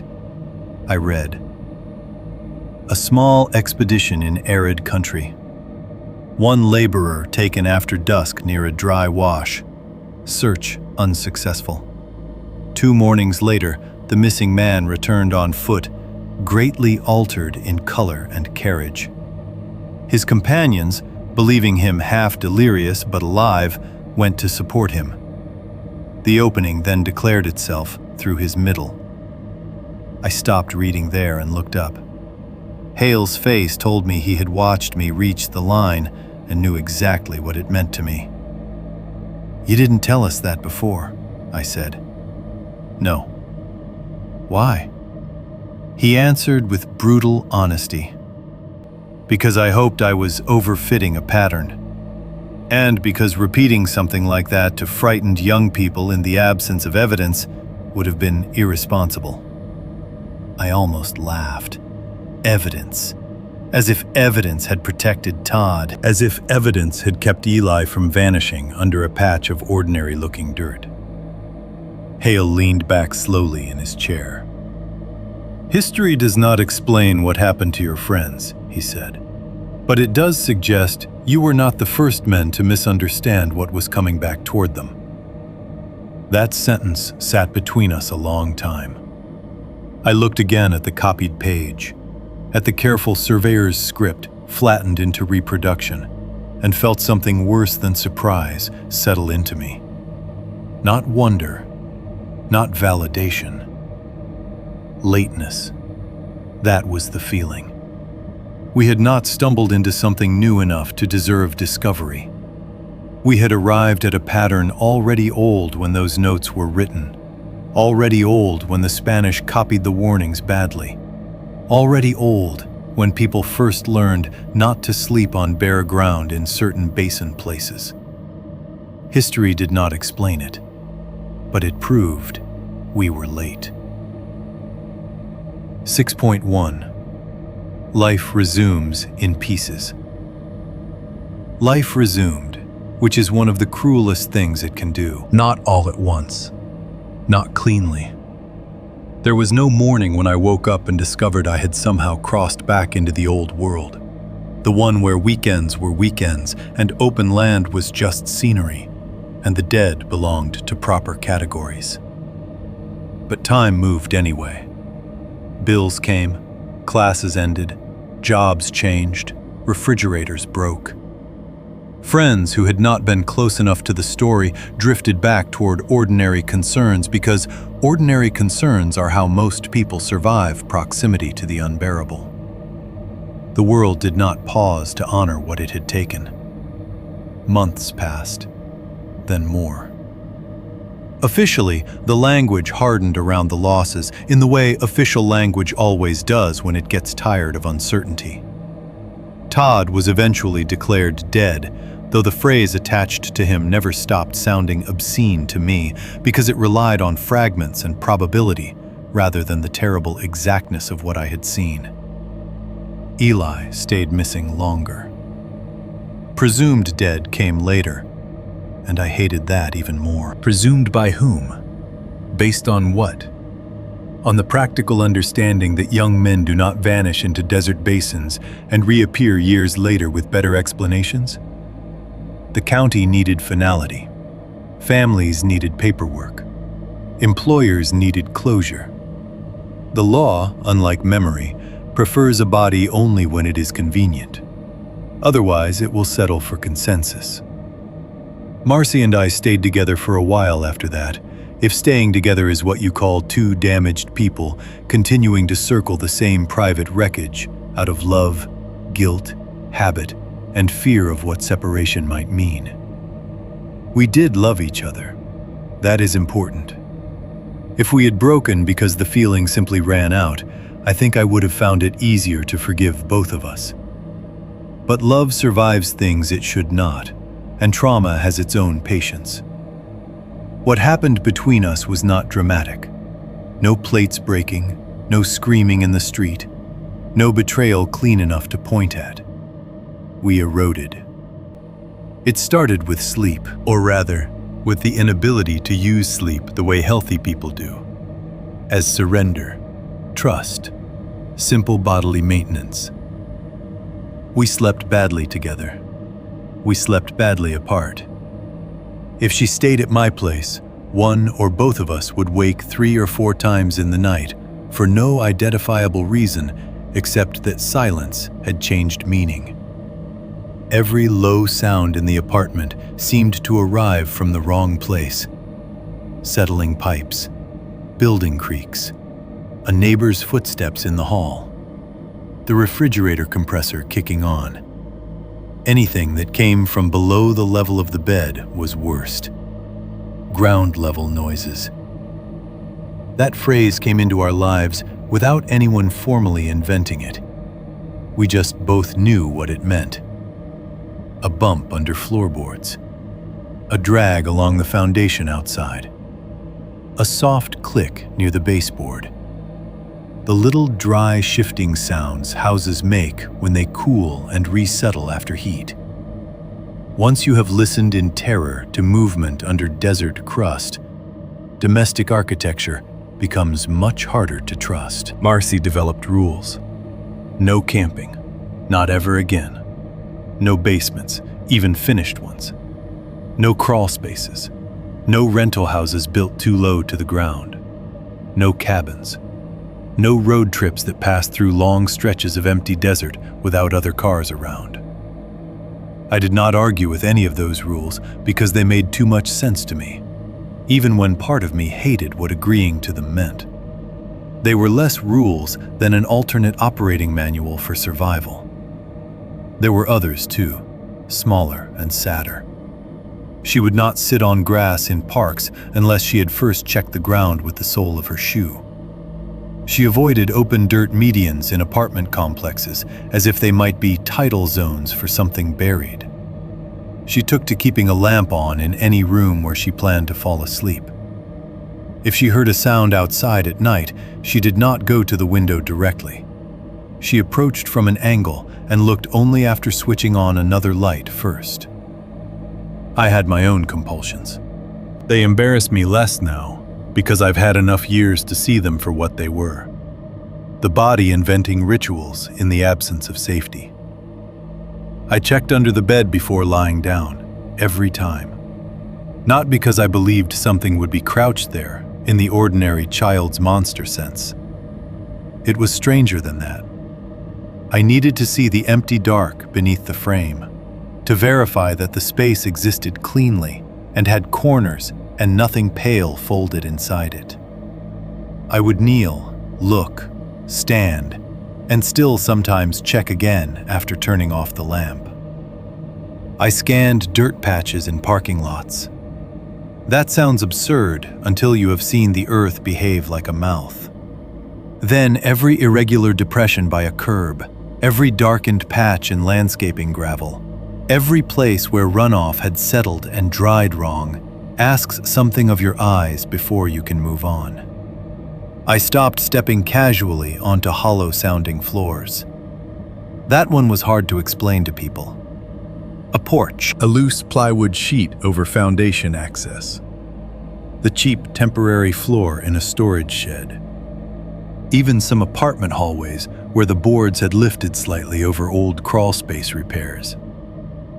If I heard that dull, trapped echo under my own weight, my body reacted before my mind did. Heart rate up, skin cold, muscles tight, ready to retreat from a place that might have been perfectly ordinary, but no longer felt neutral. Marcy noticed all this, of course. I noticed hers. We did not mock each other for any of it. That would have been easier, almost healthier, because mockery implies distance. Instead, we accommodated each other, and in doing so, slowly built a life around the architecture of fear. That was the problem. Trauma disguised itself as tenderness. I would choose a restaurant because I knew it had a slab floor and bright windows. She would come to my apartment and, without comment, close the blinds in the bedroom before sunset. I would walk her to her car and scan the ground beside the curb first. She would quietly make sure my boots were near the bed if she stayed over. All of it loving, all of it corrosive. Because the relationship became less a place of rest than a system of mutual risk management. Two people trying to be gentle with each other, while both secretly hoping the other might one day revert to the sort of person who could make the world ordinary again. Neither of us could. The nightmares were not even the worst part between us. They happened, of course, the obvious ones. Todd turning in the dusk with his face half late to itself. Eli's hand striking the dirt once and then vanishing. The white skull shape rising through the wrong place. The opening declaring itself through a body you loved before you understood what a body could be used for. We both had those. Sometimes we told each other. Often we didn't. The waking life was harder. Marcy once froze in the middle of a grocery store because a child dropped a gallon jug in the dairy aisle, and the sound it made, a wet, slapping crack against linoleum, hit some exact acoustic note that belonged to the basin more than to milk. I found her 2 aisles over, pretending to compare canned soup labels, with a face so carefully composed I knew she had only just stopped shaking. I nearly blacked out at a construction site near campus when I looked down into an excavated utility trench and saw the dark dampness under the dry, crusted surface. Nothing supernatural, just earth cut open by machinery. But the sight of layered dirt, the smell rising from it, the little caves left where roots and stones had been removed, all of it hit me so hard I had to sit on the curb until the world steadied. That is how horror survives into domestic life, not only through dreams, but through association. Flower beds after rain. That was one of mine. When irrigation had overwatered the apartment complex landscaping and the topsoil swelled darker around the petunias, I would catch the smell walking past and feel the back of my neck tighten before the thought formed. Landscaping gravel spread over weed cloth, with little soft hollows where the stones shifted underfoot. The damp, metallic earth smell near a sprinkler head leaking into already saturated dirt. Pet cemeteries. God, those were bad. Not because of the grief itself, but because the small handmade signs and fresh, soft mounds seemed to suggest a scale of vulnerability the world should not advertise so casually. Construction pits with orange fencing around them, drainage ditches after storms. Any house listing that mentioned partial basement, or storage under the stairs, or crawl space access in rear. The American built environment is full of little negotiations with the ground. Most people never notice. After the Jornada, I noticed all of them. Marcy and I lasted longer than perhaps we should have, because neither of us wanted the breakup to become one more thing the desert had taken. That sounds romantic. It wasn't. It was stubbornness and sorrow, and the understandable human wish not to let a single horror rewrite every line of your biography. But eventually, love and damage stopped fitting together cleanly. We did not split because one of us fell out of love. We split because our ways of surviving were no longer compatible. She needed tighter control, more rules, more deliberate avoidance. I understood that. I even admired it. But some part of me had gone in the opposite direction, not toward recklessness, but toward a thin, exhausted watchfulness that made too much control feel like its own trap. She wanted certainty wherever it could be built. I no longer believed certainty was available. And living inside her attempts to manufacture it made me feel like I was being asked to worship a lock on a door with no wall around it. I made her feel abandoned in subtler ways too. I told the story less and less because every time I did, people looked at me differently afterward. Not just skeptical, though plenty were. Worse than skeptical sometimes. Interested in the wrong way. Curious in a way that turned Todd and Eli into atmosphere. Or uneasy in the way people get when they suspect trauma has made you unreliable, but don't know whether to say so. Marcy needed witness. I needed concealment. That difference became a wedge. By the time we ended it, we were so careful with each other that the kindness itself had become lonely. We sat at a diner one afternoon and admitted, in the quietest possible language, that neither of us could keep being both lover and corroborating witness forever. I do not remember who cried first. I only remember that we left holding hands and let go before we reached the parking lot. Sometime after that, I relocated for work. Arizona for a while, then West Texas. The kind of moving that feels practical enough on paper to hide its deeper motive. Better job, lower rent, new start, whatever phrase people use when they are trying to move the geography of a thing farther away from themselves. I told almost no one the real story there. When you are new in a town, you get to choose your own proportions. I chose smaller ones. Todd became a friend who died in an accident. Eli became another friend we lost not long after. The desert became somewhere in southern New Mexico. I learned very quickly that if I told the story in full, even carefully, it made people look at me wrong.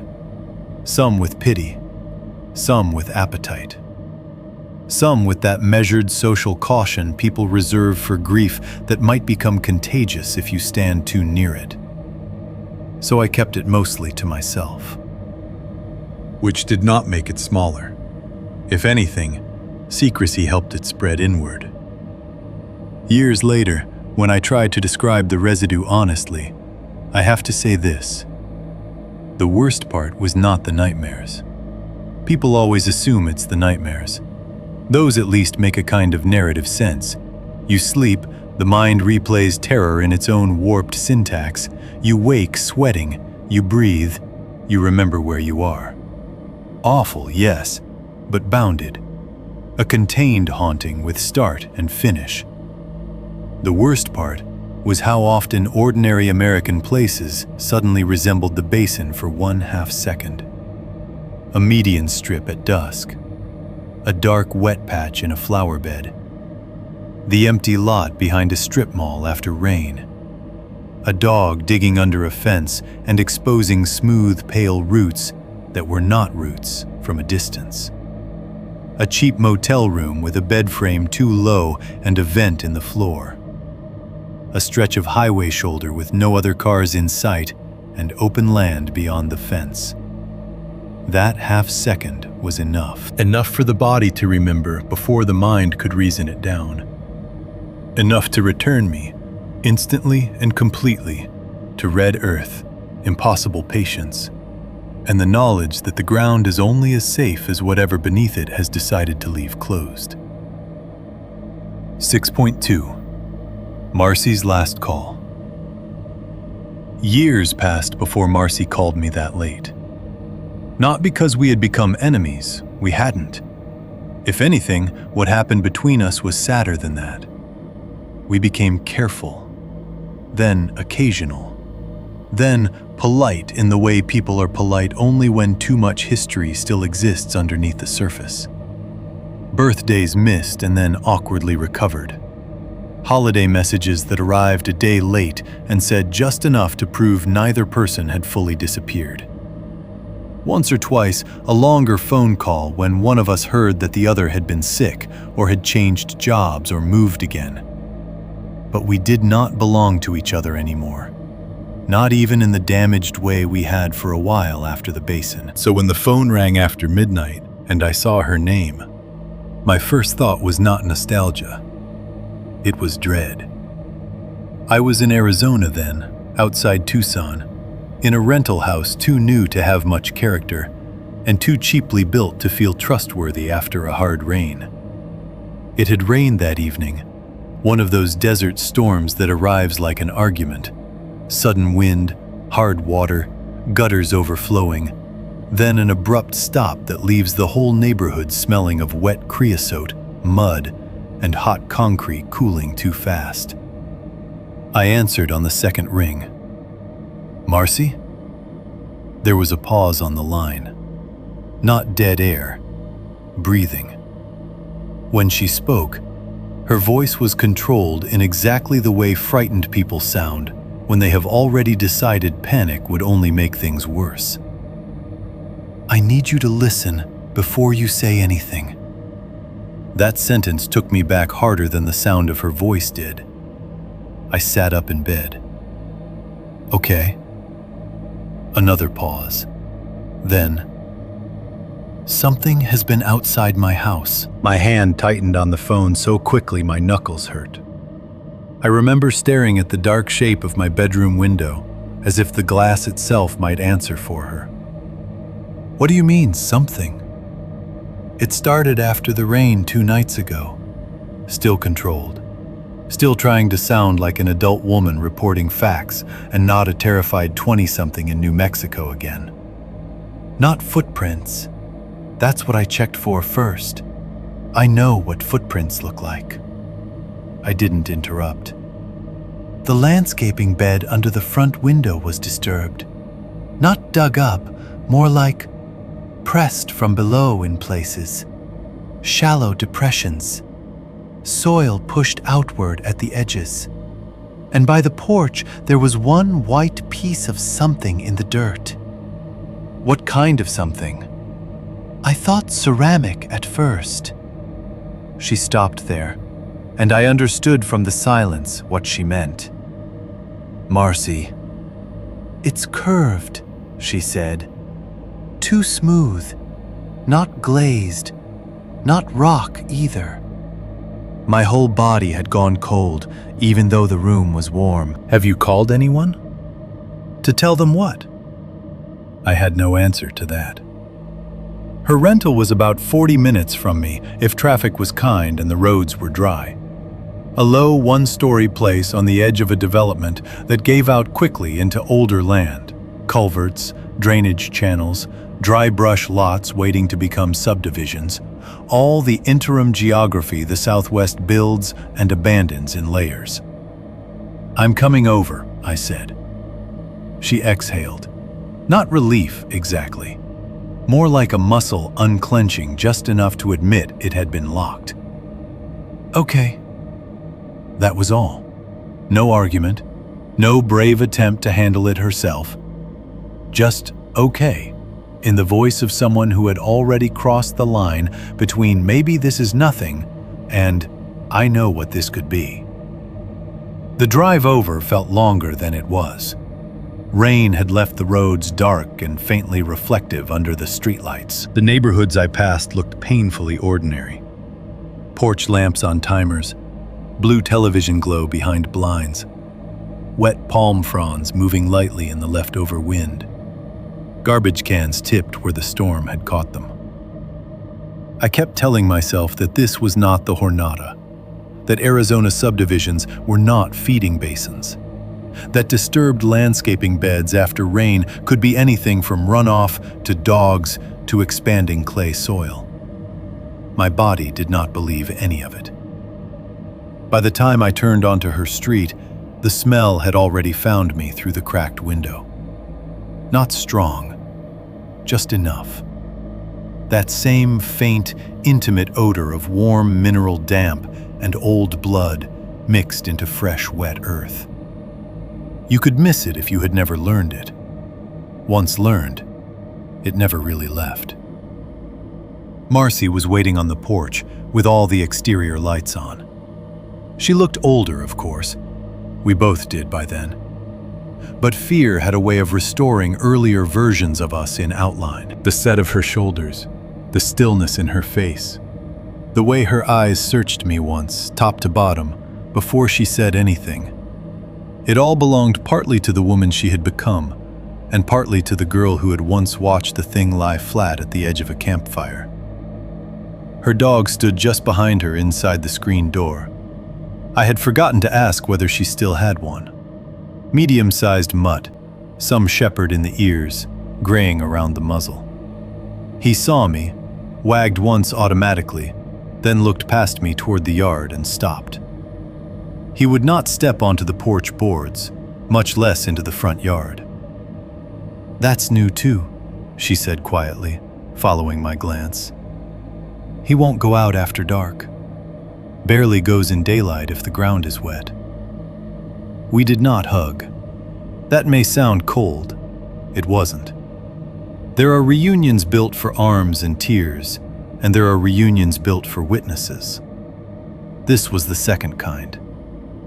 She led me to the front bed under the windows. Rain had darkened the mulch and loosened the decorative gravel. But what bothered me immediately was not the general mess of a storm. It was the patterning. Several shallow depressions in the wet soil, not deep enough to qualify as holes, only slight sinkings with the dirt around them pushed up in uneven rims, as if something broad beneath the surface had tested the ground and then settled back. Closer to the porch, dirt had been nudged up against the foundation in a low crescent, not piled like something dug from above, but pressed there from the base outward. I crouched without thinking, then felt my knees lock halfway down and stopped. "What?" Marcy asked. I pointed. The white object lay half embedded near the porch step. Under the porch light, it could still have passed, at a distance, for broken ceramic or part of a sprinkler head casing. Up close, there was no chance. Smooth, curved surface, fine, porous texture at the broken edge. Too organic in proportion, too deliberate in shape. I did not touch it. "Where exactly did you find it?" I asked. "It was more under the gravel yesterday morning. Rain must have exposed more of it." The smell drifted again, soft and unmistakable. Behind us, the dog made a low sound in his throat and backed one step farther into the house. I stood and looked along the front of the property. Decorative stones, a strip of damp dirt, low shrubs, side gate. Beyond that, in the dark, the slope away from the houses where drainage ran after storms. Nothing visible moved. That helped only a little. Inside, she had every lamp on. Living room, kitchen, hall light, even the small one over the stove that cast a yellow wedge across the counters. The brightness made the house feel staged for safety rather than actually safe. The dog stayed close to her leg until we sat, then chose the far corner of the couch and kept his head up instead of resting it on his paws. "What else?" I asked. She stared at the coffee table for a second too long. Then she got up, retrieved a small cassette answering machine from the kitchen counter, and set it in front of me. "I got another voicemail," she said. I looked at her. "From Todd's old number." My mouth went dry at once. "That line's been dead for years." "I know." "Maybe the number got recycled." That's what I told myself the first time. The first time. The phrase hung there. "How many times?" "3 in the last month. All after rain." She pressed play. Static first. Thick, not electronic hiss exactly. It had that same dragging, granular quality I remembered from the message years earlier, like breath moving through wet obstruction. Then nothing. Then one slow intake that made the dog lift his head and growl low under his breath. No words this time, just the breath. And then, faintly under it, a sound like something nudging against wood from the wrong side. I realized my hands had gone cold. We compared notes the way survivors always do, once the old language comes back online. The disturbed beds had appeared first after the storm. The smell was strongest after rain, or on mornings when the ground stayed damp longer under the shade. The dog had begun refusing the yard 3 weeks before she finally called me. And the voicemails, those ugly, impossible little resurrections of Todd's number, clustered around wet weather too. "Soil softens," Marcy said. I nodded before I had fully decided to. The thought was already in me anyway. The basin had always seemed most active where the crust gave way, where hard surface and hidden softness negotiated badly. Rain didn't create it. Rain only made the threshold easier. That night, I stayed. Not because either of us had discussed it in sentimental terms. There was no sudden rekindling, No movie version intimacy built out of shared fear. I stayed because leaving would have been obscene. And because both of us knew that if something happened after midnight, she would rather have one witness than a phone. We made coffee we did not really want. We checked every lock twice. We kept all the lights on. The dog eventually curled back into himself on the couch, but did not sleep. Every few minutes, one ear would twitch toward the floor. Around midnight, the house began making its usual night noises, or what should have been its usual night noises. Pipes settling, refrigerator cycling, a small tick from the cooling window glass. The kind of domestic sounds most people edit out unconsciously. We did not edit anything. At one point, the dog stood up and stared at the hall vent for so long that I had to leave the room and come back just to reset my nerves. Another time, Marcy froze with her coffee cup halfway to her mouth because the dishwasher rack, not properly seated, shifted an inch with a metal click. Every ordinary sound arrived wrapped in the possibility of being less ordinary than it appeared. We sat in the living room with the television off, because television chatter only created more surfaces for bad sounds to hide behind. Outside, the night held dampness in it. Not enough rain to fall, just the leftover wetness of a storm-stirred neighborhood slowly breathing itself cooler. At some point after 1:30, I began noticing something else. The house sat slightly low in front, not visibly sinking, nothing that would have worried a normal renter, but enough that the porch step and foundation line sloped toward a shallow drainage swale along the side yard. I had noticed the side yard on the walk-in, too. A narrow run of dirt and stone leading toward what looked like an older wash cut beyond the row of houses. At the time, it seemed like one more sad suburban compromise with pre-existing land. Now it bothered me. "Did they tell you anything when you rented this place?" I asked. Marcy looked at me over the rim of her mug. "About what?" "The lot, fill dirt, drainage, old flood channels." She shook her head slowly. "Why?" But before I could answer, something bumped the underside of the floor. Not hard, not enough to shake furniture or throw a dramatic jolt through the room. Just one deep, wooden contact from below, somewhere under the front half of the house. The sound of something large and patient brushing structure. Both of us went absolutely still. The dog was on his feet at once, hackles up, a sound building in him too low yet to become a bark. Then came the drag.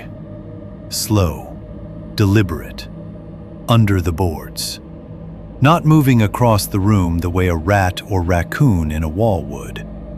Traveling along the underside of the house with a weight that made the floor seem thinner than it had any right to be. I could hear it beneath the living room, under the coffee table, under my own feet, accompanied now and then by the faintest granular shift, as if damp soil were being pushed against the foundation from below. Marcy whispered my name. I held up one hand without taking my eyes off the floor, though I have no idea what I meant that gesture to accomplish. The drag stopped. Silence filled in. Then one knock came directly under the living room boards. Single, measured, close enough that the coffee in my mug trembled once. No one moved after that. Not for several seconds. Maybe longer. The whole house seemed to be listening with us. And in that silence, with the dog staring at the floor, and the smell of wet dirt rising faintly through a structure never meant to be smelled from below, I understood something with a horror different from the old one. I had been thinking it had followed her. That was the human version, the intimate version. The one in which the thing attached itself by memory or contact and came hunting us wherever we tried to build lives. But Marcy's house sat near a drainage line that fed into an older dry wash. The front lot had settled slightly. The soil after rain held water longer than the neighboring properties. The disturbed beds weren't random. They followed the softest ground. It may not have followed only her. It may have recognized habitat. 6.3. Under the house. We did not open the crawl space that night. That part matters. People always imagine the fatal mistake as a single obvious act of stupidity. The hatch in the hallway, the locked basement door, the attic pull cord. Horror, in popular imagination, waits for the hand that disobeys. But real fear usually works the other way around. You know perfectly well not to open the thing, and then the thing rearranges your life until leaving it closed becomes its own form of surrender. After the knock under the living room boards, Marcy and I stayed awake until daylight with every light in the house burning. Nothing else happened that we could prove. No second knock, no visible movement in the landscaping beds outside the windows, no white shape at the base of the porch. The dog paced, shook, refused the kitchen water bowl until I carried it into the living room and held it while he drank. Around 4:30, just before dawn, the smell rose once more through the floor. Warm, damp, mineral. Not strong, but intimate enough to turn my stomach. And then it faded again. At first light, we checked the yard. The depressions in the landscaping bed looked unchanged, which somehow made them worse. Not because they had grown, because daylight now showed the exact limits of what the eye could confirm. Shallow, pushed-up rims in wet soil. Dirt against the foundation. That smooth, pale fragment still in place near the porch step. No clear tracks. No dramatic proof. Just enough to know what we knew, and nothing enough to convince anyone else. We should have left then. Not eventually. Not after coffee. Not after one more conversation about whether the dog was overreacting, or whether wet weather was making old construction sounds seem worse. We should have put bags in the car, locked the front door behind us, and let the house become someone else's problem, at least for a few days. Instead, we kept doing what frightened people with jobs and rent and habits do. We stayed because morning had arrived, and with it came all the ordinary arguments in favor of delay. Maybe the storm had shifted the soil under the house. Maybe a javelina had rooted near the foundation.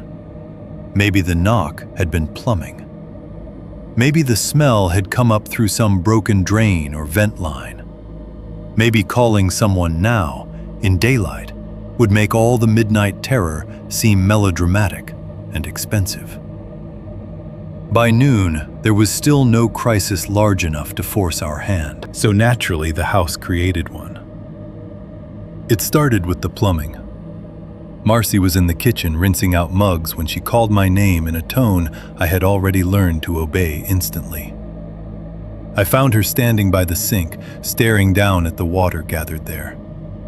The basin should have been draining.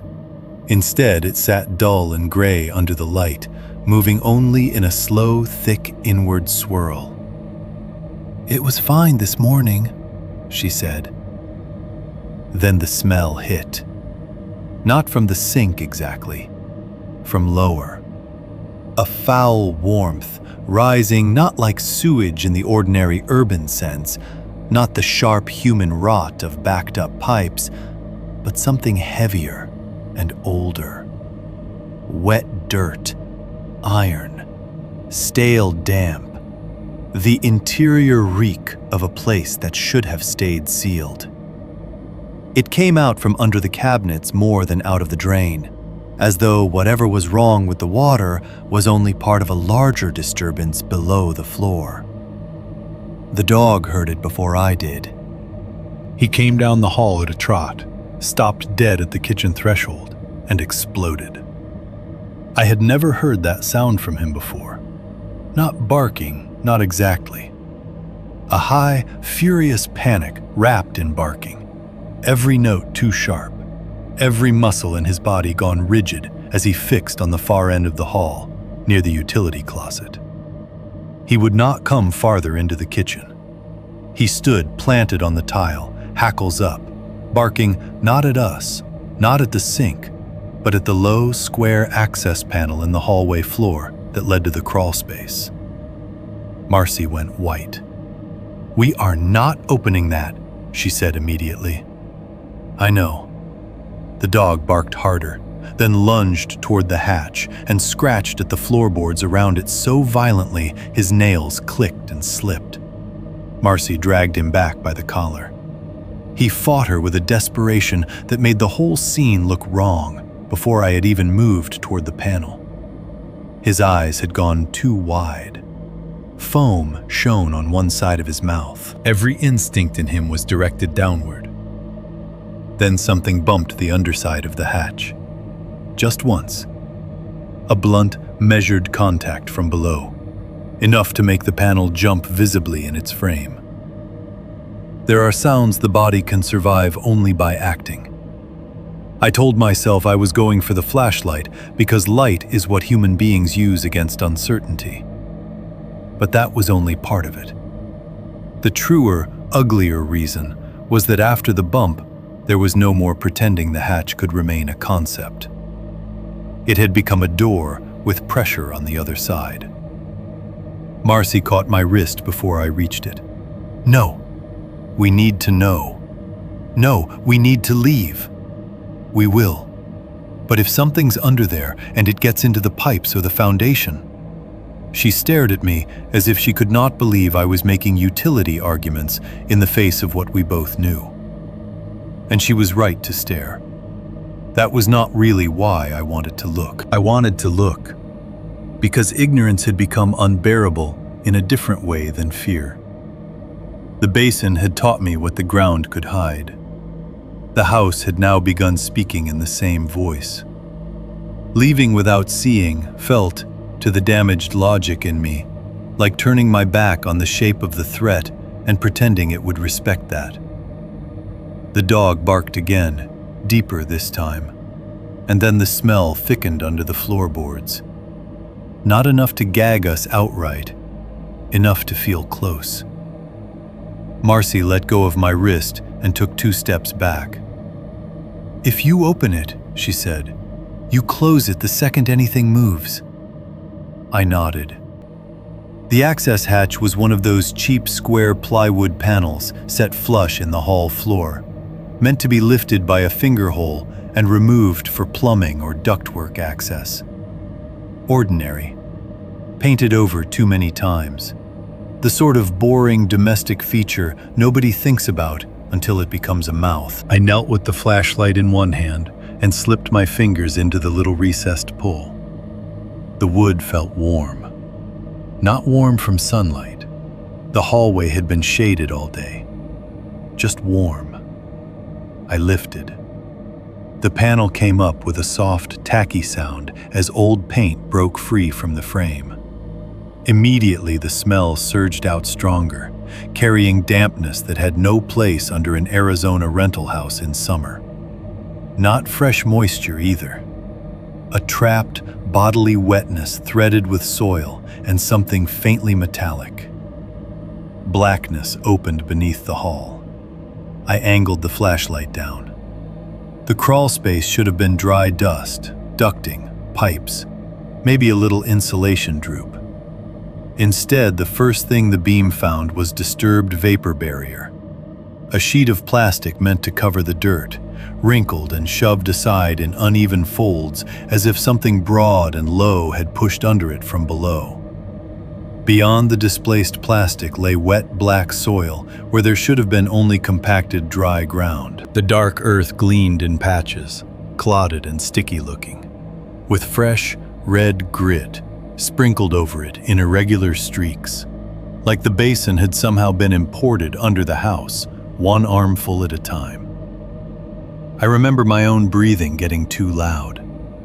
The beam moved farther in. On the joists overhead, no, not overhead, my brain keeps placing them wrong because I still remember looking down while everything in me felt upside down. I saw pale marks dragged along the wood. Long streaks and segmented impressions, too narrow and too deliberate to be mud splashes, as if something with finger-like ends had braced itself there and pulled forward through the darkness. "Tell me what you see," Marcy said behind me. I did not answer at first because the light had reached the far edge of the visible space. Partially hidden beyond a sag of torn plastic and a run of pipe angled upward through the crawlspace shadow was the white curve of the thing I had spent years trying not to picture too clearly. Smooth, jawless, human in proportion, only enough to wound the eye.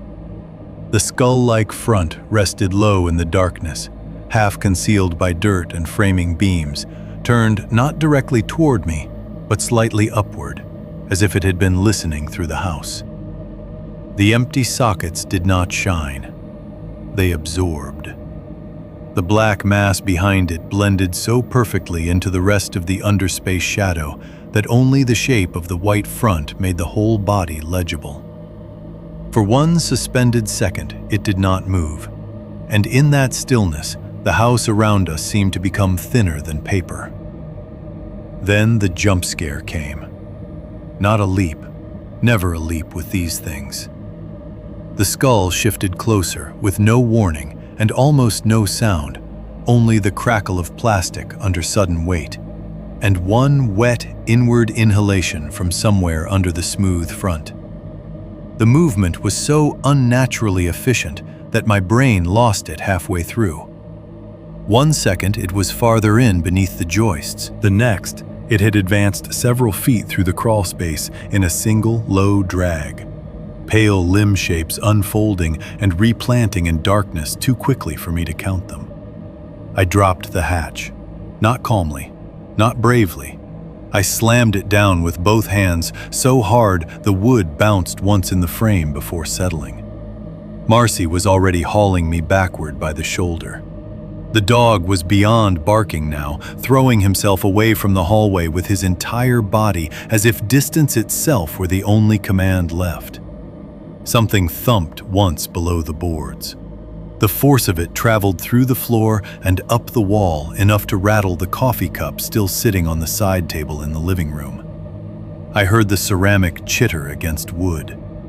Nothing else moved. No second impact. No splintering from below. Just that one heavy declaration from under the structure of the house, exactly controlled, as if it knew from long practice how much force was required to be understood. We fled in a way I am not proud of, and no longer apologize for. There was no gathering of valuables, no dignified evacuation, no final walkthrough to verify phones and chargers and paperwork. Marcy snatched keys. I grabbed the dog by the harness because he had wedged himself under the dining table and was shaking too hard to come when called. We left with purse, wallet, my overnight bag, and whatever happened to already be near the front door. Outside air hit like a blow. I remember the porch light, the wet-smelling flower bed, the pale fragment near the step, the night not looking any different than it had 10 minutes before. That was part of the obscenity. The neighborhood remained itself. A television glowing in the house next door. Distant traffic. A moth at the porch lamp.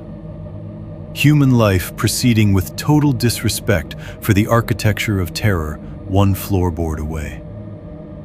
From the yard, we called whoever could plausibly be called. Emergency utility line first, because of the backed up plumbing and the possibility of a broken sewer line. Then animal control, because what else do people say when the thing under the house has a jawless white front and drags itself through wet soil? You translate horror into categories that can dispatch trucks. Someone came. Then someone else. A utility worker with reflective tape on his vest and the tired competence of a man woken too often for burst pipes. Later, an animal control officer who checked the yard with a flashlight and the resigned expression of someone expecting raccoons and finding only frightened people in a lit house. They found a burst pipe and soil wash. That was the official reality.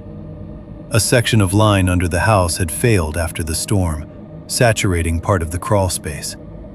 Water intrusion had displaced the vapor barrier and washed in mud from outside. The smell, they said, was bad drainage and wet earth under heat. The bumping could have been pressure changes, settling. Maybe an animal attracted by moisture, but no sign of one remained.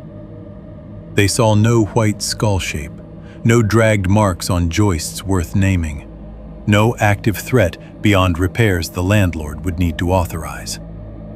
Of course they didn't. By the time the utility worker opened the hatch, hours after I had slammed it shut, there was only darkness, wet soil, plastic sheeting, and damaged pipe. No animal, he said. No animal. Marcy moved out within days. Not gradually, not after a long discussion with the landlord. She packed with the efficient fury of someone who had just been reminded that domestic life is only ever as secure as the hidden spaces underneath it. I helped because not helping was unthinkable. We worked in daylight with doors open and radios on too loud. The dog stayed glued to whichever room she was in and still refused the yard after dusk. It was while carrying a box past the bathroom that I saw the test in the trash. A home pregnancy test, face down at first beneath tissues and an empty toothpaste carton. Not old enough to be forgotten. Not hidden well enough to be meant as concealment from a stranger. The little result window was turned just enough that the second line caught me before I could pretend I hadn't seen it. Positive. Weeks old, maybe. I do not know. Long enough for the paper in the bin to have curled around it slightly. I did not mention it then. I barely looked. Just enough for the recognition to move through me like a second, colder current beneath the first. Another private fact the house had been holding while the noises started. Another possible life carried quietly inside a woman I had once loved and still, in some exhausted way, did. She told me later. Not with ceremony, not in confession. We were sitting in the parking lot of the short-term rental she had moved into. Boxes still in the back seat. Both of us too tired to say the things that should have been said when she finally did. "I lost it," she said, looking through the windshield. "After the noises started." I waited because there was nothing respectful enough to interrupt with. She kept her hands folded in her lap. "I was going to tell you. Then I wasn't. Then I didn't know what there was to tell." I understood more than I wanted to. No dramatic statement followed. No theory. No sentimental reach back toward the life we had once nearly made. Just that fact placed between us carefully, like one more fragile thing already beyond repair. It changed the shape of the horror without simplifying it. After the basin, I had thought of the thing in terms of death, predation, disappearance, being opened and used. Under the house, after the test, after the quiet way Marcy said I lost it, something worse attached itself to the pattern. The fear was no longer only of being killed. It was of being inhabited, opened, used as passage. That was the note the story held after she moved out. Not the image of the crawl space alone, though that stayed. Not the knock under the living room. Not even the white front angled up through darkness under domestic boards. It was the knowledge that wilderness horror had crossed fully into human life now. Not only into houses, but into the most intimate terror the body can hold. That something patient and old might not merely take what lives inside you, but learn to come through it. 7.1 Hale's Map. I did not go looking for Hale until years later, which is one of those facts I judge myself for differently depending on the day. On kinder days, I tell myself I was surviving, that I had already given enough of my mind and body to the desert, to county offices, to grief that never got proper bodies to attach itself to the long, humiliating afterlife of telling a true thing in words that made sane people's eyes go uncertain. On crueler days, I think I waited because some part of me understood that if Hale had kept studying it, then there might be answers. And answers were only comforting if they stayed theoretical. Real answers tend to come attached to radius and consequence. Either way, time passed. Not months now, years. Enough for people who had once known all the names, Todd, Eli, Marcy, Hale, to begin referring to those events in softened summary if they referred to them at all. Enough for me to age into the sort of man who paid bills on time, checked weather before driving long distances, and could pass for stable in conversation as long as nobody asked the wrong questions about dirt, crawl spaces, or why I hated sleeping on the ground. I might never have looked Hale up if not for one specific kind of restlessness that comes only after enough time has passed for grief to stop moving forward and start circling. I had begun to understand that memory alone was not the problem anymore. The problem was pattern. The more years I put between myself and the Jornada, the less the experience felt like a single sealed-off horror. It had started to connect to other things.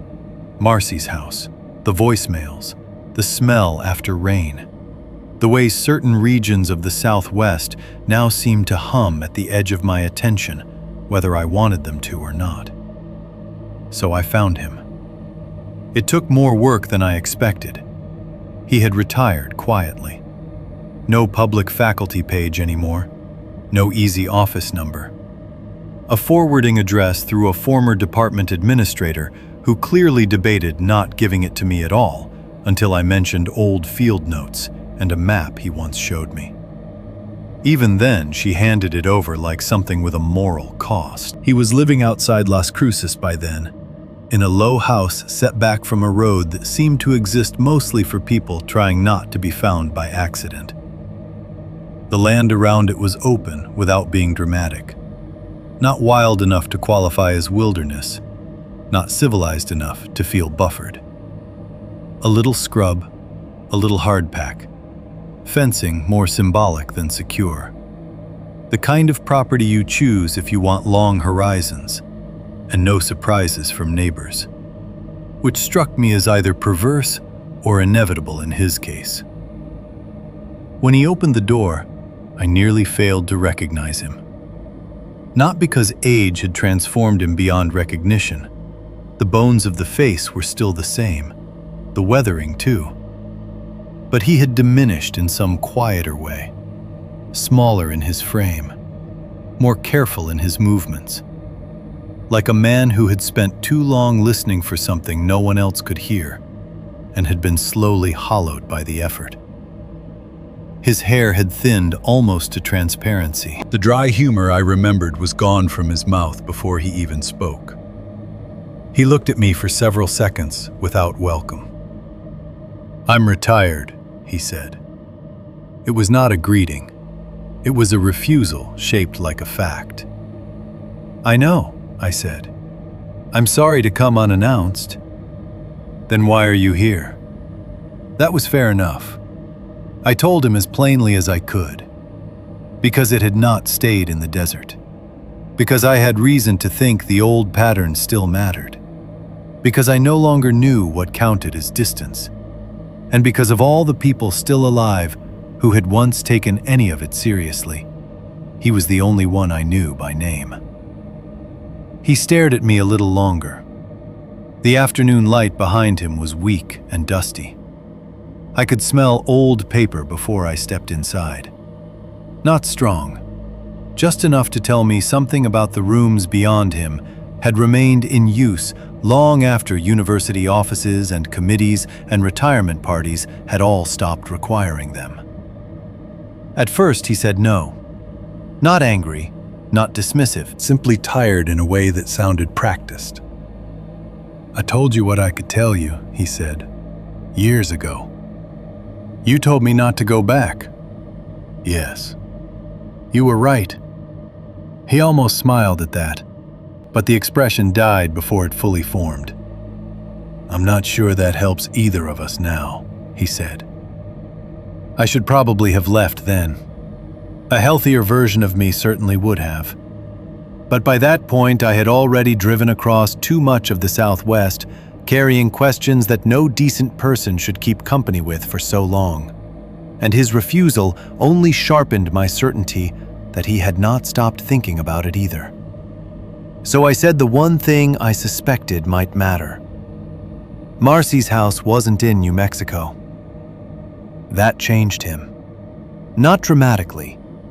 Again, the worst changes in this story rarely arrived with drama. He just looked at me more completely after that, and whatever calculation he had been making behind his eyes reached a different answer. He stepped back from the door. Come in, he said. The inside of the house looked less like retirement than relocation of the same work into smaller rooms. Not hoarding, not exactly. Everything had order, but it was the order of private obsession rather than professional administration. Boxes of notes stacked along one wall. Flat map cases under a table in what should have been the dining area. Shelves full of binders, copied journals, archival folders, survey photographs, and enough labeled, tabbed material to suggest that whatever line he had once maintained between scholarship and fixation had long since dissolved. Rolled maps leaned in a ceramic umbrella stand by the back door. A magnifying lamp stood over a side desk crowded with clipped pages and penciled annotations. There was no mistaking the atmosphere of the place. He had not let it go. Neither had I, which is probably why the room felt immediately familiar in a way I hated. He made coffee while I stood awkwardly near the table, pretending not to stare. It gave me time to absorb the details more clearly. Copies of old land surveys, photographs of partial skeletal remains tagged only by date and county, a tray with labeled teeth casts, 3 different maps of the Southwest marked with pencil circles and tiny notations in the margins. Some of the papers were old enough to have browned at the edges. Others were recent printouts from county records or livestock reports. When he set the coffee down between us and I looked at the nearest open folder, the top sheet showed a black and white photograph of a cow half collapsed into a patch of disturbed dirt. The rear half of the carcass was gone, below the level of the ground. Not chewed away from above, but somehow consumed downward. Another image showed a ring of shallow subsidence with bone fragments pushed up through pale soil. Another note referenced a missing surveyor in Nevada with a date I did not recognize. Hale sat opposite me and watched me take it in. "You kept studying it," I said. He looked into his mug. "I kept noticing it." That answer was truer, I think. Because once a pattern has educated your eye, you do not need obsession to continue. The world simply starts offering the shape back to you. A report that reads wrong. A carcass photographed from the wrong angle. A fragment in a county archive that should be meaningless and instead hooks into memory like barbed wire. He did not make me work very hard after that. Perhaps age had reduced his caution. Perhaps he was tired of being the only living witness to his own private archive. Or perhaps he had brought me inside because he had already wanted someone else to see the map. He said he had continued gathering reports after retirement because the original material had never stopped troubling him. Not folklore now. Not oral fragments alone, actual incidents. If incident is the right word for rural disappearances and things half-eaten from beneath. Livestock found partially consumed from below, with almost no signs of ordinary predation. Shallow subsidence sites yielding small concentrations of bone fragments. Missing surveyors and land workers in arid regions where searchers later reported disturbed soil, but no body. Returned animals, his phrase, though he disliked it, that wandered back into corrals or along roads, behaving wrong before collapsing. Staggering, uncoordinated, split tissue around the mouth or abdomen. Heat in the body out of proportion to weather or time lost. Most of it is inconclusive, he said. Almost all of it, which is part of what makes it so difficult to discuss with anyone serious. But not all of it, I said. No. He stood, went to the wall near the map cases, and pulled down the largest of the 3 marked regional maps. This one was not scholarly in the display sense. No frame, no neat legend, no presentation polish. It was a working object, folded and refolded, taped at one seam, ringed by penciled circles, dates, and county names in tiny compressed writing. He spread it across the table between us. The map showed the Southwest in a broad, practical span. New Mexico, Arizona, West Texas, Southern Nevada, parts of Utah, bits of Colorado and Southern California where the land stayed dry enough, long enough to matter. At first, the markings looked random. Then the geography asserted itself. The circles were not everywhere. They clustered in certain arid corridors, basin regions, dry wash systems, marginal ranch country, old survey routes, places where the ground crusted hard and the human population thinned out just enough for missing things to remain conceptually available. It's not one basin, I said. No. The answer left a physical coldness in me. Not common, he said. I need you to hear that. I do not believe this is everywhere. If it were, we would have more than anecdotes and bad records. But recurring? Yes. Enough that recurrence itself becomes its own category of evidence. I traced the line of circles with my eyes, from southern New Mexico through parts of Arizona and West Texas, then up toward Nevada. It moves. Maybe. You don't sound convinced. Because moves implies an animal model I'm no longer sure applies. He sat again and folded his hands over the edge of the map. I don't think these are migratory predators in the normal sense, he said. No breeding pattern I can support. No clean territorial behavior. No reliable morphology. The better fit, if there is one, is something like dormant feeding intelligences tied to particular soil conditions, carrion opportunity, and intervals of human absence. He paused, hearing how absurd that sounded, and no longer caring. Or, he said, one distributed organism. I looked at him. He held my gaze. The same thing in many sites? Not literally the same body.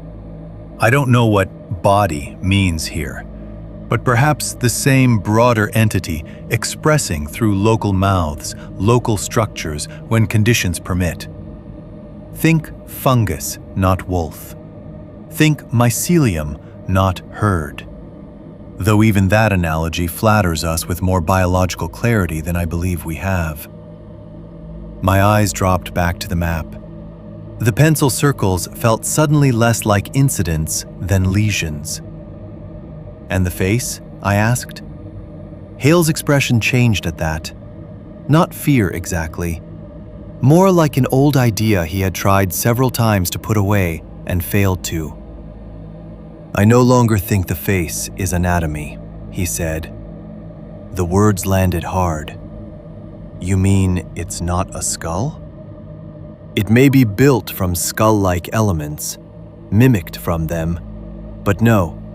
Anatomy suggests original design. I suspect function instead.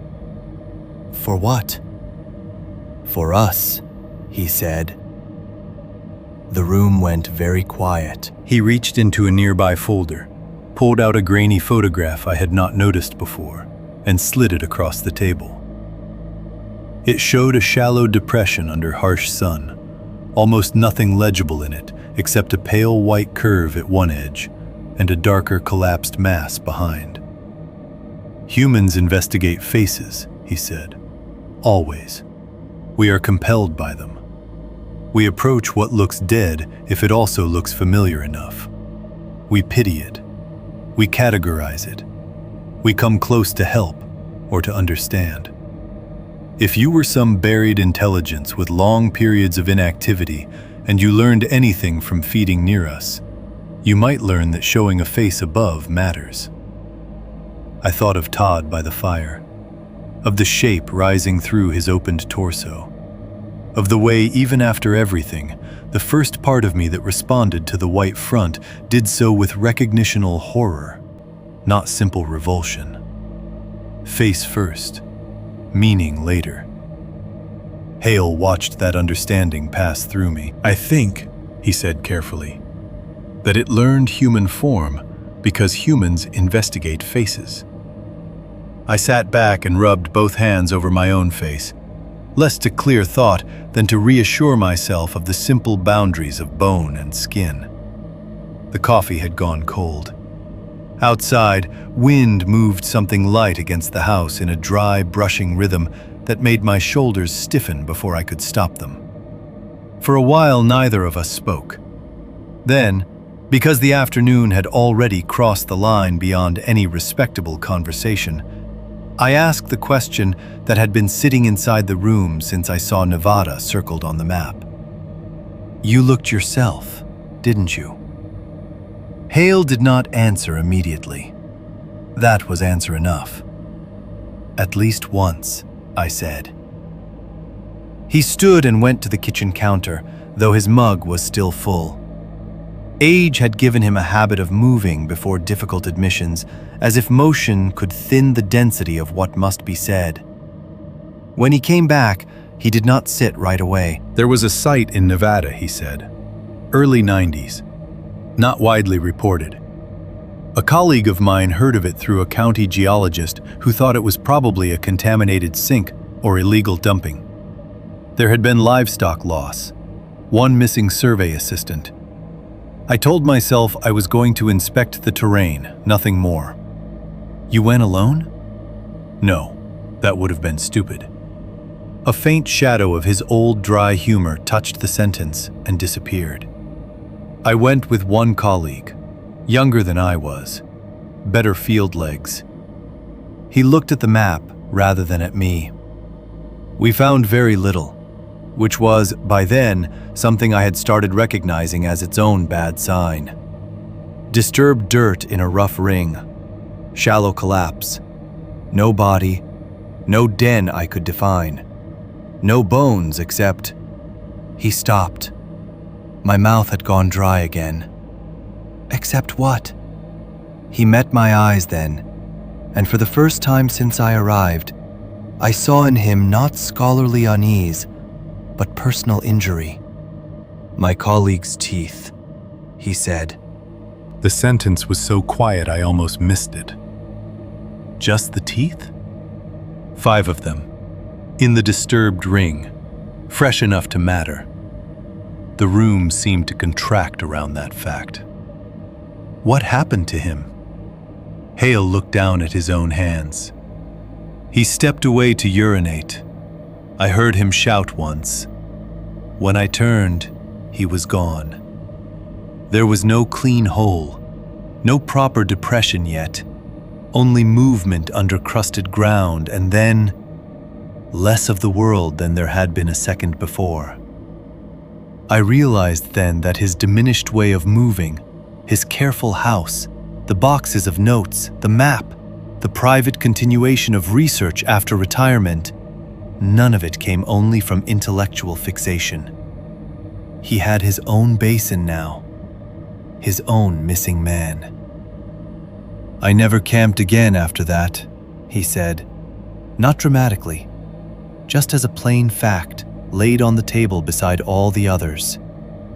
He sat down at last. For a long moment, we looked at Hale's map together. At the chain of dry country circles and penciled notes stretching across the southwest, like a disease no authority had agreed to diagnose. And I understood that whatever final revelation waited for me later had already begun here, in the old professor's quiet house, with one terrible permission granted. This was not one place.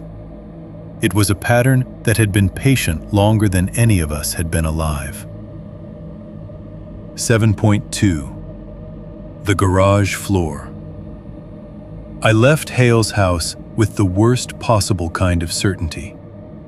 Not relief, not even the mean comfort of having your fears confirmed. Confirmation is only useful when it draws a border around the thing and says, "Here, this is the size of what hunts you." Hale had done the opposite. He had widened the map.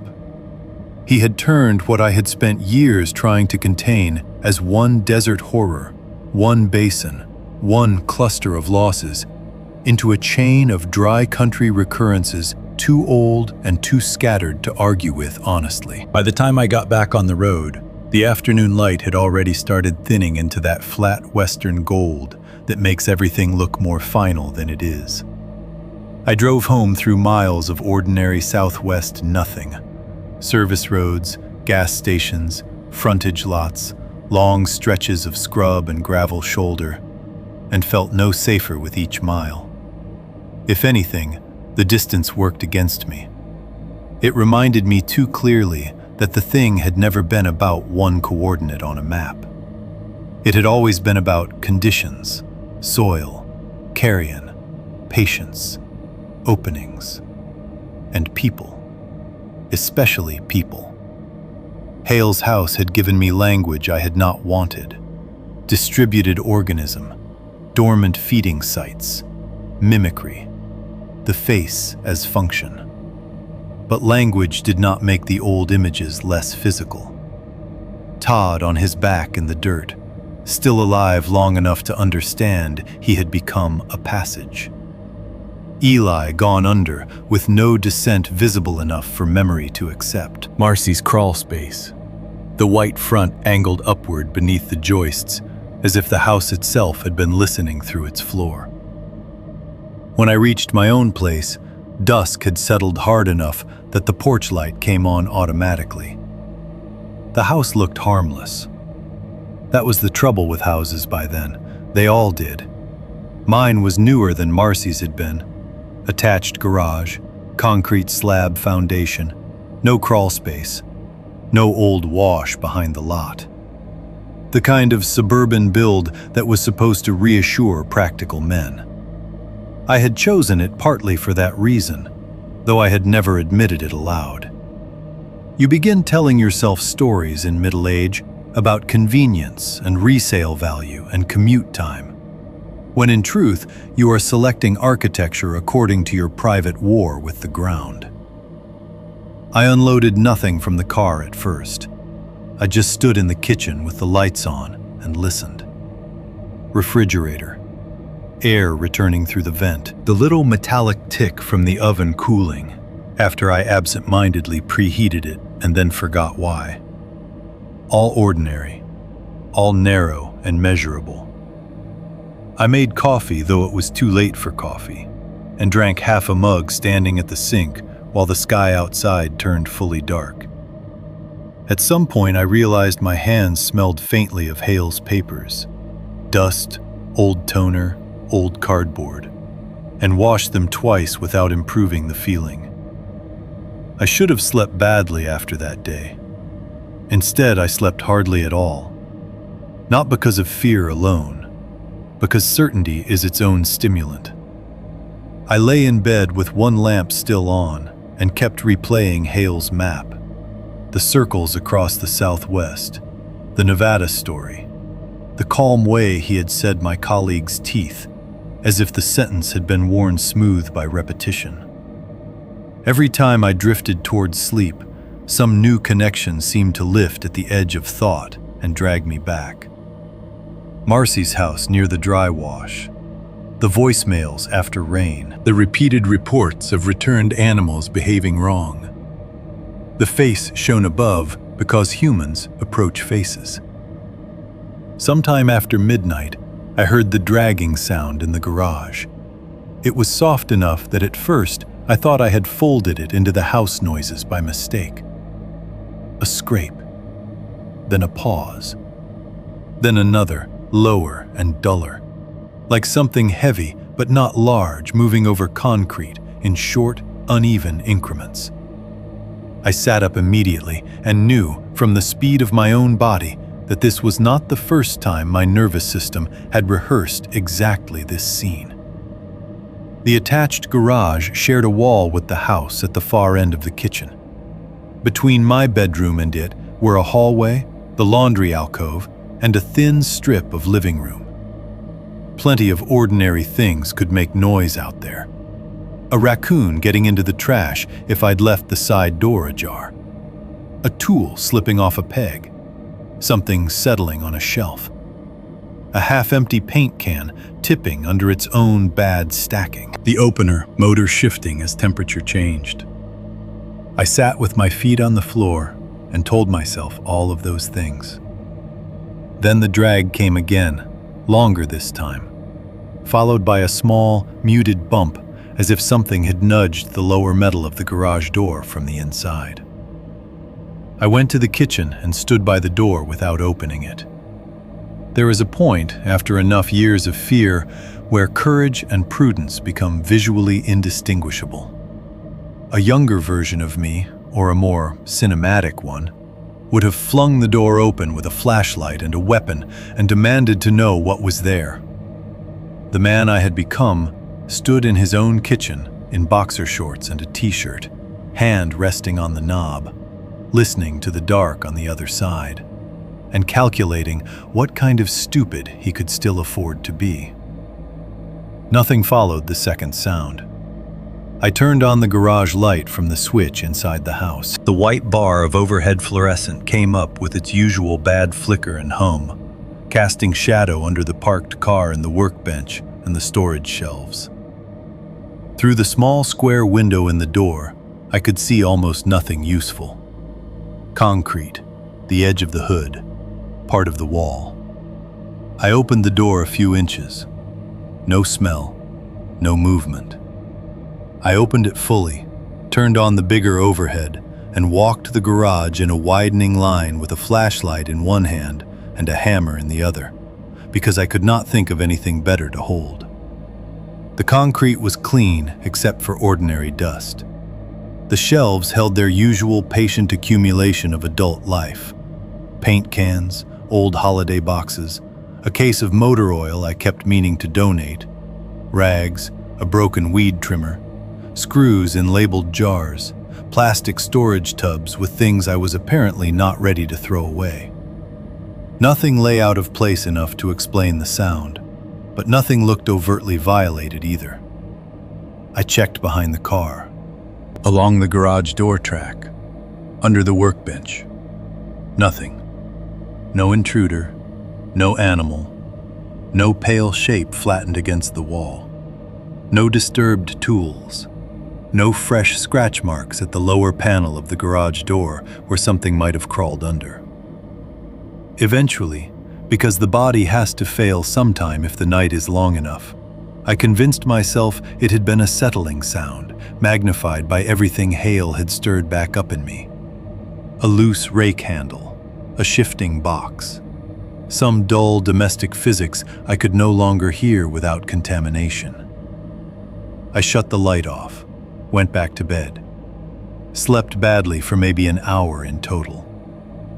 Morning was worse, not because of any new event, because daylight gave me the chance to see what the dark had hidden by being too broad and honest. I made coffee, stood at the kitchen window, watched a neighbor hose pollen off his driveway, and tried to inhabit that version of the world for exactly 6 minutes before the smell found me. Warm, wet earth. Faint, familiar. Wrong. It was coming from the mudroom entrance to the garage, weak enough that anyone else would have written it off as damp cardboard or leftover rain on tires. But it had that intimate mineral blood undertone I had not failed to recognize in decades. My whole body went cold in layers. This time I did not wait. I turned on every garage light and stepped inside while the morning was still clean enough outside to feel insulting. The first thing I noticed was the grit. Fine red dust on the concrete near the workbench. Subtle enough to miss unless you knew how much the rest of the garage should have looked like ordinary gray floor dirt. Not rust, not brick powder, not clay tracked in on boots. Finer than that. Dry at the edges and faintly clotted where it thickened. I lived nowhere near the Jornada then. Nowhere near that exact iron-red tone of desert soil. And yet there it was, in a little fan on the slab, catching the light at the edge of the bench legs. My throat tightened. The second thing was the damp crescent. It lay partly under the workbench, darkening the concrete in an arc no wider than my forearm. Not a puddle, not a drip pattern from a leaking container overhead. More like the wet edge left by something set down briefly and then taken away. Or something that had rested there, breathing whatever buried dampness it carried through the porous cool of the slab. I stood still long enough that the coffee in my hand cooled without me drinking it. The smell was strongest there. Warm, wet earth. Old blood memory. The inside smell of places too close to opening. There were paint cans and storage boxes shoved under the bench. The usual half-organized shame of middle-aged male domestic life. I set the coffee on the hood of the car, crouched, and started moving them one by one. No dramatics. Just the ugliness of ordinary things becoming evidence. One cardboard box of holiday lights. A crate of motor oil. A rolled sleeping pad I had not used in years and did not remember keeping. 2 old paint cans welded half to the concrete by dried drips. Then the plastic storage tote in the back corner, which had to be dragged forward because something behind it resisted for one small second before releasing.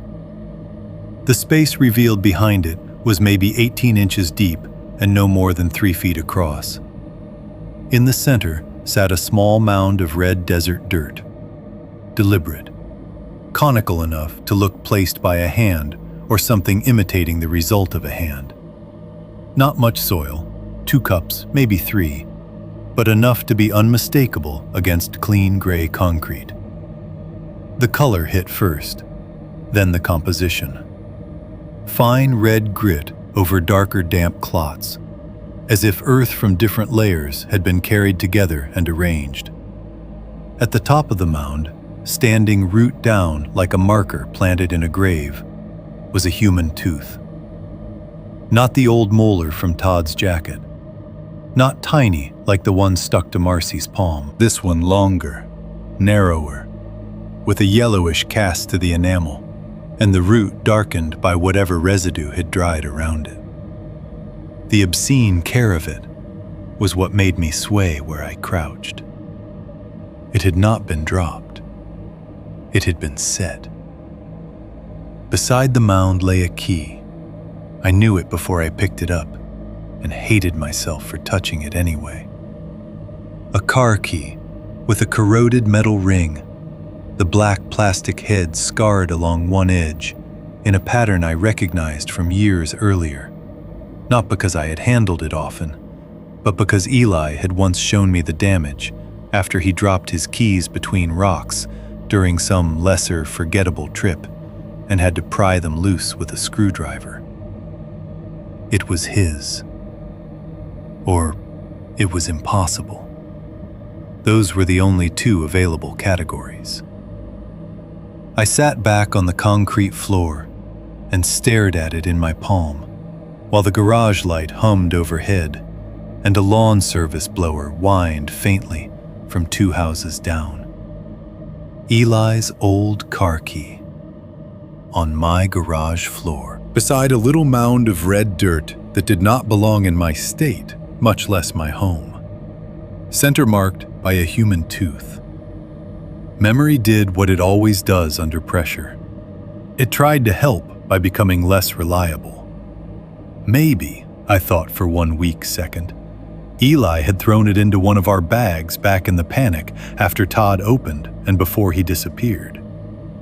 Maybe it had spent all those years buried in some old duffel or toolkit or forgotten storage tub, moved from apartment to apartment without my knowing, only surfacing now because I had disturbed the right box the night before. But that explanation was awful too. Because if I had unknowingly carried one of Eli's last ordinary objects through years of houses, states, jobs, relationships, then what exactly had I been transporting with it? Memory? Guilt? A marker? Some private piece of the route by which the thing learned me? The other possibility was worse.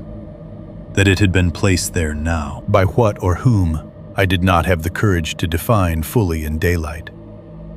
But the arranged dirt mound, the tooth planted like intention, the warm smell, the damp crescent under the bench, none of it belonged to old storage logic.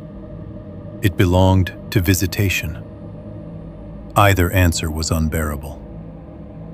I spent the rest of the day moving through my own house like a guest. I cleaned nothing. Touching the mound again felt wrong, and leaving it there felt worse. So eventually I photographed it, sealed the tooth and key separately in plastic freezer bags, and scooped the dirt into a metal paint tray with a garden trowel I would later throw away. Even then, I did not put it in the trash immediately. I left it in the garage by the far wall, as if the house and I both needed time to decide what kind of evidence it was. That night, the dream came. Not the usual kind. Not chasing, not burial, not Todd or Eli or the jawless front coming low through dirt toward me. I dreamed I was lying still in my own bed, exactly as I had fallen asleep. Unable to move, not because something held me down, but because the body had become irrelevant to the experience. I could feel my ribs from the inside. Not pain, not exactly. Pressure. Warmth threading between them one space at a time, as if something under my sternum had begun breathing through me instead of merely inside me. In the dream, I understood, with the calm certainty unique to nightmares, that if I opened my mouth, the breath coming out would not be mine. I woke before dawn with my hands clamped hard over my own chest, counting ribs through skin like a man checking locks on a door that had already been opened once. 7.3. The last thing that wasn't mine. After the garage floor, I became the kind of man I used to pity from a distance. That is not self-hatred. It is recognition. I had spent enough years living beside the residue of the basin to develop habits, yes. But habits can still pass for caution if you squint at them kindly. Checking under the bed. Listening before stepping onto old porches. Not renting houses with crawl spaces. Keeping a flashlight by the kitchen door. Those things could be explained away as temperament, age, maybe a touch of ordinary trauma. What came after the dirt mound and Eli's key was different. I started layering the house against things I could not honestly name. I bought motion lights for the side yard and above the garage, even though the existing exterior lights worked fine. I spread salt along the seam where the garage slab met the interior threshold. Not because I believed in salt in any folkloric sense, but because I had reached the point where symbolic barriers and practical barriers no longer felt different enough to reject one on principle. I moved boxes away from the walls in the garage so that nothing could hide behind them unseen again. I stopped parking inside if rain was forecast, because I could not bear the idea of opening the car door over a damp patch of concrete and discovering one more small arrangement waiting for me. Mostly, I avoided the garage. That was the embarrassing truth of it. I used the front door like a guest in my own house.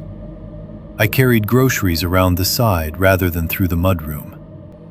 If I had to go into the garage in daylight, I did it fast, with every light on, as if brightness could substitute for safety. After dark, I didn't go in at all unless necessity forced me. At a certain point, I began telling myself I was old and fraying. That line helped sometimes. Not because I believed it exactly, but because self-doubt is easier to carry in daylight than certainty. Old and fraying. Too much pattern-seeking. A man who had given one desert horror too many rooms in his mind, and was now furnishing them himself. I repeated that version often enough that it almost worked in the afternoons, when the house sounded like plumbing and wind and distant traffic, and nothing more. But nights after rain were harder. A week passed after I found the dirt mound. No new signs. No sounds in the garage except the ordinary creaks a structure makes while cooling. The weather shifted twice, one hot, dry spell, and then a colder front pushing through hard enough to bring a short rain at 2 a.m. I lay awake listening to it hit the roof and run through the gutters, and told myself there was nothing supernatural in precipitation. Water softened soil, that was all. Water exposed what was already there, or else turned ordinary disturbances into shapes the mind resented. That was also all. I must have fallen asleep sometime after 2:30. At 3, the motion light came on. It was the garage one, the new one I had installed myself, above the side access, without telling anyone I was doing it, because admitting the purchase aloud would have required a more honest explanation than I was willing to give. It was bright enough that when it triggered, a pale, hard rectangle of reflected light reached through the kitchen blinds and drew itself across the tile. I woke immediately. That is another humiliating fact. The body had learned those lights faster than the mind had. I came awake before the thought formed, heart already gone hard, every muscle listening. For a few seconds, I stayed still in the bedroom doorway, looking toward the kitchen from the hall while the light continued to burn. No second sound followed. No garage door, no voices, no metallic crash to suggest raccoons in the trash or a prowler testing locks. I went to the kitchen barefoot and stood behind the window over the sink, using the edge of the blind to make a narrow slit. At first, I saw nothing, just the reflected spill of the motion light across the concrete apron outside the garage and the darker strip where the side yard began. Rain had stopped, but left the ground damp enough to hold brightness in patches. The world looked sharp in that sterile, white motion light way, too flat to feel real. The side gate was closed. No person, no animal, no movement. Then I noticed the reflection. Something low on the garage floor was catching the hanging light from inside. Not much, just a small white arc or curve a few feet beyond the threshold, near where the deeper shadow under the storage shelving began. It was not bright enough to define itself at first, only wrong enough to draw the eye and keep it there. I told myself it was the paint tray, then a dropped container, then something ceramic I had left out after cleaning. My mind ran through ordinary options because the alternative was already standing behind them with its mouth open. I did not go in empty-handed. Hammer again, absurdly. Flashlight, though every garage light was already switched on by the motion sensor and the interior timer. I moved through the house, not with courage, but with the terrible calm of a man who has rehearsed this in dreams until the body no longer expects rescue from uncertainty. I reached the mudroom door and stopped there. That was as far as I got at first. The garage beyond was fully lit.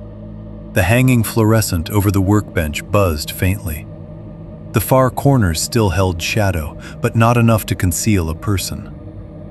The concrete floor lay open, except for the shelving on the left, my unused lawn tools on hooks, the workbench at the back, and the thing just beyond the reach of the brightest light. It was not the full creature. That realization came with its own separate nausea. Only the front portion rested on the concrete.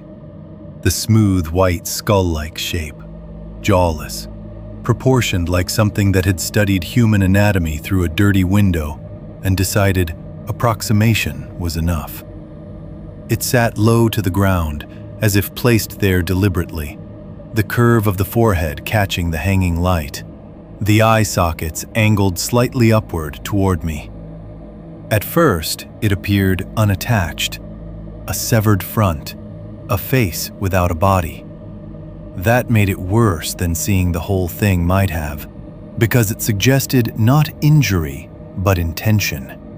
A portion set where it could be found, understood, investigated. I stood in the doorway and could not move. The skull-like front did not rush me. It did not rise. It did not blink because there were no eyes to blink with and no lower jaw to open. It simply rested on the garage floor in the space between domestic storage and concrete slab, as if the house had grown it overnight. Then my vision adjusted to the darker area behind it, and I saw the seam. A wet, black-red line trailed backward from the base of the white front, thin at first, then widening where it passed under the lower shelf and disappeared into a cracked gap along the foundation seam near the rear wall.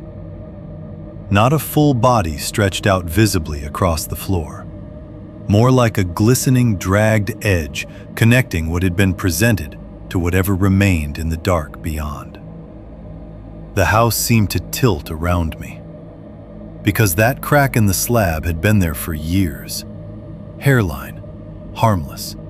One of those tiny failures in concrete everyone notices once and forgets. I had stepped over it 100 times. Now it held a dark seam wet enough to reflect light, and the white front portion lay at the end of it like an offering, or a lesson. I do not know how long I stood there. Long enough for my hand to go numb around the hammer. Long enough for my breathing to become something I had to think about. Long enough for one thought to begin repeating in the stripped-down language fear uses when grammar becomes inefficient. It came in through the house. Not the desert, not the yard, not some abstract elsewhere. Through the house. Then I saw the other things on the floor beside it. A scrap of shirt fabric lay half on the wet dirt at the edge of the concrete. Gray once, now weather-stained and frayed, but the faded color and the old seam matched something in me before memory supplied the name. Todd's shirt, or part of it. The brewery logo gray shirt he had worn into the basin the first time, joking too loudly because the hole had already changed the sound of his own voice. Partly under that scrap, folded in the dirt as if protected by it, was a photograph. Not glossy anymore, not clean. It had been weathered by time and moisture enough that the corners had curled and the colors had gone soft. But I knew the picture instantly, because it had once belonged to a disposable camera somebody passed around on that first trip, before anything happened, before the Depression, before the firelight and the skull and the tooth in the dirt. 4 of us. Me, Marcy, Eli, Todd. Standing near the truck in the late afternoon, sun behind us, all of us still wearing the stupid, loose confidence of people who believed the rest of their lives was still lined up correctly in front of them. Todd half grinning. Eli mid-gesture because he could never hold still through a picture. Marcy looking directly at the camera with that amused, skeptical face she had when the rest of us were performing Youth Too Hard. Me with one hand on the cooler and no idea at all where the last hour of my old life was waiting. The photograph was damp. I crouched without deciding to and picked it up with fingers that did not feel attached to me. On the back, in dark smeared residue that had dried almost black at the thickest part, were 4 words. You made room. I do not know whether I said them aloud. I know I understood them at once, not as grammar, as accusation, or worse, as recognition. Because that was the ugly secret Marcy had put into language years earlier, and I had spent the rest of my life trying to avoid hearing in full. It did not hunt the way animals hunt. It waited. It let fear prepare the opening. It used absence, return, grief, pity, secrecy, curiosity. It lived not only in soil conditions and the softness after rain, but in the spaces human beings create when they choose uncertainty over retreat, witness over denial, ritual over understanding. You made room. For it by going back. For it by listening. For it by keeping the map alive in your head. For it by carrying keys and teeth and memories and silence from one house to the next. My eyes burned then. Not from sentiment exactly, not in any clean grief direction, but from a pressure of fear and exhaustion so complete it forced tears out of me against my will. I blinked once, just once. When I looked back, the skull front was gone. Not moving away, gone. The wet seam remained, though smaller now. The scrap of shirt still lay by the dirt. The photograph stayed in my hand. But the smooth, white front portion that had rested on the concrete as calmly as a placed bowl no longer occupied the floor.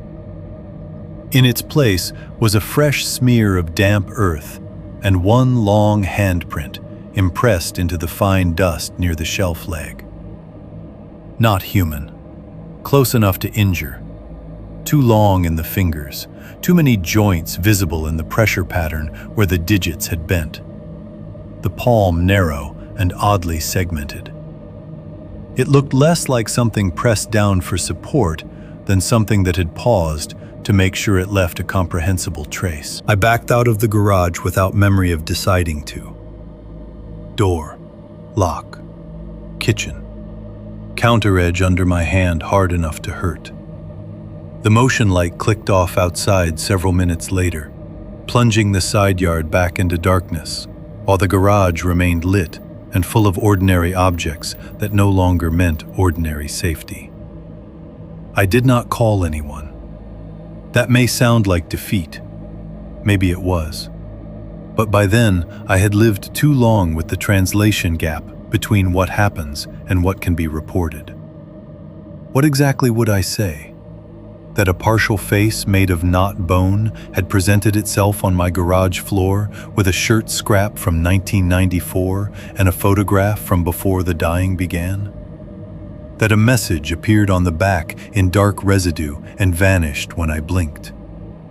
That the proof I needed existed fully enough to alter my life and not fully enough to survive the speech required to hand it to another human being?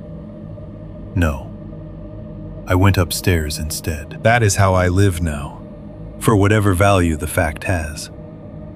I no longer sleep on the first floor.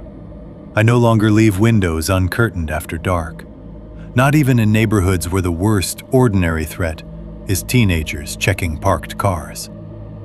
I do not ignore the smell of warm earth after rain. Not ever. Not if it comes from flower beds, drainage lots, or the seam where garage slab meets wall. I do not keep boxes directly on concrete. I do not joke about old fears becoming quirks. I do not answer numbers I should not recognize. And I no longer think survival meant escape. That is the last realization, the one colder than any image. The thing does not only kill. Killing is clean compared to what it seems actually built for. It studies fear. It studies the openings absence makes in people. It studies the human need to approach what resembles us, to recover what was taken, to keep talking to the missing as if enough language might pull them home. It learns our structures, tents, crawl spaces, slab cracks, landscaping beds, memory itself. It does not have to destroy every witness. Sometimes a witness is the better route. Sometimes surviving is how it stays. I am writing this now because enough years have passed that honesty feels less like a performance and more like a final inventory. These are the facts as far as I can carry them. Todd is still dead in every way the law can use. Eli is still missing in every way that matters. Marcy is somewhere out in the same broad southwest last I heard, alive and careful and, I hope, sleeping better than I do. Hale is gone now too. I learned that from a forwarded notice and did not attend the service.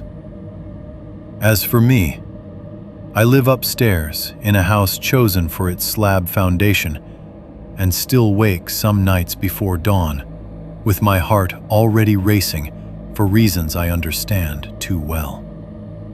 On those nights, I lie very still. Because every now and then, after rain, I can hear something breathing below the house, and I never check anymore.